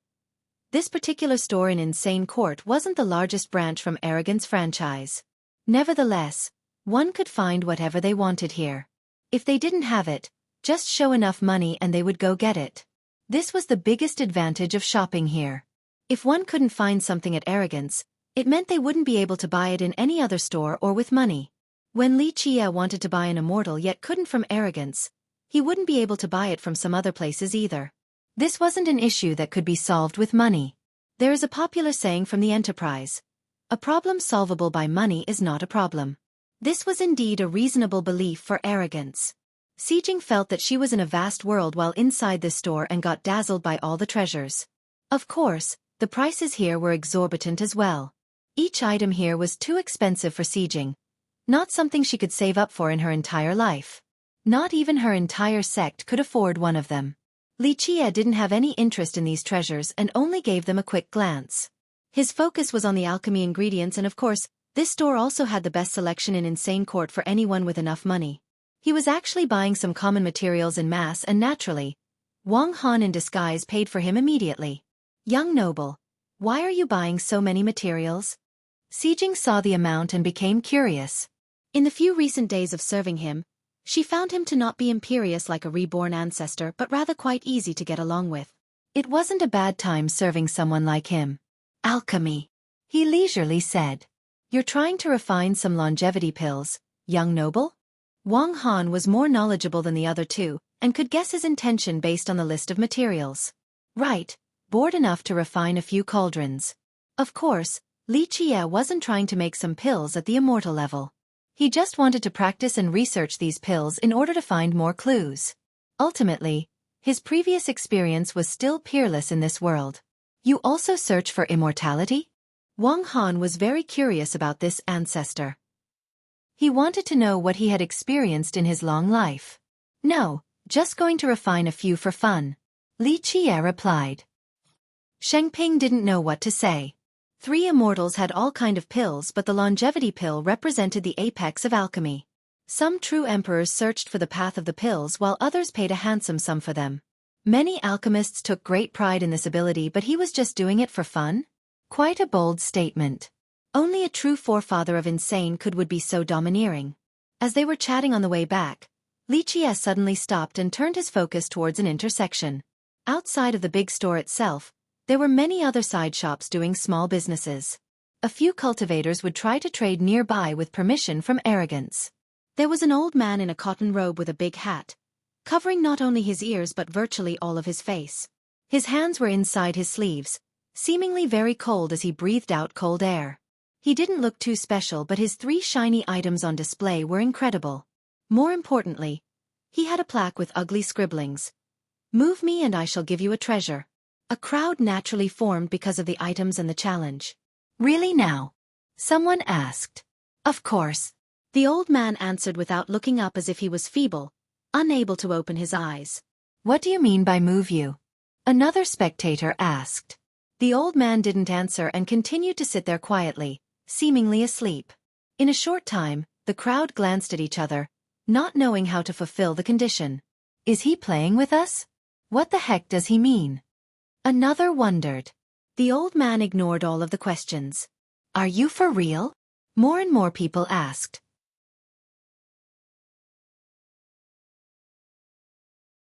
Well, he can't be tricking us because Arrogance Enterprise guarantees the transactions here. If he does anything funny, Arrogance will interfere. An older cultivator said. The spectators agreed with this and felt assured because of the Enterprise. Nevertheless, they were still at a loss. Bang! Suddenly, a lowly-looking middle-aged cultivator got on his knees and shouted, Father, I'm here to see you. The crowd was startled at first, but they quickly realized that he was doing and laughed. Haha, this guy got a father out of nowhere. They found this man very amusing. Of course, the guy was feeling quite hot and embarrassed. He was a nobody without a strong background. This was why he could kneel and call someone father without losing any face. He didn't have anything to lose, and in case of success, it would be a free treasure. Alas, the old man didn't give him the time of day. Father, your son's life hasn't been easy. Will you give me a treasure? The middle-aged man bowed his head and asked. There was still no response. Maybe he'll say yes if you call him grandfather. Someone else joked. Yeah, call him grandfather, maybe that'll work. The crowd exploded in laughter. Grandfather. The man clenched his teeth and didn't mind being mocked at by the crowd. Your obedient grandson worship you. Alas, the old man was still unmoved. Haha, looks like you want to be his grandson but he doesn't want you. Xueqi, who has never seen something strange like this, became astounded. In the end, the man gave up and left. Robbing the old man was out of the question because arrogance was in charge here. People wondered again at how to move this old man. Calling him a father or grandfather didn't work at all. Nevertheless, they didn't want to give up on these 3 treasures.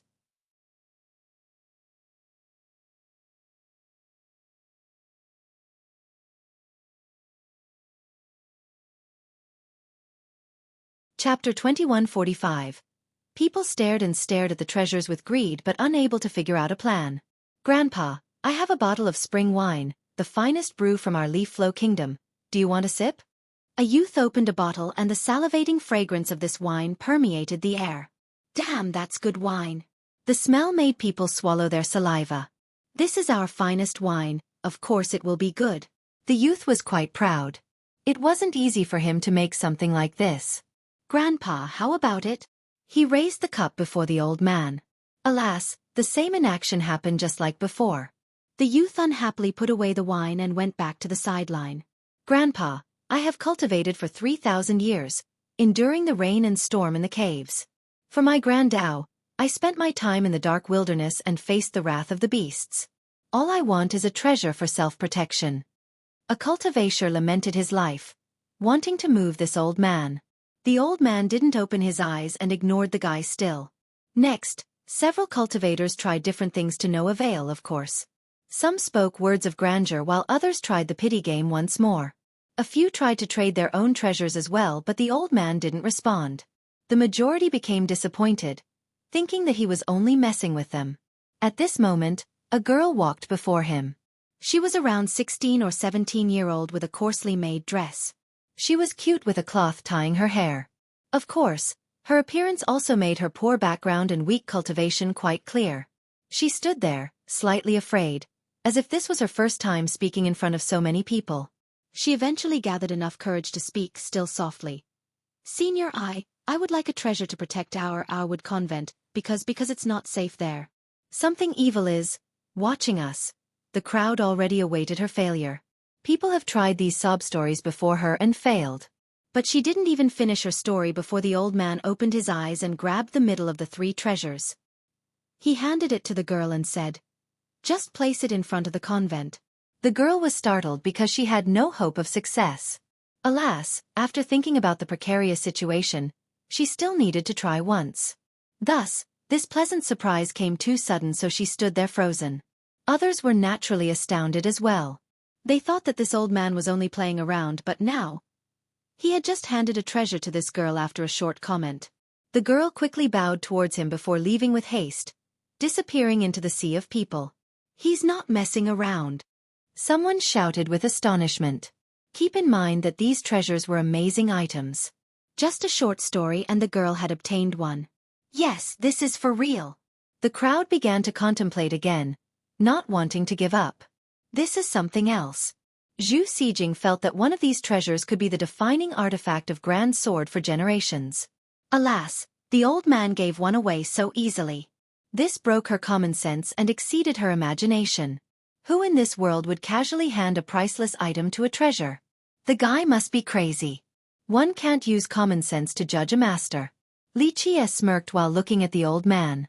Senior, I come from Cemetery Mountain. Our clan view protecting the mortals as our responsibility, but recently, something evil is invading our estate. My uncles have fallen one by one. Please give me something to protect my clan. A quick-witted youth kneeled before the old man with tears dripping down. The old man simply took out another treasure and placed it in the middle of the other 2 as a replacement. He closed his eyes again, not giving a damn about the youth. He cried and lamented about his clan, but it all fell on deaf ears. Senior, my young sister has always been sick, bedridden.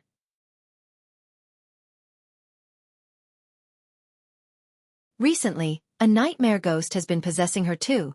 Please give me a treasure to protect her. People tried to copy the girl's sad story again. No one was able to replicate the same success despite the sad stories. Why only that girl? Not all of them are lying. Wang Han observed for a long time before wondering. It has nothing to do with tragedies or sad circumstances. Li Qie smiled. Too many people live terrible lives, you can't save them all. The sad story isn't the thing moving him but rather, the secret behind it. The secret. Wang Han carefully analyzed that girl earlier again but still couldn't come up with anything. Meanwhile, the old man continued to ignore the rest of the crowd. People eventually gave up on sad stories and tried something different. All were useless. Let me try. A confident voice came about. People looked over and saw an awe-inspiring youth walking forward. That's the young lord of the Peng clan. Someone immediately recognized him. This was the youth who sneered at Li Qie back at the palace. He heard something interesting was going on near the Enterprise and came running. He slightly bowed at the old man before slowly taking out a bottle and opening it. A faint medicinal fragrance billowed. A longevity pill. An old cultivator recognized the scent immediately. People's eyes turned bright after hearing this, especially the older ones. Senior, this is a precious pill personally refined by Venerable Yi of our insane court. How about I trade this for a treasure of yours? He asked the old man. Venerable Yi, that's the most famous alchemist in insane court. The crowd gasped after hearing this. A pill from Venerable Yi is indeed priceless. The older cultivators could feel their heart beating faster since these pills were too necessary for them. That's a good pill for sure. Wang Han nodded. Venerable Yi is the best alchemist for our power. Any pill created by him can be considered priceless. I heard an ancestor from Chu camp couldn't even get one after asking her.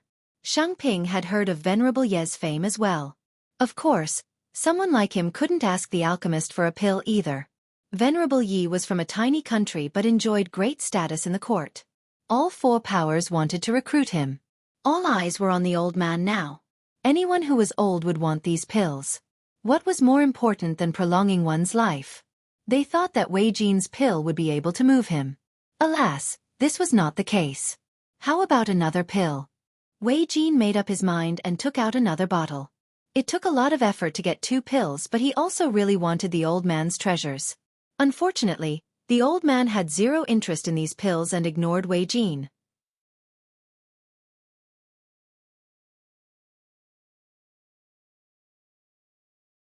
Chapter 2146. Peng Wei Jin had no choice but to unwillingly back off. He didn't dare to do anything despite being quite annoyed because of arrogance enterprise.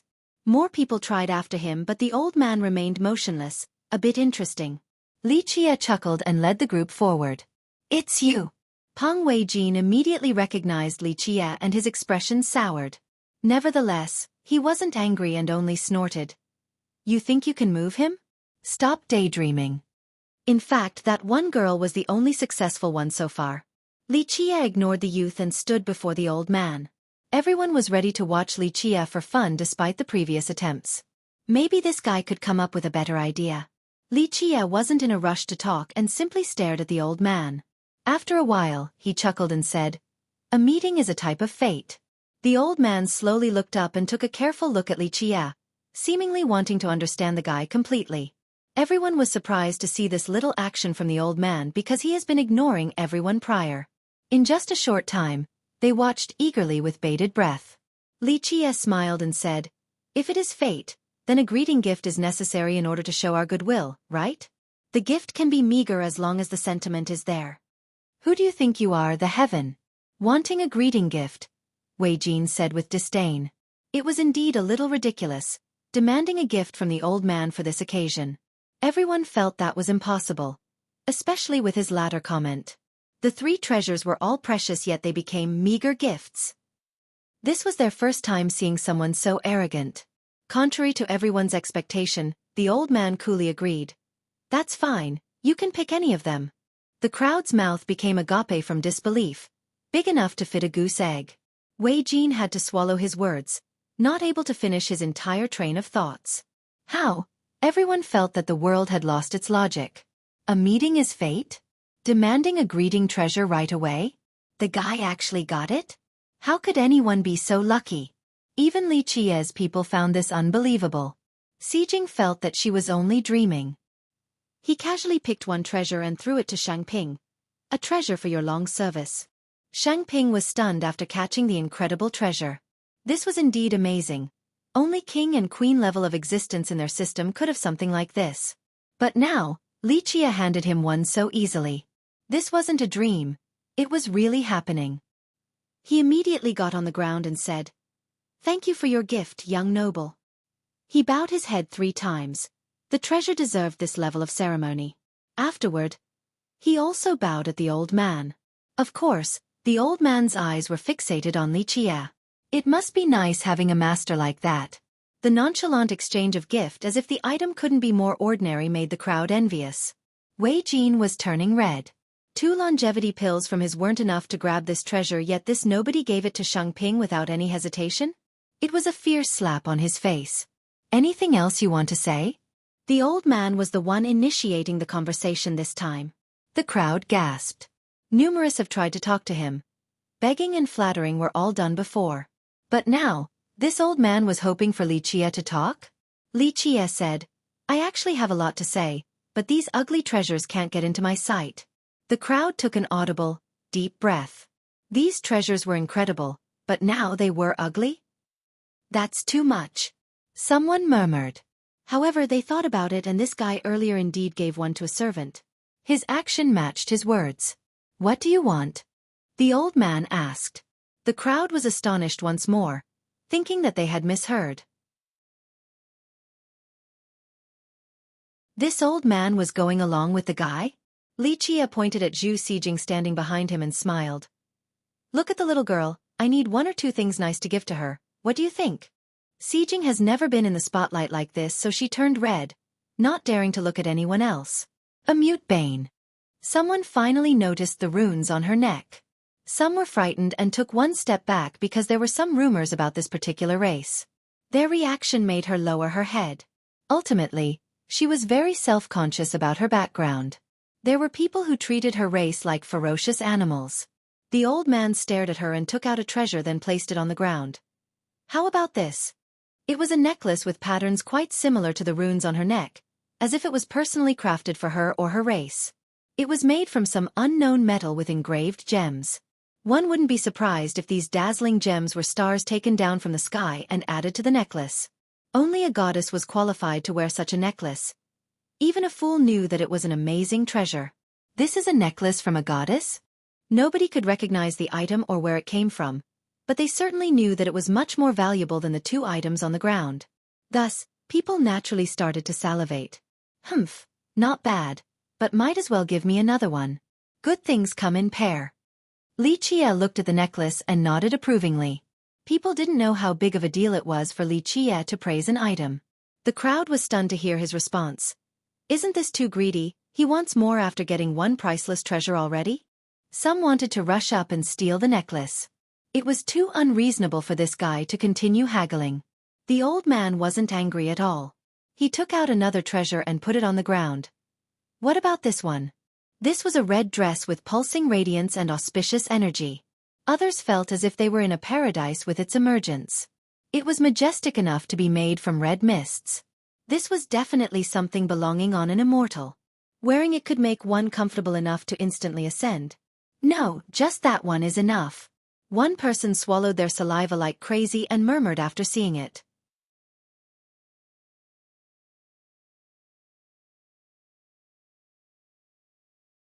Chapter 2147.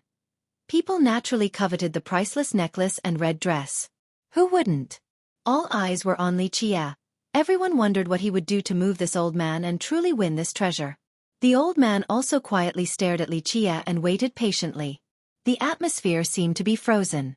Everyone wanted to see his next move in order to deserve these 2 treasures. Li Chia smiled and leisurely said, "I shall create a new epic and create a supreme Tao fruit. I shall be the ruler of all. When I exist, everything else is trivial."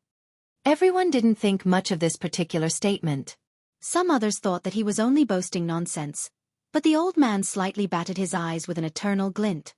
Alas, it was too ephemeral for people to notice. "I see, well said. How amusing." The old man praised. The crowd was astounded. They felt that Li Chia was only bragging, something that anyone could do. The problem was that this had gained the old man's approval. Is he insane? This is a thing? Everyone found this whole thing crazy. Just one sentence was enough to trade for 2 treasures, something even more incredible than the popular adage, words are worth more than gold.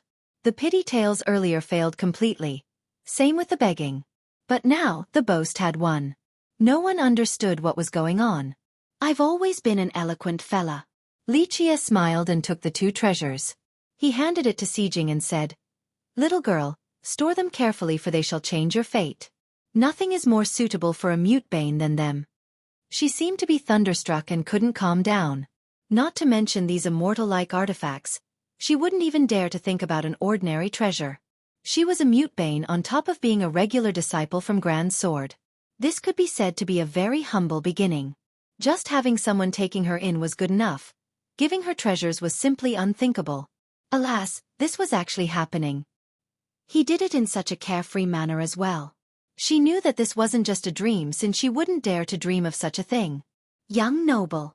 She couldn't say anything as her eyes moistened, basking in this warmth. He was the only one in the world who was nice enough to treat her like this. The myriad words were useless in this case for she was in no state to properly convey her feelings. People was at a loss for words. These 2 items were so much more precious than the item given to Yang Shangping. It wasn't something that could be actively searched for. Just one was enough for an entire lifetime, let alone 2.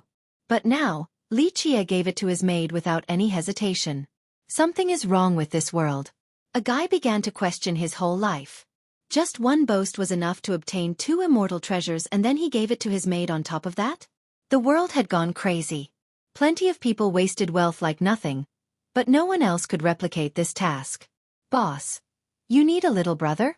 I can warm your bed or be your chair, whatever you want. Boss. You need a horsekeeper? I'm gifted in equestrianism since youth. Boss. Does your thigh need another decorative trinket? I can hug it all day long, an even more thick-skinned person said. The crowd went crazy. To have a master like him might be the happiest thing in life. Of course, Li Chia didn't pay any attention. His eyes were fixated on the old man and vice versa. No one else was qualified to join in. Anything else to say? The old man said. Of course, but that depends on what you have to give me. Li Chia chuckled. How about giving me something good to celebrate this meeting? I will tell you an old tale for it. Really? The old man casually took out a wooden box and placed it on the ground. It was ancient in both style and scent. The entire thing was polished, seemingly caressed by someone so many times across the years. Perhaps an unbelievable treasure was inside to warrant such love.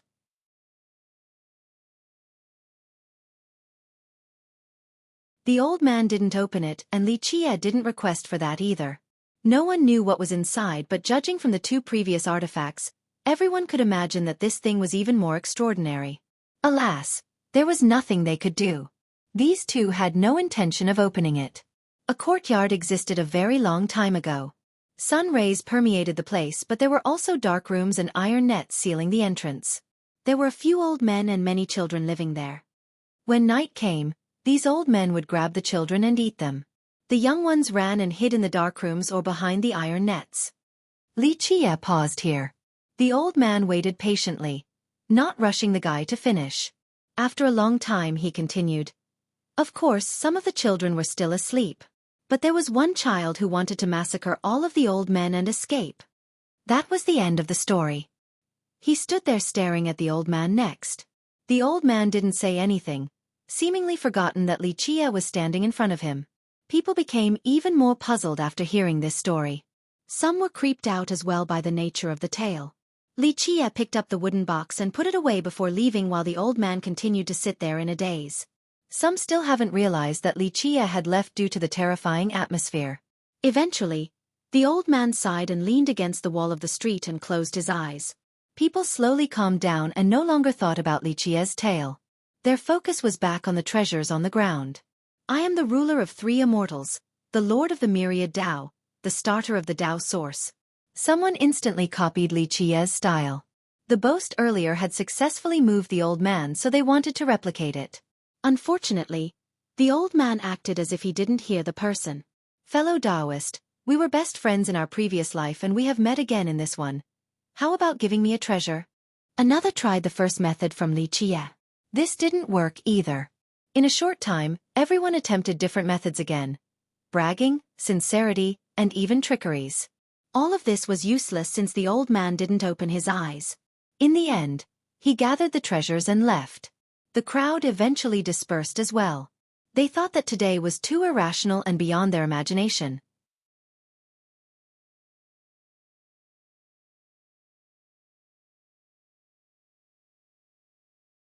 Chapter 2148. After leaving the mysterious old man, Xueqi continued strolling around the ground of the Enterprise. Though there were numerous shops here with an unfathomable amount of treasures, few could pique his interest.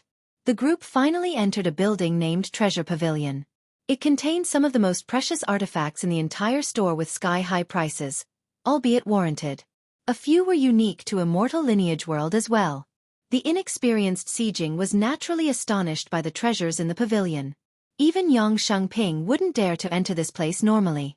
Though it allowed universal entry, the price was the real prohibiting factor. Only the lord of a region, such as Queen Wang Han, would be able to afford some of the items. The top ones were still out of her reach. She was in a pensive mood while following Xueqi. The Enterprise was truly unfathomable.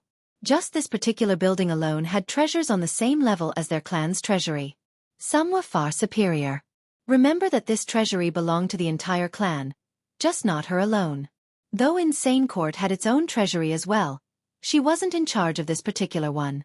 Too much paperwork required for the exchange and bestowment of treasures.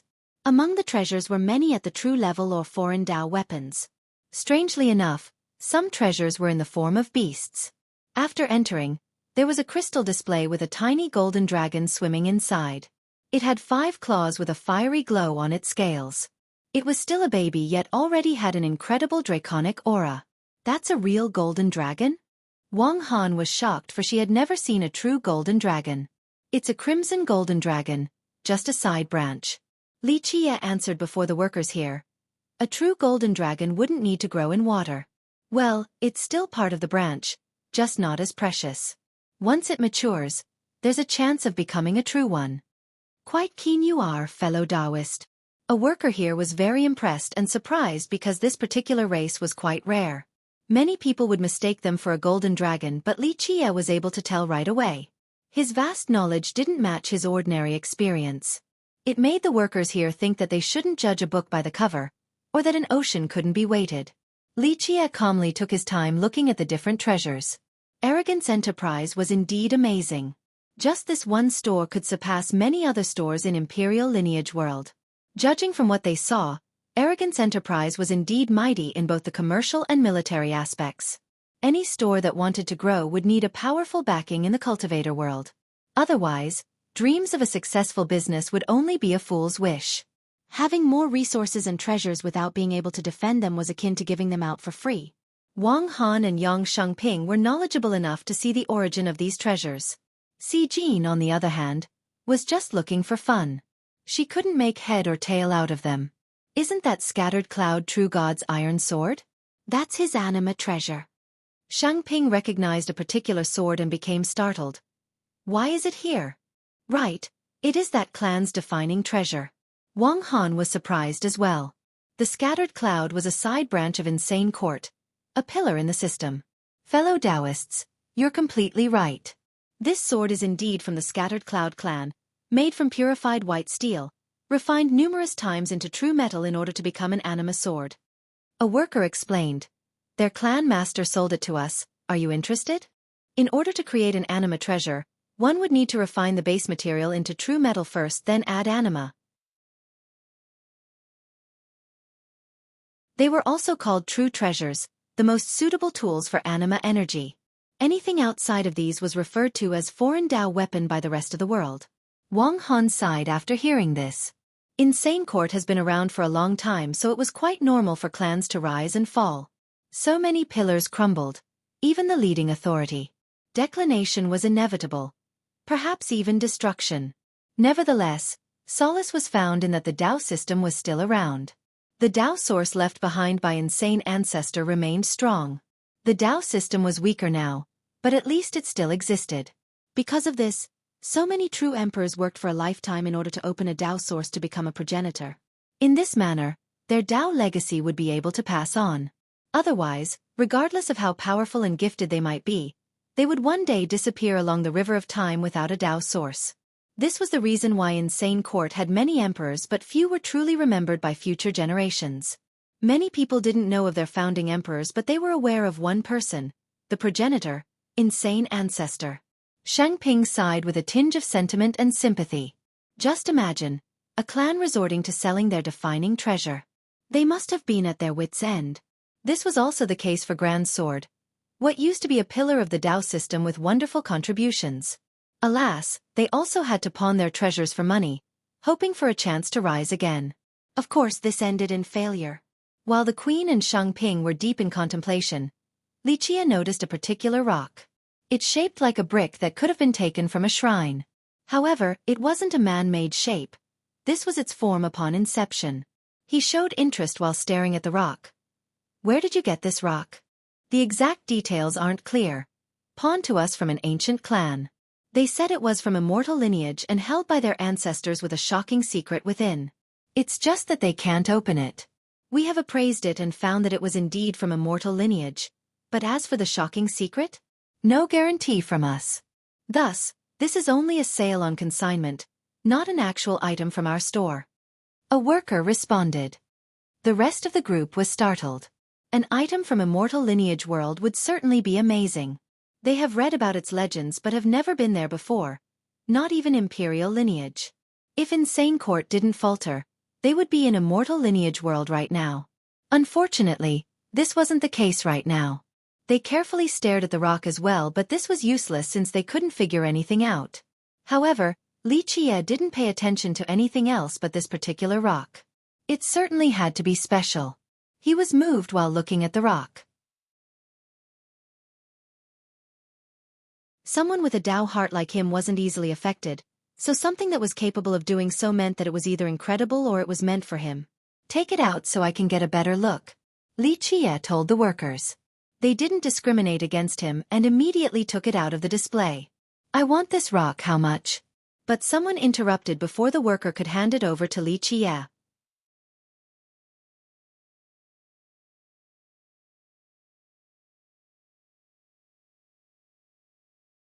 Chapter 2149. The workers paused after hearing this newcomer. After all, they had no reason not to sell so they looked at Liqia. It was young Lord Peng who already had 2 prior conflicts with Liqia so he was quite antagonistic. Right now, he saw that Liqia was interested in the rock so he wanted to buy it right away. Wang Han was not happy about this. Though the Peng was powerful, they were no match for the Wang. They were only relying on one of the other 4 great powers of Insane Court, the upper faction. Young Lord Peng, don't be so unreasonable. Take one step back and bask in the immensity of the heaven and earth. Wang Han said with a serious tone. A servant like you dares to talk to me? Peng Weijin snorted at Wang Han and told the workers. How much is this? Pack it up for me. Young noble, this rock is priced at 1,300,000 Saint True coins. The worker immediately said. That's fine. I want it even if it is only a useless piece of rock. Wei Jin was naturally pained after hearing this sky-high price but he still bought it in order to keep up the facade. He thought that Liqia wouldn't be able to beat this price so the rock was his for sure. Though it was painful paying so much for one, he would feel much better after taking the guy down a notch. Humph, you all probably don't have that much spending money but as for me, when I'm in the mood, spending several millions is no big deal. He sneered while looking at Liqia. The guy looked so ordinary. What was he relying on to act like a hidden master earlier? Liqia didn't bother giving him a single glance. He grabbed the rock from the hand of the worker and took a careful look. Back off with your dirty paw. That's mine now. Assistant, pack it up for me. 3 million. Wang Han's expression darkened. Being disrespectful towards Liqia was the same as being disrespectful towards her. She told the worker, Assistant, I will pay 3 million. Pack it up for my young noble. Wei Jin turned ugly after hearing this because Liqia didn't look at him at all. Only his servant was naming this crazy price. It was as if he wasn't qualified to talk to Liqia, only enough to talk to a servant. You! He glared angrily at Wang Han. He was at a difficult position and couldn't back off because of face. 3 million was a ridiculous price. If it was a precious item, then it would be more tolerable to gather this sum. But the problem was that it was only a rock. Spending more than 3 million was too wasteful. True coins were the currency of 3 immortals. They also had more uses, such as acting as the building blocks of a Dao lineage, or as the fuel for a formation. This coin was created from the essence of a true stone. Each of them must adhere to a specific size, 3 inches long and 9 maces. Anyone in 3 immortals could refine these coins. However, the requirements were absolute, or it wouldn't be usable in the market. The value of a true coin was predicated on its quality. For example, one at the saint level was created from a true stone of the equivalent level. One couldn't use a saint-level stone to refine a god-level true coin. They could be carved on supreme formations to act as the fuel, just like the stones. However, it was much more powerful and extravagant to the point of being wasteful. The Peng was rich and Wei Jin never had a lack of money, but it wasn't worth it spending 3 million coins for one rock. 3,100,000. He gritted his teeth and went all out. If he was going to go big, then he would go all the way. Many people in life acted in this manner, unable to swallow their anger. 5 million. Wang Han said flatly. Li Qie didn't need to bother with such a trivial matter. The Peng was no match for the Wang in terms of wealth. As the queen of the system, Wang Han herself was quite wealthy. How could a young lord like Wei Jin match her in this regard? Wei Jin couldn't handle this exorbitant sum.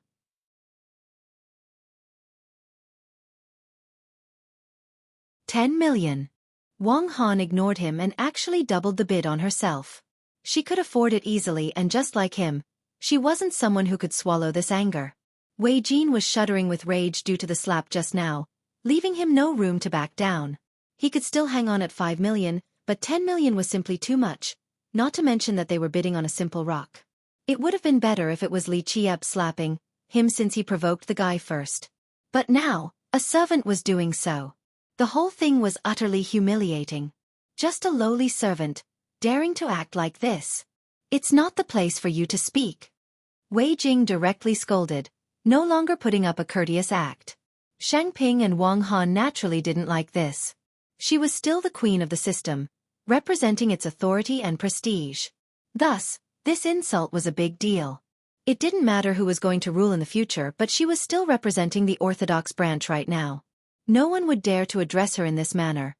Not even the ancestors who wanted to take over. Insulting her was the same as insulting the Dao system. This could go either way. If they decided to ignore it, then it wasn't a big deal. Or, they could pursue it to make a grand event. Peng Wei Jin, you are out of line. Shang Ping shouted and gripped his sword hilt, eager to fight. Wei Jin had no fear of Shang Ping. The guy might be stronger, but his clan was countless times stronger than Grand Sword.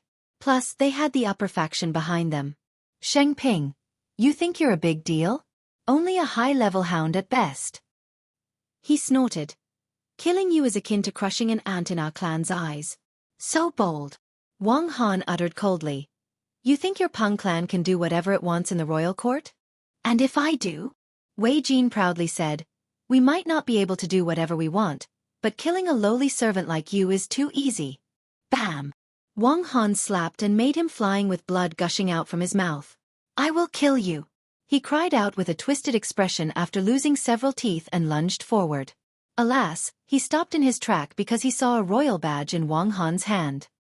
He turned pale, understanding the significance of this particular badge. The queen of the system was here. He dropped to the ground and crazily bowed his head. Your Majesty. I was blind to have offended you. Please spare me, please spare me. He was scared out of his mind, not expecting this servant in disguise was actually the queen of the system. His clan was powerful, but offending the queen meant death. Not even upper faction could save him. Wang Han maintained her death stare in response. 1.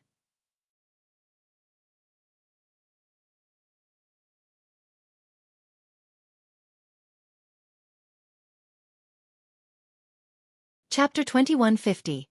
Wei Jin was deadly pale while kneeling on the ground and trembling with fear. Not in his dream would he expect that this little servant was the queen in disguise. Thinking about how he called her lowly earlier, she became even more afraid.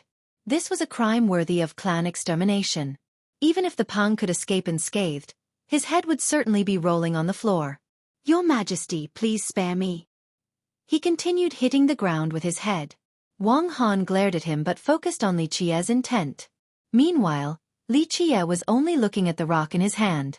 When the queen looked over, awaiting his command, he simply said, "Slap."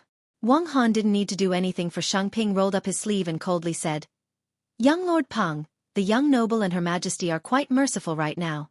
You need to be grateful." Having said that, he raised the guy's chin. Bam, bam, bam.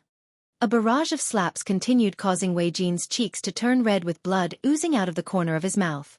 More slapping continued, but Wei Jin didn't dare to utter a single word of discontent. It was good that he gets to keep his head. Many didn't know what was going on and only saw the young lord kneeling on the ground for a slapping punishment. This was very humiliating for Wei Jin, but it was still better than losing his life. Eventually, the fierce slap made his teeth fall off, leaving gaps behind. Meanwhile, Li Qia only cared for the rock in his hand. Wang Han stood near him, too lazy to care for the punishment scene. People took a deep breath after seeing this, not daring to talk. "I want it," Li Qia told the workers. The workers immediately packed it up for Li Qia, and Wang Han handled the rest.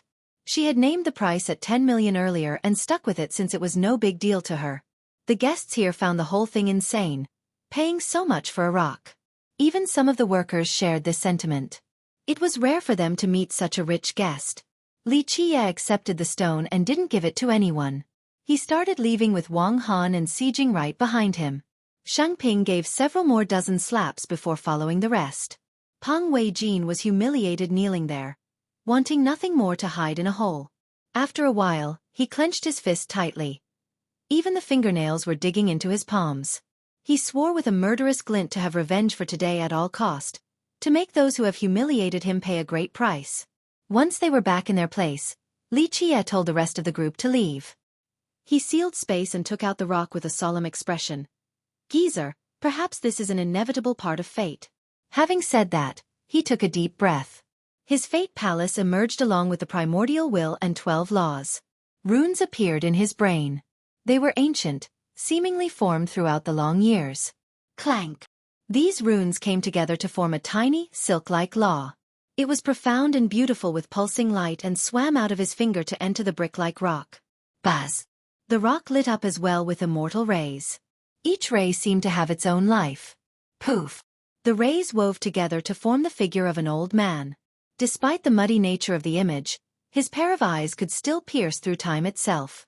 Li Qia stood there quietly since the figure was too familiar to him. This was Xiao Shi of Immortal Demon Grotto, a remnant intent left behind. "Brat, if you are capable of opening this, then it is true." The figure spoke to him. "I have read through many ancient scrolls and used a law from the 9 heavenly scriptures in order to see the future and understand the eras. Visual phenomena emerged before me, but not the truth just yet. Now the two of us have met again through the long years. Who knows if this is real or not? If it is real, then I must have died. Death is inevitable anyway. No beings could escape from its grasp. One could have eternal life using the longevity grass or continue to hide in the shadows, but that's not real immortality, not real freedom. A true immortal is able to live forever without relying on external items. You have my stone of memories now, proving that my speculations and calculations were correct. Alas, this is not the reality I want. Why is immortality so unreachable?" The old man spoke gently as if he was meeting an old friend or a close family member. "Nevertheless, brat, I am proud to see you being able to take this step. I have no one close in this world, so I consider you as my only family regardless of your own feelings about it. Our past meeting is ultimately a stroke of fate, perhaps determined from a long time ago." He smiled and continued, "I'm sure you have no lack of treasures right now, but I still left a legacy for you. Consider it a gift, a reparation perhaps, for refining you into the Dark Crow. These are my memories, not quite priceless, but will be very helpful in the future." Having said that, the old man stared at Li Qia for a long time before softly concluding, "Goodbye." The figure dispersed, leaving nothing behind as if it had never showed up in the first place. Buzz! The rock suddenly had pages flipping crazily now as if it was an ancient book. Next, Obscured runes shot out. No one could see through their profundity. They also danced together to form tiny laws with a dark glow. These laws have weathered the temporal torture and contained unreachable secrets. Li Qie gently sighed and raised his hand to pull the laws closer. These laws were flowing quietly like a spring. Under the protection of the primordial will, he successfully refined these laws into his mind and became memories from the old man. This knowledge was massive, not inferior to the old man from dry stone at all. It contained informations and clues accumulated across the years. It wasn't as simple as the old man put it. In fact, it was certainly priceless. Back in the grotto, Li Qie learned many things not privy to others from the old man. Now, these memories reinforced his previous knowledge and filled in the gaps, especially about 3 immortals. Xiao Shi has been here before and left behind a Dao system as well.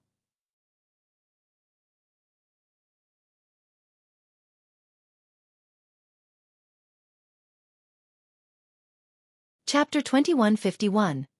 He didn't leave the room for the next several days while trying to digest these new memories. They included secrets that others wouldn't even realize were important. Only someone of Li Qie's level could see through the clues. It wasn't only due to his experience, but in this world, no one understood Xiao Shi more than him. He meditated on his bed, as still as a statue, with a momentum piercing through time. Suddenly, he opened his eyes as if something got his attention. He got up and went outside. "Young noble," Zhu Sijing shouted, pleasantly surprised. She was worried that something had happened since he didn't leave the room at all. This was a huge relief for her. He didn't say anything outside of a command to young Shangping. "Prepare a carriage to leave the palace." Shangping went to carry it out right away. He didn't know what Li Qie wanted to do, but prying wasn't the right choice here. It didn't take long and he chose the driver position as well. They left the palace and eventually stopped by a mountain to the west. This place was blessed with lush vegetation and foliages. Many trees grew in this area, but for some reason, the leaves here all had a faint tinge of red to them. The entire mountain looked like it had a shade of red as a result. When the wind blew, these leaves would flutter and from the distance, creating a scene resembling waves of blood. Li Qie got off the carriage and looked at the mountain with a penetrating gaze. This place. Shangping was surprised to see the chosen destination. Sijing came along and felt something amiss. "This mountain is quite strange. I hear someone screaming." "None." Shangping shook his head and smiled. "You must be hearing the leaves unique to this area. Maybe the waves of blood make you think you are hearing angry shouting." "Maybe," Sijing replied. "No," Li Qie said. "She can hear something you can't, not because of a superior sense but rather her race and its innate talents. This is one of the reasons why people think this race is creepy. She's actually telling the truth." "There are screamings?" Shangping was startled and at the same time, curious about this innate talent. He was aware of the race's unpopularity. Rumor has it that a mute bane was unlucky. Nothing good would happen when one was around. But now, it sounded like there was something else going on. Sijing was surprised as well since she didn't know of this particular gift. After all, her race was few in number and scattered all over 3 immortals. She thought that she was only hearing things earlier. Li Qie was already climbing up the mountain while the other 2 were lost in thoughts, so they had to catch up. At the ridge, he saw a stone tablet. It was flat and old without any symbol or word. His gaze became penetrating once more. "The angry screaming is coming from below this place," Sijing said. There is a legend like that in this place. Maybe it is real." Shangping batted his eyes and said, "Well, what is this place?" Sijing became curious. Shangping smiled wryly. "This mountain is named Relinquished Bones. A very amazing forefather from Insane Court is buried here." Sijing became even more curious. "Ancestor, shouldn't the forefathers be buried in a shrine or cemetery? Why here? Is this his tablet?" Shangping didn't know how to answer because it was something people didn't want to talk about in Insane Court. Because he's a sinner, not eligible for an official burial ceremony. Li Qie said flatly. Shangping forced a smile, not knowing what else to add. The girl's interest grew even more. Grand Sword was a tiny place, so she didn't know too much about the rest of Insane Court. She stared with anticipation at Shangping, wanting to know if it is true or not. He sighed, realizing that Li Chia wanted to help the girl, so she needed more knowledge about the system before earning a spot in the upper echelon. Yes, the young noble is right. Xueqi had to reveal. The old ancestor buried here is very powerful, virtue true God. He was one of the most gifted ancestors and created a heaven-defying merit law. Alas, this method was sealed later on. No disciple is allowed to cultivate it. You must keep this in mind. He warned. Why is that? She inquired. Xueqi wasn't in a position as a junior to criticize an old ancestor. The true God still contributed greatly to the Tao system before. Because he entered the heretical path. Li Chia helped him out. Yes, heretical blood devour is a forbidden art in our system. Anyone who is found in violation would either be banished or have their cultivation destroyed. Xueqi warned again. So it turned out that the merit law created by virtue true God was named heretical blood devour, derived from the Mad Scripture. Mad Scripture was created by a true emperor with the title, Mad Blood. This particular emperor had quite an accomplishment on the path of insanity and madness, but virtue took it even farther. Why is it a forbidden art? It was her first time hearing about this merit law. It requires directly drinking the enemy's blood, allowing the user to go crazy. The more blood, the more ferocious and crazy, which results in more power. Because of this, many in our system have cultivated it. Alas, it bred animosity from the other Tao systems due to its cruelty. Later on, we had no choice but to destroy it. Xueqi was sentimental, having to talk about this past that should be forgotten. Because of insane court's declination, virtue was hellbent on taking this power back to its golden day. His merit law allowed him to have a virtually unstoppable eruption of power. Other members of the system followed his path later on. He and his group were unstoppable and defeated the enemies from the other systems, massacring them in the process. However, the cruel nature of this art was considered heretical by the other systems. Just like that, the reputation of Insane Court faltered. Many systems in Myriad lineage decided to form an alliance and attacked Insane Court.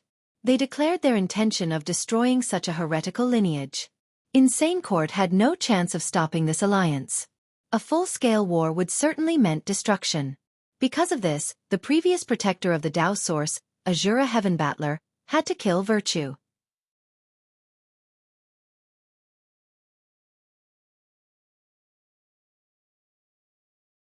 Chapter 2152.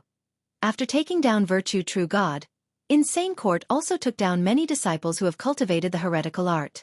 Ultimately, it was an issue of survival, or it would only be a matter of time before someone else took down Insane Court. The entire system worked together and successfully overcame this disaster. From then on, the heretical blood devour merit law was banned with an iron order. No one in the system was allowed to cultivate it, or there would be grave consequences. From then on, the art was considered taboo. No one dared to talk about it, let alone participating in reigning. This particular storm was an existential crisis for Insane Court. Some members of the alliance were already attacking the court's borders.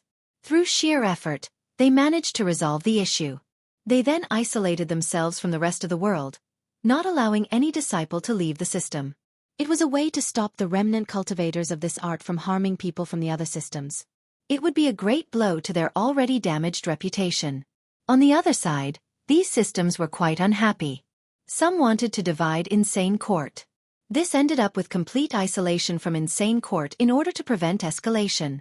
At the same time, this act served as a way for future generations to recuperate until the day where they could rise again. Ultimately, people didn't want to talk about this particular part of history, especially the tales of virtue true God. This was the reason why young Xueqi spoke so unwillingly. Virtue true God was killed here? Xijing spoke with reservation. That's right. Xueqi was reminded of something else. When virtue true God was killed by Forefather Heaven Battler, he screamed with indignation and declared an eventual return to this land. He stared at Xijing while saying this because she said that there was someone screaming in this place. Now that he thought about it, perhaps it was the scream of the true God. Furthermore, he didn't understand why the mute Bane race was special, but now, he knew why Li Chia was keeping her around. Juniors like them were indeed less insightful compared to a forefather like Li Chia. He felt quite good about it because they made the wisest move in following Li Chia. This place has been meddled with. Li Chia interrupted his rumination. Meddled. Ping was shocked and quietly said, "Is that right? Few disciples rarely come here because the system doesn't allow for a ceremonial offering. The punishment is quite harsh." Virtue True God had done a lot for the system, so his branch was quite influential. Despite his death, his descendants would always remember such an invincible ancestor. Because of this, the system forbade worshipping, not wanting the repeat of the heretical path. "Someone is cultivating the heretical blood devour art," Liqie calmly said. "Impossible." Ping turned pale with his legs giving in. This art had tempted so many experts and ancestors, making them walk on the path of madness. Just imagine, cultivating for 10 years was not as effective as one blood-devouring session. This would certainly affect just about anyone. When there was a shortcut to reach success with the greatest speed and minimal effort, who wouldn't take it? Many would certainly do so, while a select few would be able to maintain their Tao heart. Ping was in disbelief because the system had kept a tight watch on this merit law. Everything relating to it was destroyed or sealed. No one would dare to cross this line due to the potential consequences. If Liqie was right about someone cultivating this art, the result would be terrifying. Madness and perils would engulf the system again. The authority in the system might change. Liqie withdrew his gaze and commented. Ping agreed with this statement, albeit reluctantly and with fear. These cultivators would certainly want to seize power and influence again. Thus, the Wang clan who was in charge right now would be the first to be attacked. Same with Wang Han. The seal of authority was still in her hand. He finally sensed the surging undercurrent and potential problems. They were much worse than in his imagination. Can drinking blood really increase one's power by that much? Xijing had a more simple question. Of course. Liqie smiled and said, "We use beasts to make pastes, medicines to make pills. The principles are all the same. Our body gestates the essences of the world just like the beasts, especially our blood, which is even more precious. Our longevity blood contains the seed of life and its power. It wouldn't be an exaggeration to say that after reaching a particular level, the blood is more precious than anything else. One drop of imperial blood is priceless. However, the law of this world is to not consume your own kind. Doing so would be considered falling into the heretical or evil path. Such a thing had happened many times in the past and is still happening now. Devouring the world and life will never go away." Liqie's eyes became profound after stating this. Xijing didn't know what devouring blood was, only elementary at best. In the ancient eras, people have devoured the entire world and all existences, such as Samsara wild ancestor. Well said. How deep. Consuming your own kind is falling into the heretical path. A sigh came about, revealing that a newcomer was standing there. It was an old man with a simple robe and a sword hanging on his back. It was hard to determine his age despite his gray hair because his vitality was still exuberant. Ping was shocked to see this. He was a true champion, yet he couldn't spot someone so close. This made his hair stand on end. "May I ask for your name, fellow Taoist?" The old man came forward and cupped his fist towards Liqie. Liqie gave him a glance and said, "Liqie, but you haven't heard of it anyway." He carefully pondered and had never heard of this name before. On the other hand, Ping and Xijing clearly looked like they were from insane court. Only Liqie was unfathomable. It was impossible to sense his aura at all. Nevertheless, he remained prudent and had no disdain towards the guy. He looked at the tablet and gently sighed. Looks like someone still hasn't given up. His eyes turned sharp like a divine sword after stating this, capable of cutting through all things. He then shifted towards Liqie and said, "Fellow Taoist, why did you come here? Only to sightseeing?"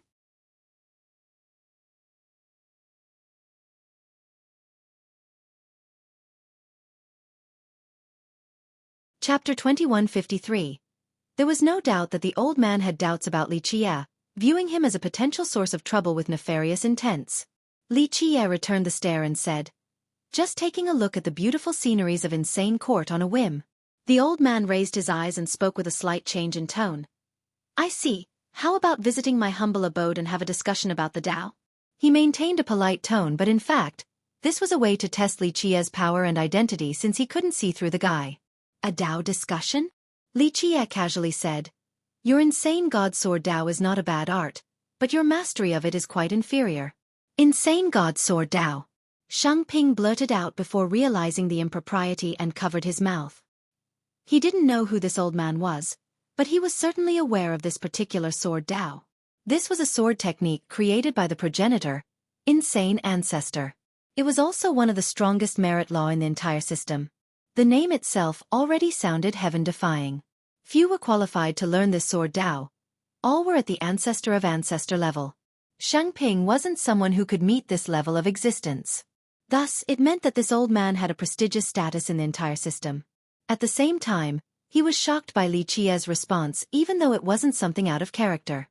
In this system, all would be startled upon hearing the name of this sword Dao. Even if one didn't know who the user was, they would still be respectful because the guy must be an ancestor. But now, Li Qia directly called the old man's Dao as being terrible. But Ping found solace in the fact that Li Qia was a reborn ancestor. If someone was qualified to make this assessment, it would be him. Then you are quite proficient with the sword Dao? The old man's expression changed. He took one step back with a fierce glare. He wasn't an imperious person that looked down on all. However, he believed that he was unmatched in this sword Dao in the entire system with the exception of his late master. But now, the reason for his pride was being insulted by Li Qia, such a young-looking man. No matter how he looked at it, this guy couldn't be older than him. It was understandable why he was annoyed, given the circumstances.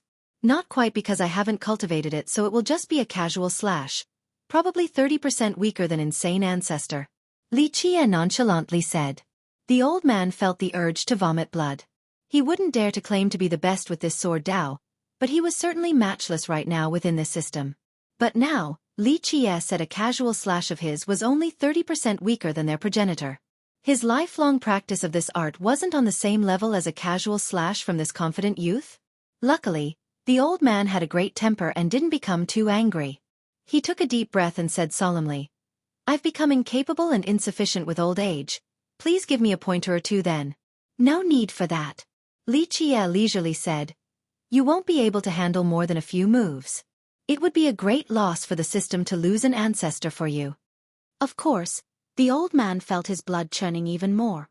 He has met countless prideful and arrogant characters, but not to this level of showing contempt. He didn't believe there was someone stronger in the system than him right now, let alone taking him down in a few moves. Meanwhile, Ping could only listen with his head lowered, not daring to interrupt the conversation of two ancestors. Don't be unconvinced. Li Qia continued. The insane god sword Dao focuses on a controlled craziness, mad yet not furious. There is domination in true insanity, one befitting of a king. Your sword Dao is crazy and wild but there is a tinge of chaos. This is only the elementary level of this art. You still have a long way to go before grasping the true profundity. Li Qia took his time explaining the Dao, imparting the fundamentals. The old man was horrified to hear this and stared at him as if he was a ghost. There was no one in the system who knew more about the sword Dao than him, but Li Qia was completely spot on about his deficiencies. One needed to have a strong comprehension or perhaps total mastery of the sword art becoming commenting so easily. Alas, this youth was able to do it. He didn't know where this person came from to understand the sword Dao so well. This was truly astounding. He took a deep breath and cupped his fist again. May I ask where you are from? Li Qia nonchalantly said. If you wish to know who I am, then go perform a worshipping ceremony at the palace. The old man was surprised once more. He was confident that no one in the system would talk to him like this. Even the older ancestors would treat him with respect, let alone demanding a ceremony. He became quite vexed at not knowing what was going on. Who the hell was this youth? What was giving him so much confidence? Suddenly, a bloody glow flashed and disappeared right away to the far south. This place was quite far from the royal court. Even strong masters wouldn't be able to detect it. However, Li Qia instantly turned around to glare at the southern region. The old man also felt something and did the same. In this blink of an eye, he knew that this youth was definitely stronger than him. The guy's awareness was greater, and awareness was built on strength. Alas, he didn't care about this matter at the moment since that flash earlier got all of his attention. A bit interesting, Li Qia said with a smile. On the other hand, the old man was ready to kill and scowled. An insect with 100 legs never gives up. Humph, They simply won't give up. With that, he turned towards Li Qie and said, "When I have time, I will certainly come to the palace to meet you, but I am preoccupied at the moment, goodbye for now." His tone became much more respectful versus prior. With that, he left in a hurry as if a big event was going to happen. This development wasn't something the juniors here could detect. "We're heading south," Li Qie told the group. "Where to, young noble?" Shangping got the carriage ready and asked. "Ivory Gap Mountain," Li Qie replied. Shangping was surprised to hear this. "It's very far from the royal court. Should we let Her Majesty know?" "No need." Li Qie waved his sleeve. "She's preoccupied right now. Just watch, a big event is unraveling." Shangping didn't say anything and was getting quite nervous. He wasn't a visionary, but he could feel a storm brewing. "The system is about to get a new ruler?" Shangping murmured. "It won't be that simple. Something even worse will happen," Li Qie said. This made Shangping swing his reins to make the horses go even faster.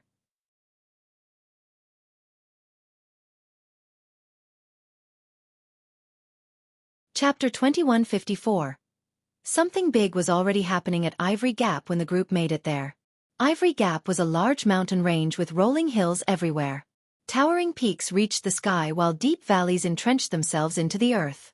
It produced a large number of medicinal materials and grasses, a wild alchemy garden for the system of sort.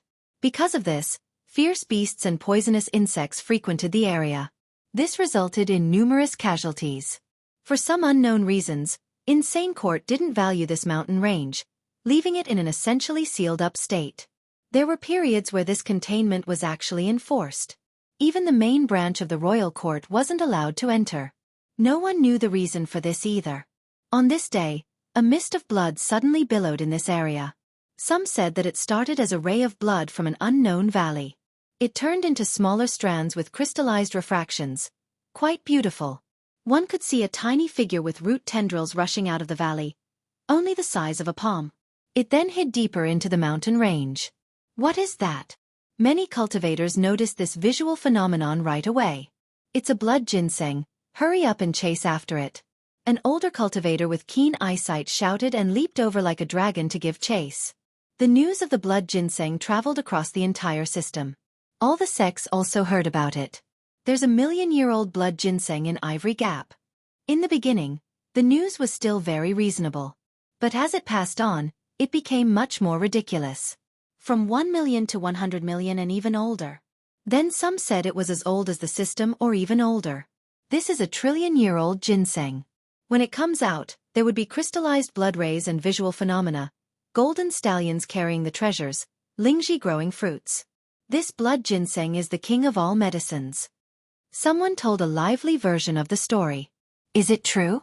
One this old is at the immortal level, only meant for true emperors. Some were skeptical. Absolutely. My master saw it in person. The speaker swore. This ginseng is as big as a fist with the shape of an old man.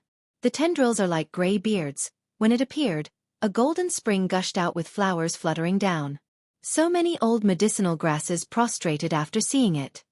The excited guy was spitting everywhere with exaggerated gesturing. People glanced at each other after seeing this. Disciples from all over the system naturally came to this mountain range. It was true that a blood ginseng has come out, but the validity of its age remained in question. No one could determine its true age, but this was a precious type of medicine. If it was truly a trillion-year-old ginseng, it would be too priceless. To Ivory Gap. No one could sit still, both the young and old. It had too many uses: recovery, power augmentation, and longevity purposes. It was a type of panacea, so its value was quite high. Everyone wanted it for this reason. The young wanted to become stronger. The old wanted to live longer. Young Shangping also heard about this news and became surprised. Though he hasn't tried one, he was aware of its sky-high value. You're coming for the blood ginseng, young noble? Shangping felt that Li Qie was too heaven-defying, aware that a ginseng root was about to emerge before everyone else. Maybe nothing in this system could hide from him? Li Qie only smiled and didn't answer. Of course, he had a different reason for coming here. The ginseng didn't matter as much since he had no lack of medicinal material. He told Shangping to slow down as if he wasn't in a rush to make it to the mountain range. Young noble, we should get there first and seize the ginseng. Xueqi became curious and mustered up the courage to ask. If they want it, let them try. It's more fun with a crowd. Liqie chuckled and still didn't rush. Xueqi found it quite strange. If he wasn't going there for the ginseng, then what? Rumble. Suddenly, loud detonations appeared in the sky with a cavalry running like crazy. It was fierce with an all-sweeping momentum and terrifying aura. The cultivators quickly made way for them. The leader of this cavalry was an armored woman. She gallantly rode her stallion in the front and traveled with lightning speed. Legion of the Chu. One expert was startled by their appearance. The Chu camp was one of the 4 great powers in this system. It had many legions made up of several sects and the clans, hence the general name, Chu camp. Chu Qingling is going herself, Xueqi said with horror after seeing the girl in front. Sijing felt the same way. Though she was from a remote region, she had still heard of this name before. Grand Marshal of Insane Court, its most amazing genius. Yes, she's the one. Xueqi spoke with a tinge of respect. She's the hope of our system. Her cultivation was even stronger than the late emperor. I heard she had finished cultivating the Tao legacy of true Emperor Chu, and is getting ready for the progenitor's legacy. The number 1 of the young generation. Sijing added with envy. Chu Qingling was rumored to be a true saint, something even greater than the previous emperor who was only a true king. She cultivated the legacy of true Emperor Chu but was switching to insane ancestors' legacy. It could be said that not just Chu camp but the entire system placed their hope on her. They desperately needed a true emperor to prop them up once more. Because of this, she spent most of her time training and rarely asked about mundane matters. Nevertheless, she maintained her prestigious status, being the most gifted in the system. She wasn't only the leader of true camp but also the Grand Marshal of Insane Court with numerous troops under her. The late emperor often relied on her when he was still alive. Thus, her appearance at this mountain range shocked many clans and lineages. Looks like it really is an old ginseng or she wouldn't come herself, Xueqi murmured.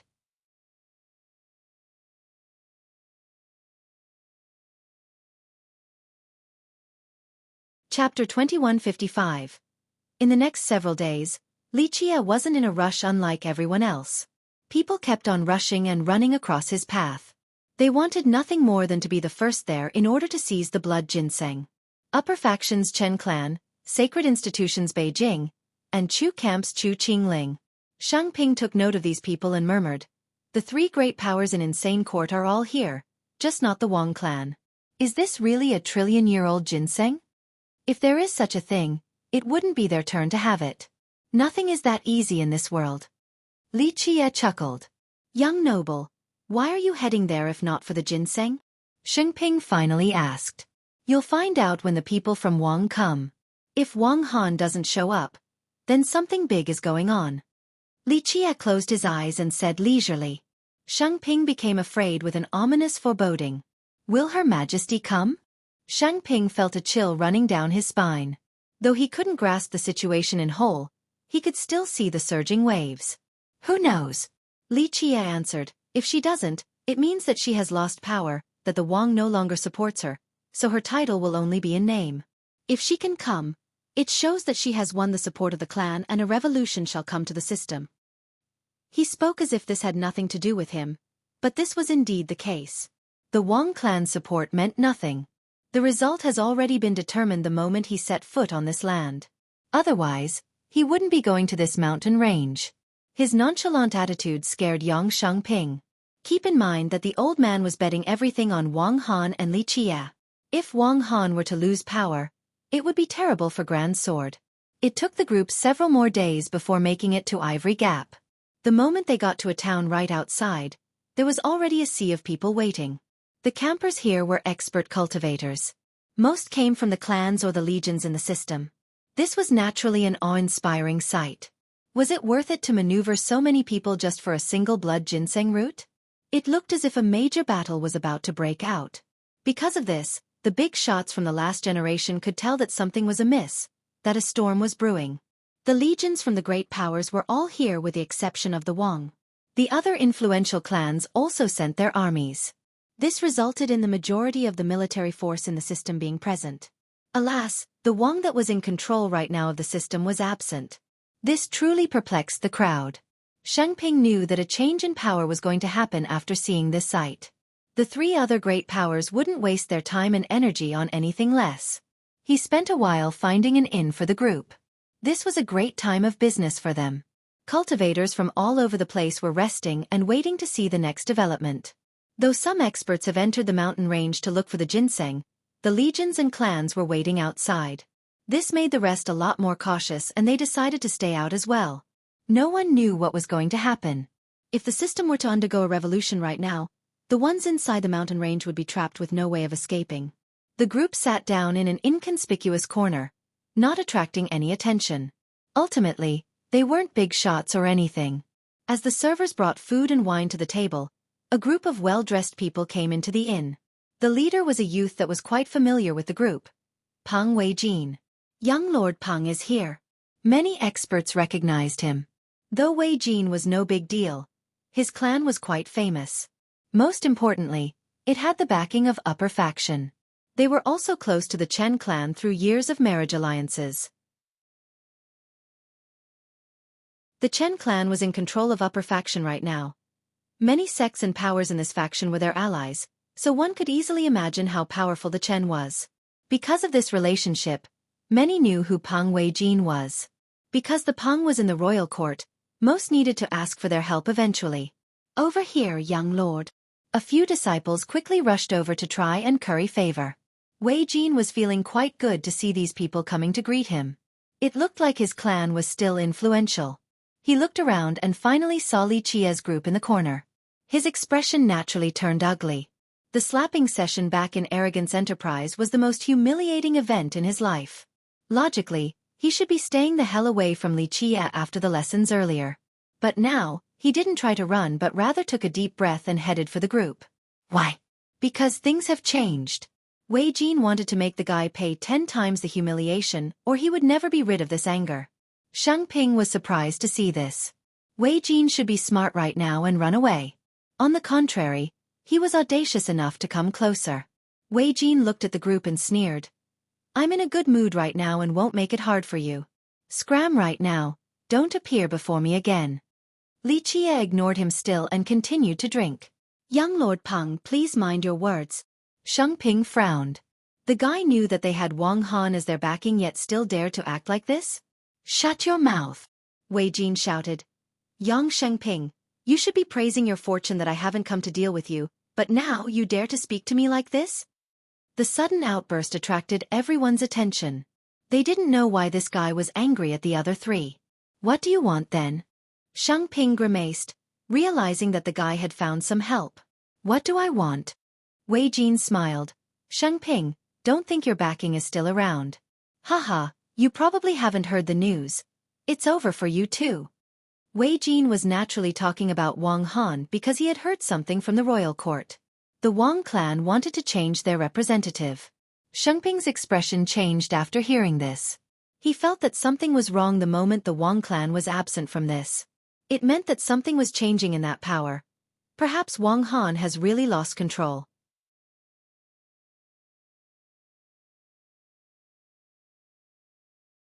Chapter 2156. Yang Xueqi was indeed affected by the comments. Wang Han losing power was not good for Grand Sword at all since they have always been close with her branch. Realize it's too late now? Weijin was quite happy to see the change in Xueqi's expression. Your backing is done, for so who will help you now? Just wait, I will not only stomp on you but will also make your sect disappear from this world. Weijin didn't try to hide his excitement at all. He had heard some rumors in the Wang clan about a few high elders wanting to dismiss Wang Han and replacing her with a male disciple, perhaps to make him the next emperor. A better male disciple would be able to fare better against the other three powers candidates. The other experts also heard Weijin. They exchanged glances and quietly debated. So that's Grand Sword's ancestor Yang Xueqi. I heard that sect is quite close to the Wang clan. The Wang is really trying to change its representative? A big shot from a different power was surprised to hear this news. Weijin was from the royal court, so his information route was faster than others. Given the current situation, this might indeed be the case because the Wang was not here right now, unlike the other three great powers. Such blatant threat left Xueqi hot and bothered. Of course, he knew that animosity was inevitable after the slapping last time, and he certainly didn't regret it either. He turned over at Li Qie, waiting for all and any command. Alas, Li Qie didn't care for this guy and continued doing his own thing. Wei Jin wanted to threaten the group first because he was confident. These were downtrodden dogs now. Despite their situation, Xueqi was only looking at Li Qie without responding. His eyes turned cold with a murderous glint. He smirked deviously. "Brat, you won't be smiling for long. The Wang is no longer in control, so no one will be able to protect you. At that point, you'll suffer a fate worse than death. It's not too late to start begging now. Maybe I'll feel merciful and might spare you." In his eyes, the Wang was occupied with internal strife. No time to even worry about themselves. It didn't matter who Li Qie was, without the Wang as the backing, he could toy with Li Qie till death like a fish on the platter. Because of this, he wanted to threaten them first so that their incoming days would be one of doom and gloom so that they wouldn't have a good night rest. When everything settled down later, he would torture and kill them then. Thus, he was bold enough to spew these threats. This was a way for him to vent and enjoy the happiness of vengeance. All eyes were on Li Qie now. They didn't know how this young man had offended Wei Jin and the Peng clan. If he didn't have a strong backing and still provoked Wei Jin, that's indeed suicidal. "Get on the ground and start kowtowing and I will spare your life," Li Qie suddenly uttered without even glancing at the youth. The air became frozen inside the inn as everyone stared at him in disbelief. Damn, who is this kid? Daring to speak to young Lord Peng like this? Someone was startled. A clan disciple wanted to curry favor and sneered. "Ignorant fool, you're seeking death. Bastard, I'm gonna make mincemeat out of you." Wei Jin only wanted to threaten the group first, but Li Qie had provoked him. He shouted and reached for Li Qie. Bam! Xueqi quickly patted his hand away. He was only a true hero while Xueqi was a true champion. The disparity in power was too great. "Seventh uncle, you take down this young guy, the brat is mine." Peng Wei Jin decided to go all out while gritting his teeth. "Very well," a voice answered. He didn't come along for there was an entourage from the Peng clan. Among them was an old sword wielder who began heading towards young Xueqi. He was also a true champion, so this was not a development Xueqi wanted to see. "Bastard, kneel now or we'll break your legs." The rest of the clan members didn't need Wei Jin to say anything before surrounding Li Qie with a cruel expression. "Young Xueqi, you shouldn't have messed with us, time to die now." The old man called seventh uncle slowly unsheathed his sword. "Slap him again," Li Qie ordered Xueqi while paying no mind to the rest. Xueqi immediately reached for Wei Jin. The youth was shocked and shouted, "Don't you dare!" He took out a short spear, wishing to resist. However, this was completely futile since he got suppressed right away. Seventh uncle immediately attacked with a thrust resembling the flow of a river in order to stop his junior from being bullied. Boom! His sword didn't reach its target before crumbling completely. Li Qie simply spread his palm to destroy the sword and pushing down on the old man with the weight of a mountain. "On your knees," he commanded. How could the old man listen? He channeled all of his true energy in order to attack again, not realizing the futility of the situation. Bam! Li Qie lowered one finger and the old man's knees slammed on the ground, destroying several bricks in the process with blood gushing out. "No!" The old man cried out and mustered everything he got in order to stop the suppression. His legs slightly moved upward. But Li Qie simply smirked and added more force. The old man's entire frame got broken. Bam! He fell flat on the ground in his own pool of blood since all of his bones were broken now, unable to move even an inch. Die! The disciples from the Peng only wanted to save their superiors and lunged for Li Qie.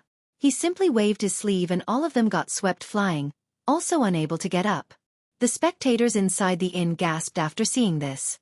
The elders from the various clans could see that seventh uncle was a true champion yet still lost to this guy doing nothing outside of raising his hand.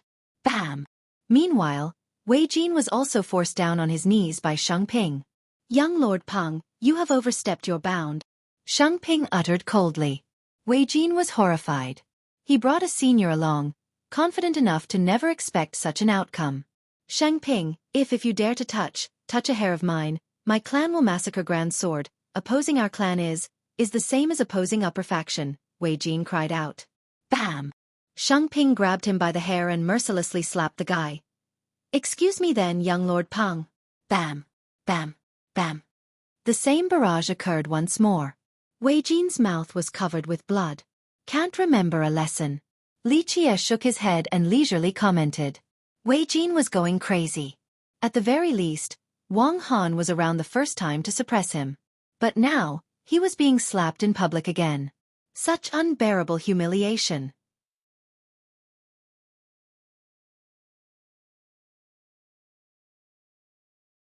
Chapter 2157. Bam! Bam! Bam! The sharp and clear slapping resounded throughout the inn to the astonishment of the crowd. Isn't this too much, not sparing any face for the Peng clan? An irreconcilable feud. It might even antagonize upper faction. Someone took a deep breath and murmured. The Peng and the Chen from upper faction were extremely close due to their marriage alliances. Thus, Xueqi's action was also a direct insult towards the Chen. Who is he? No one recognized Li Qie here, but someone this bold couldn't be a nobody. However, his background remained unknown to the crowd. Well done. Clapping suddenly interrupted the slapping. A person came in and laughed. A dog threatens based on its master's influence. He thinks he can do whatever he wants after sucking up to upper faction. Yes, keep on teaching this ignorant brat a lesson. The newcomer looked quite young. He was well dressed with a silver cloak. Strangely enough, his hair was white, draping over his shoulders. This color made him quite unique. His eyes were sharp like an eagle looking at a prey. Silver Fox. Everyone, whether it be clan disciples or sect elders, came up to greet this young man. Silver Fox of Northern Territory from Sacred Institution. Everyone shuddered after seeing him. Sacred Institution was one of the 4 great powers, while Northern Border was one of its 2 sections. It was quite powerful with many sects and clans beneath its banner. This youth was quite famous, a great genius and the representative of Northern Territory, Xueqi. He was in charge of a legion acting as the pillar of Sacred Institution and a supervisor in Insane Court. The guy had quite a prestigious role, so everyone gave him face. Moreover, he was good at socializing on top of possessing a keen view on everything. Because of this, these powers wanted to maintain a good relationship with him. This was why everyone in the inn got up to greet him. After the death of the previous emperor, the important players have been wanting to seize power. Though Wang Han was temporarily in charge, a new emperor would be appointed in due time. There were a few potential candidates right now, and Jijia was one of them. Thus, it was crucial to be on his good side, just in case. Li Qie flicked his finger at this time and the suppressed old man got blown flying. He then waved his sleeve at Xueqi. Xueqi finally stopped and let go of Wei Jin. Young Lord Peng, people only live once, you need to more careful. He was actually speaking with good intent in order to stop the kid from provoking Li Qie. It wouldn't just be a slapping session next time. But now, the only thing on Wei Jin's mind was hatred and a thirst for vengeance. Yang. Remember this, I will not only destroy Grand Sword but will also torture all of its members, flaying your flesh, piece by piece. Just you wait. He struggled to run out of the inn but still uttered these vicious words before leaving. Silver Fox Jijia only shook his head and said, "What a fool," throwing away his clan's face. He then walked over to Li Qie and bowed. "My name is Su Jijia, a disciple of Insane Court. You must be Dao Brother Li." It looked like he has figured out a little about Li Qie, just not his exact identity. The Wang clan has been keeping a tight lid on this. Li Qie nodded and continued drinking his wine.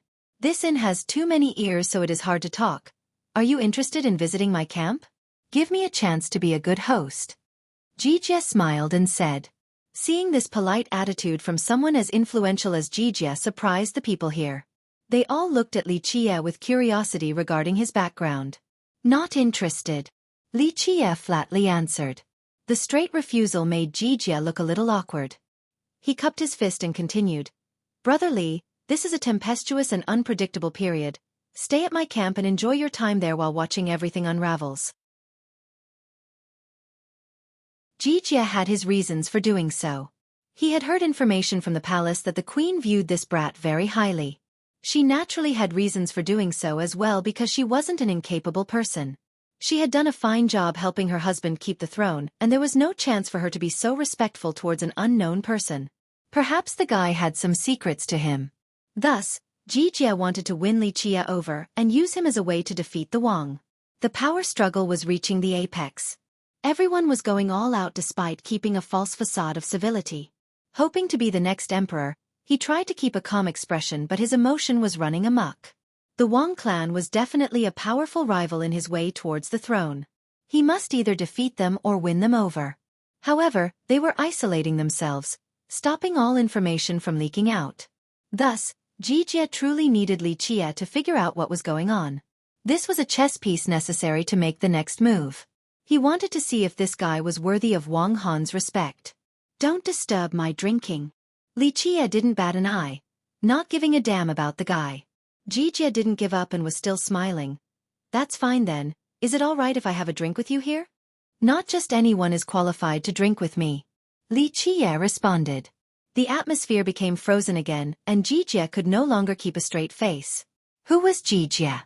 This was a leader in insane court with the cultivation of a minor true king, powerful and influential. For some sect elders, to be able to drink with him was an honor.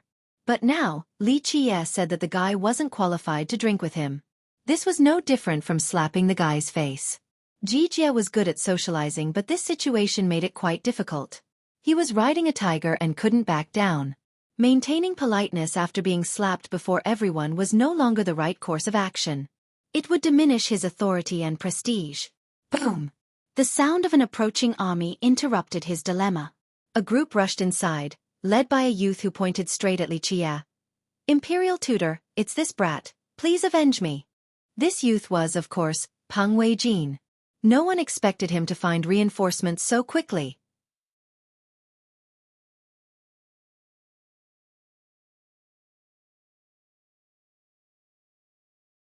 Chapter 2158.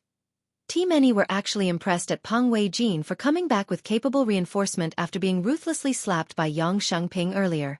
His haughty attitude was commendable as well, whether it be from pride or foolishness. He definitely had a tough heart. Anyone else would be traumatized by the slapping period and would run away from Li Qie's group. Brat, you're done for. Weijin was even more aggressive than before. Grand Tutor, that brat is the Wang's hound. Kill him. Weijin haughtily said. All eyes were on the young man standing next to Weijin. He wore an embroidered robe with a great aura of nobility. Handsome he was, but his aura was even more attractive. People couldn't help wanting to respect him. The Chen young lord, Grand Tutor of the court, Chen Xueqi. An elder shuddered after seeing this noble youth. The Chen clan was the pillar of upper faction. Though this faction had many powerful men, the majority came from the Chen, including multiple true emperors. As the current Grand Tutor of the court, Chen Xueqi had many troops under his belt. He wasn't weaker than Silver Fox either. The two of them were at the minor true king level. Moreover, he was also a candidate to become the next emperor. Some members of the crowd also stood up to come and greet him. Weijin, don't be disrespectful. Xueqi calmly said while Weijin was pointing and shouting at Li Qie. Albeit unwillingly, Weijin still stood to the side while glaring hatefully at Li Qie's group. He was no longer afraid because he was confident that his backing was stronger than the Wang clan. Brother Su is also here? What a coincidence. Xueqi saw Silver Fox and smiled. Jijia smiled back and said, Indeed, but this town is quite small. Not too strange to run into each other. He was at a predicament due to Li Qie's rudeness, but now, Weijin's outburst earlier allowed him to get out of that position. After greeting Jijia, Xueqi turned to Li Qie and cupped his fist. This little brother is named Chen Xueqi. I have heard of your fame long ago, Brother Li. Please excuse me for not being a good host during your visit to the capital. My apology. The people here were stunned again at this polite comment. They couldn't imagine it at all. The truth was that Xueqi had the same idea as Jijia. He also heard some news about the Wang.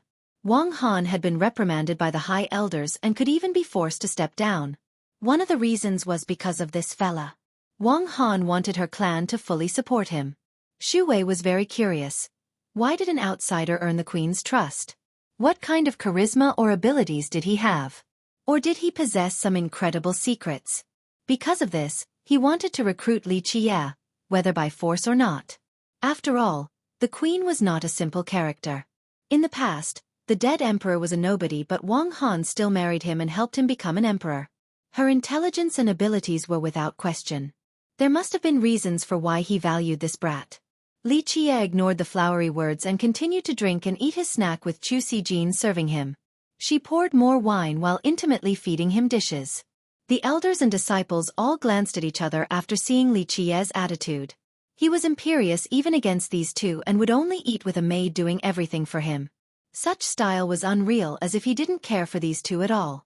No youth from Insane Court would be able to replicate this feat, since they would be kicked out of the system so fast. Isn't this too much? One disciple said. Not giving people face at all. Even if he wants to act cool, there's a limit to that. The clan members felt that his arrogance would be his downfall eventually. Xueqi was placed in the same awkward situation as Silver Fox earlier. He smiled wryly and said, "Since I have failed as a host in the royal court, I do have a good banquet prepared here. Will you come to my camp for a taste? Don't disturb my mood. Return from whence you came. I will not repeat myself again." Li Qie finally stared at the two of them and coldly said. The crowd gasped after hearing this.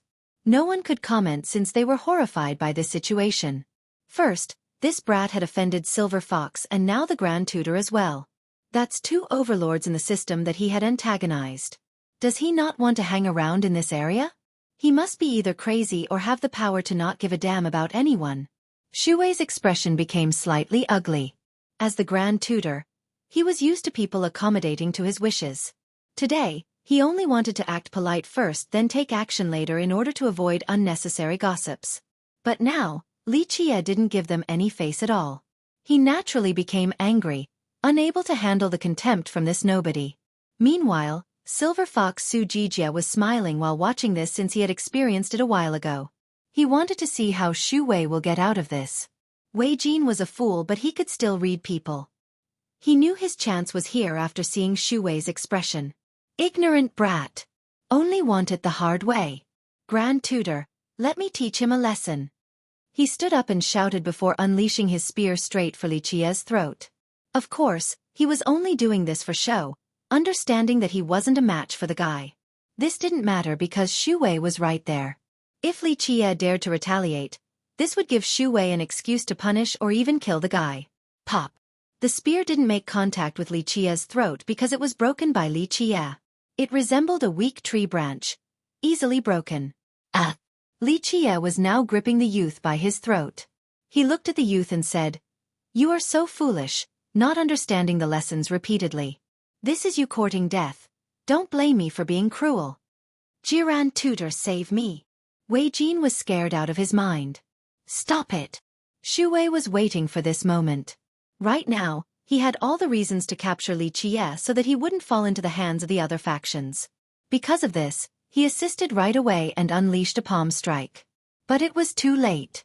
Li Qie strengthened his grip and broke Wei Jin's neck.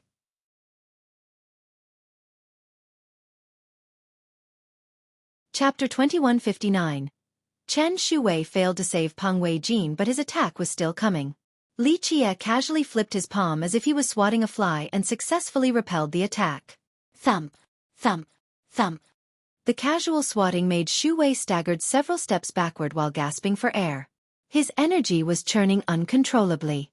There was no doubt that he had lost this first exchange. Bam! Wei Jin's lifeless body dropped to the ground with his eyes wide open in astonishment.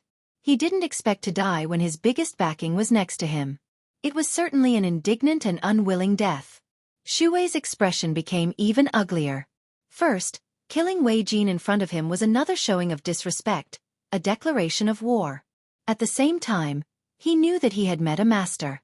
Nevertheless, he remained undaunted. He was strong enough to have the position of Grand Tutor, and his clan has never been afraid of anyone inside Insane Court. The atmosphere became tense as everyone stood up to watch this scene. Wei Jin's death was not a small deal. Even though the Peng was not comparable to the Chen, but it was still mighty enough. More importantly, Wei Jin was still Xueqi's little brother of sorts.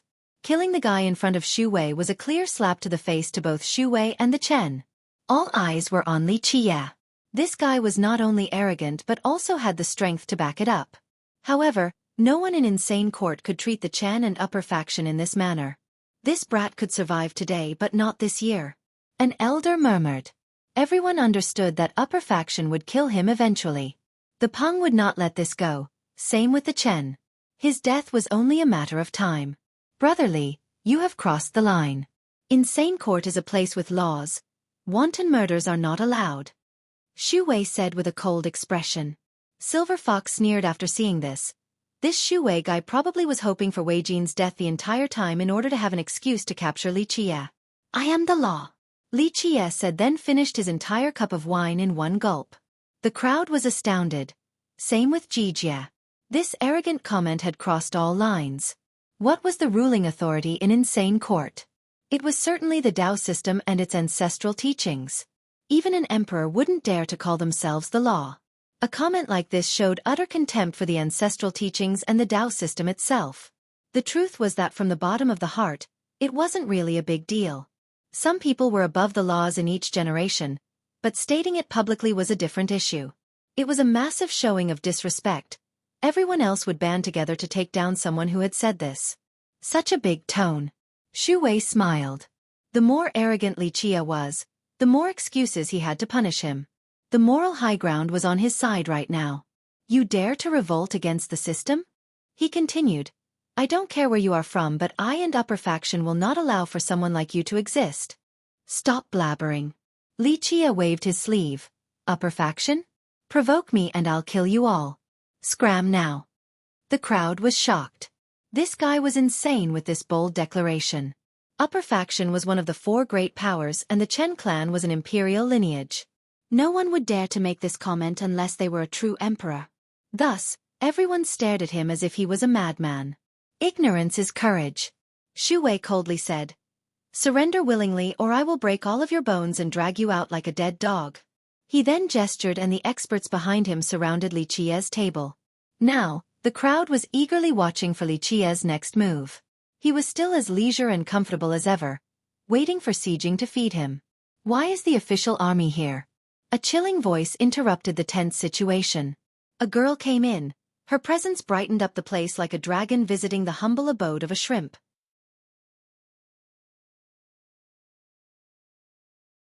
Everyone's eyes became bright. She had a battle regalia on, but this didn't hide her figure. Full breasts and long legs on top of snow-white skin. People could fall in love at first sight after seeing her face. She was perfect from top to bottom. The thing catching people's attention even more than her beauty was her aura. She was as cold as ice, stately and commanding respect without needing to be stern. No one dared to look straight at her eyes. She also had energy resembling the roars of dragons and phoenixes. Soaring Phoenix General, the Grand Marshal is here. An elder quietly reminded his people. Even Xueqi and Jijie became alarmed by this newcomer. She was the Grand Marshal of Insane Court, Chu Qingling. Also the leader of Chu Camp and the most amazing genius in Insane Court on top of controlling its army. All of her titles were famous across the system. The disciples here might not know who the current emperor was but would definitely know about her. It's one thing to bring your personal troops to Ivory Gap, but you all want to fight on the street like hoodlums now? She glared at Xueqi and Jijie. General, it is a misunderstanding. Jijie was in a better spot because he came alone unlike Xueqi. As the current Grand Marshal, she could order all the troops in the system, at least on paper. For example, the other great powers had their own troops who wouldn't necessarily listen to her command. Nevertheless, she still had more power and authority compared to the other two. Xueqi's court army and Jijie's troops from Sacred Institution were actually under her supervision. Most importantly, she was the only one in the young generation that had exceeded political constraints. All the ancestors in the system supported her. It meant that she didn't need to form her camp and ask for more followers, unlike the others. She was the seed to be cultivated, the most hopeful to become a true emperor. The entire system mustered all of their effort into her, so it gave her all military command. Her authority was guaranteed by the ancestors. These ancestors came from different clans and powers, including the two youth's own.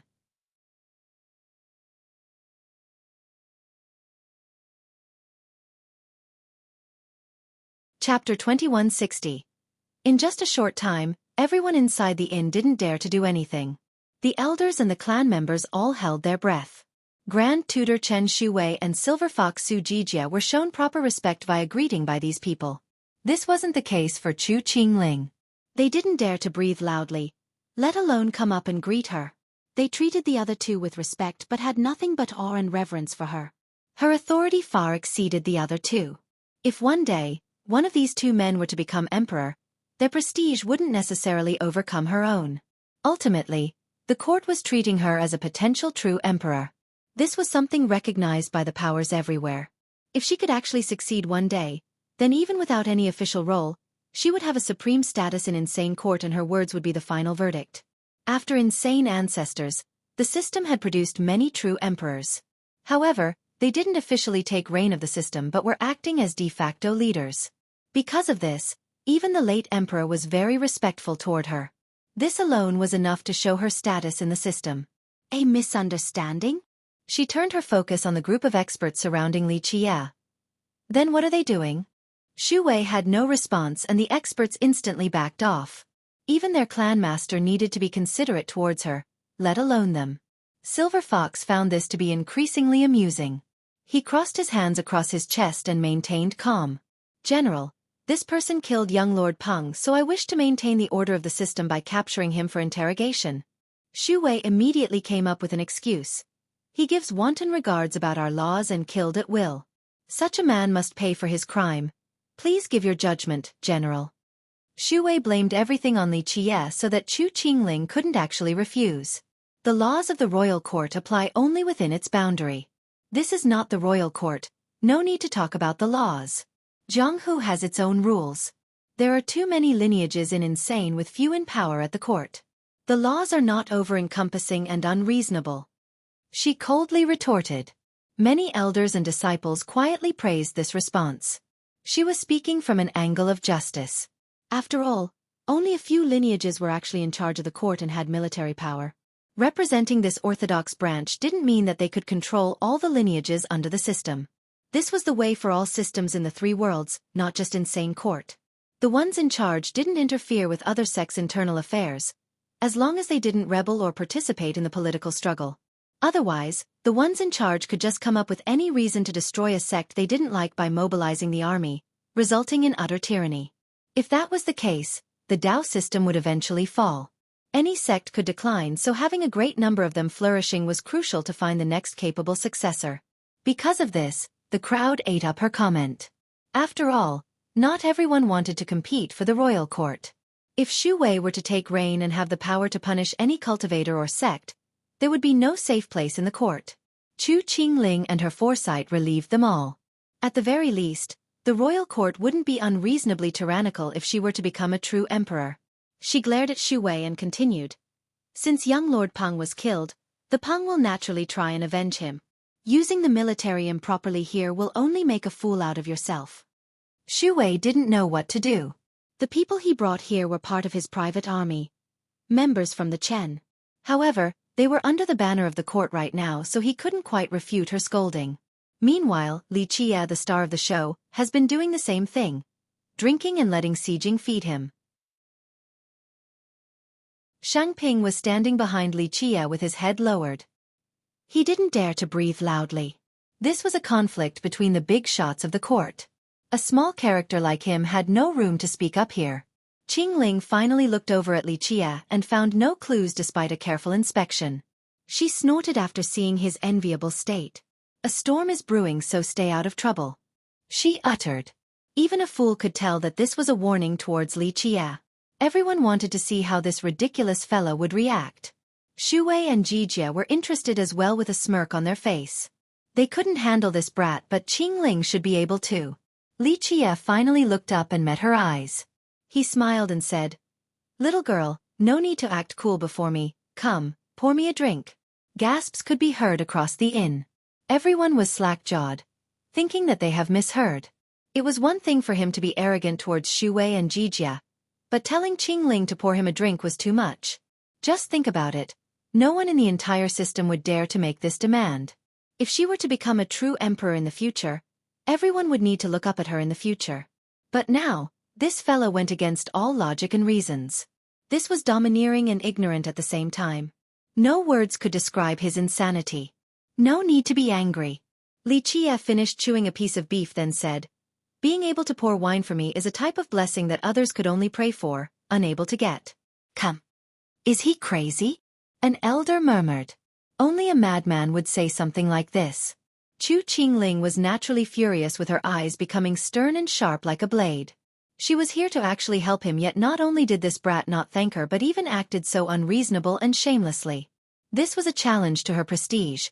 She wanted nothing more than to break his teeth right now. Boom! True energy surged around her. The fiery sparks horrified everyone here. People knew that this was the storm. Li Qie had enraged Chu Qingling. They were smart enough to start retreating, realizing that once Chu Qingling attacked, everyone would be implicated into this mess. They didn't want to be close to this mess since they weren't suicidal. As the #1 genius of the system, she was qualified to be arrogant. Rumor has it that she was already a true saint, or even perhaps taking the first step into the true saint realm.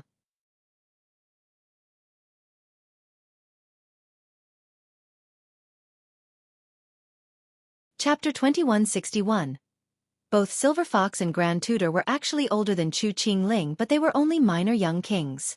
Nevertheless, they were considered experts among the young generation. This was the reason why they were candidates for the emperor position. Even the late emperor was only a grand saint back then. However, she was a true saint or even stronger at such a young age. This was indicative of her wonderful Tao, power, and talents. No wonder why the ancestors all viewed her with such high regards and thought that she could become a true emperor. This was indeed the truth. The only thing she was lacking was experience and time. The fury of a true saint was naturally terrifying. That's why everyone backed off and maintained a safe distance. You're not my opponent, Li Qie leisurely said without looking at her. This only made people think that he was even crazier. She was strong enough to beat many members of the older generations. Only ancestors could take her on. Leave, she uttered coldly with a frightening aura. The weaker disciples felt their legs growing weak. The doors were pushed open as everyone ran out. Some even rolled on the ground, knowing that this place was about to be a battlefield. If they didn't make it out in time, they could be rendered to mists of blood. Boom! The windows and doors were shut tight after everyone left. The entire inn seemed to be sealed now. Don't worry, I'll give you some face by keeping the beating behind closed doors, she asserted. If it wasn't for Wang Han asking her to take care of this brat, she would have beaten him into submission, unable to leave his bed for months. Few knew that she had a good relationship with Wang Han. However, one was from the Wang clan while the other from the Chu camp. Moreover, Wang Han was in charge of the secular institution while Qingling focused on becoming a true emperor. Thus, these two rarely had opportunities to meet. Nevertheless, their relationship remained tight. Wang Han was accused of misconduct by the high elders and was in danger of being deposed. She managed to get a maid to bring a letter to Qingling, telling her to take good care of Li Qie.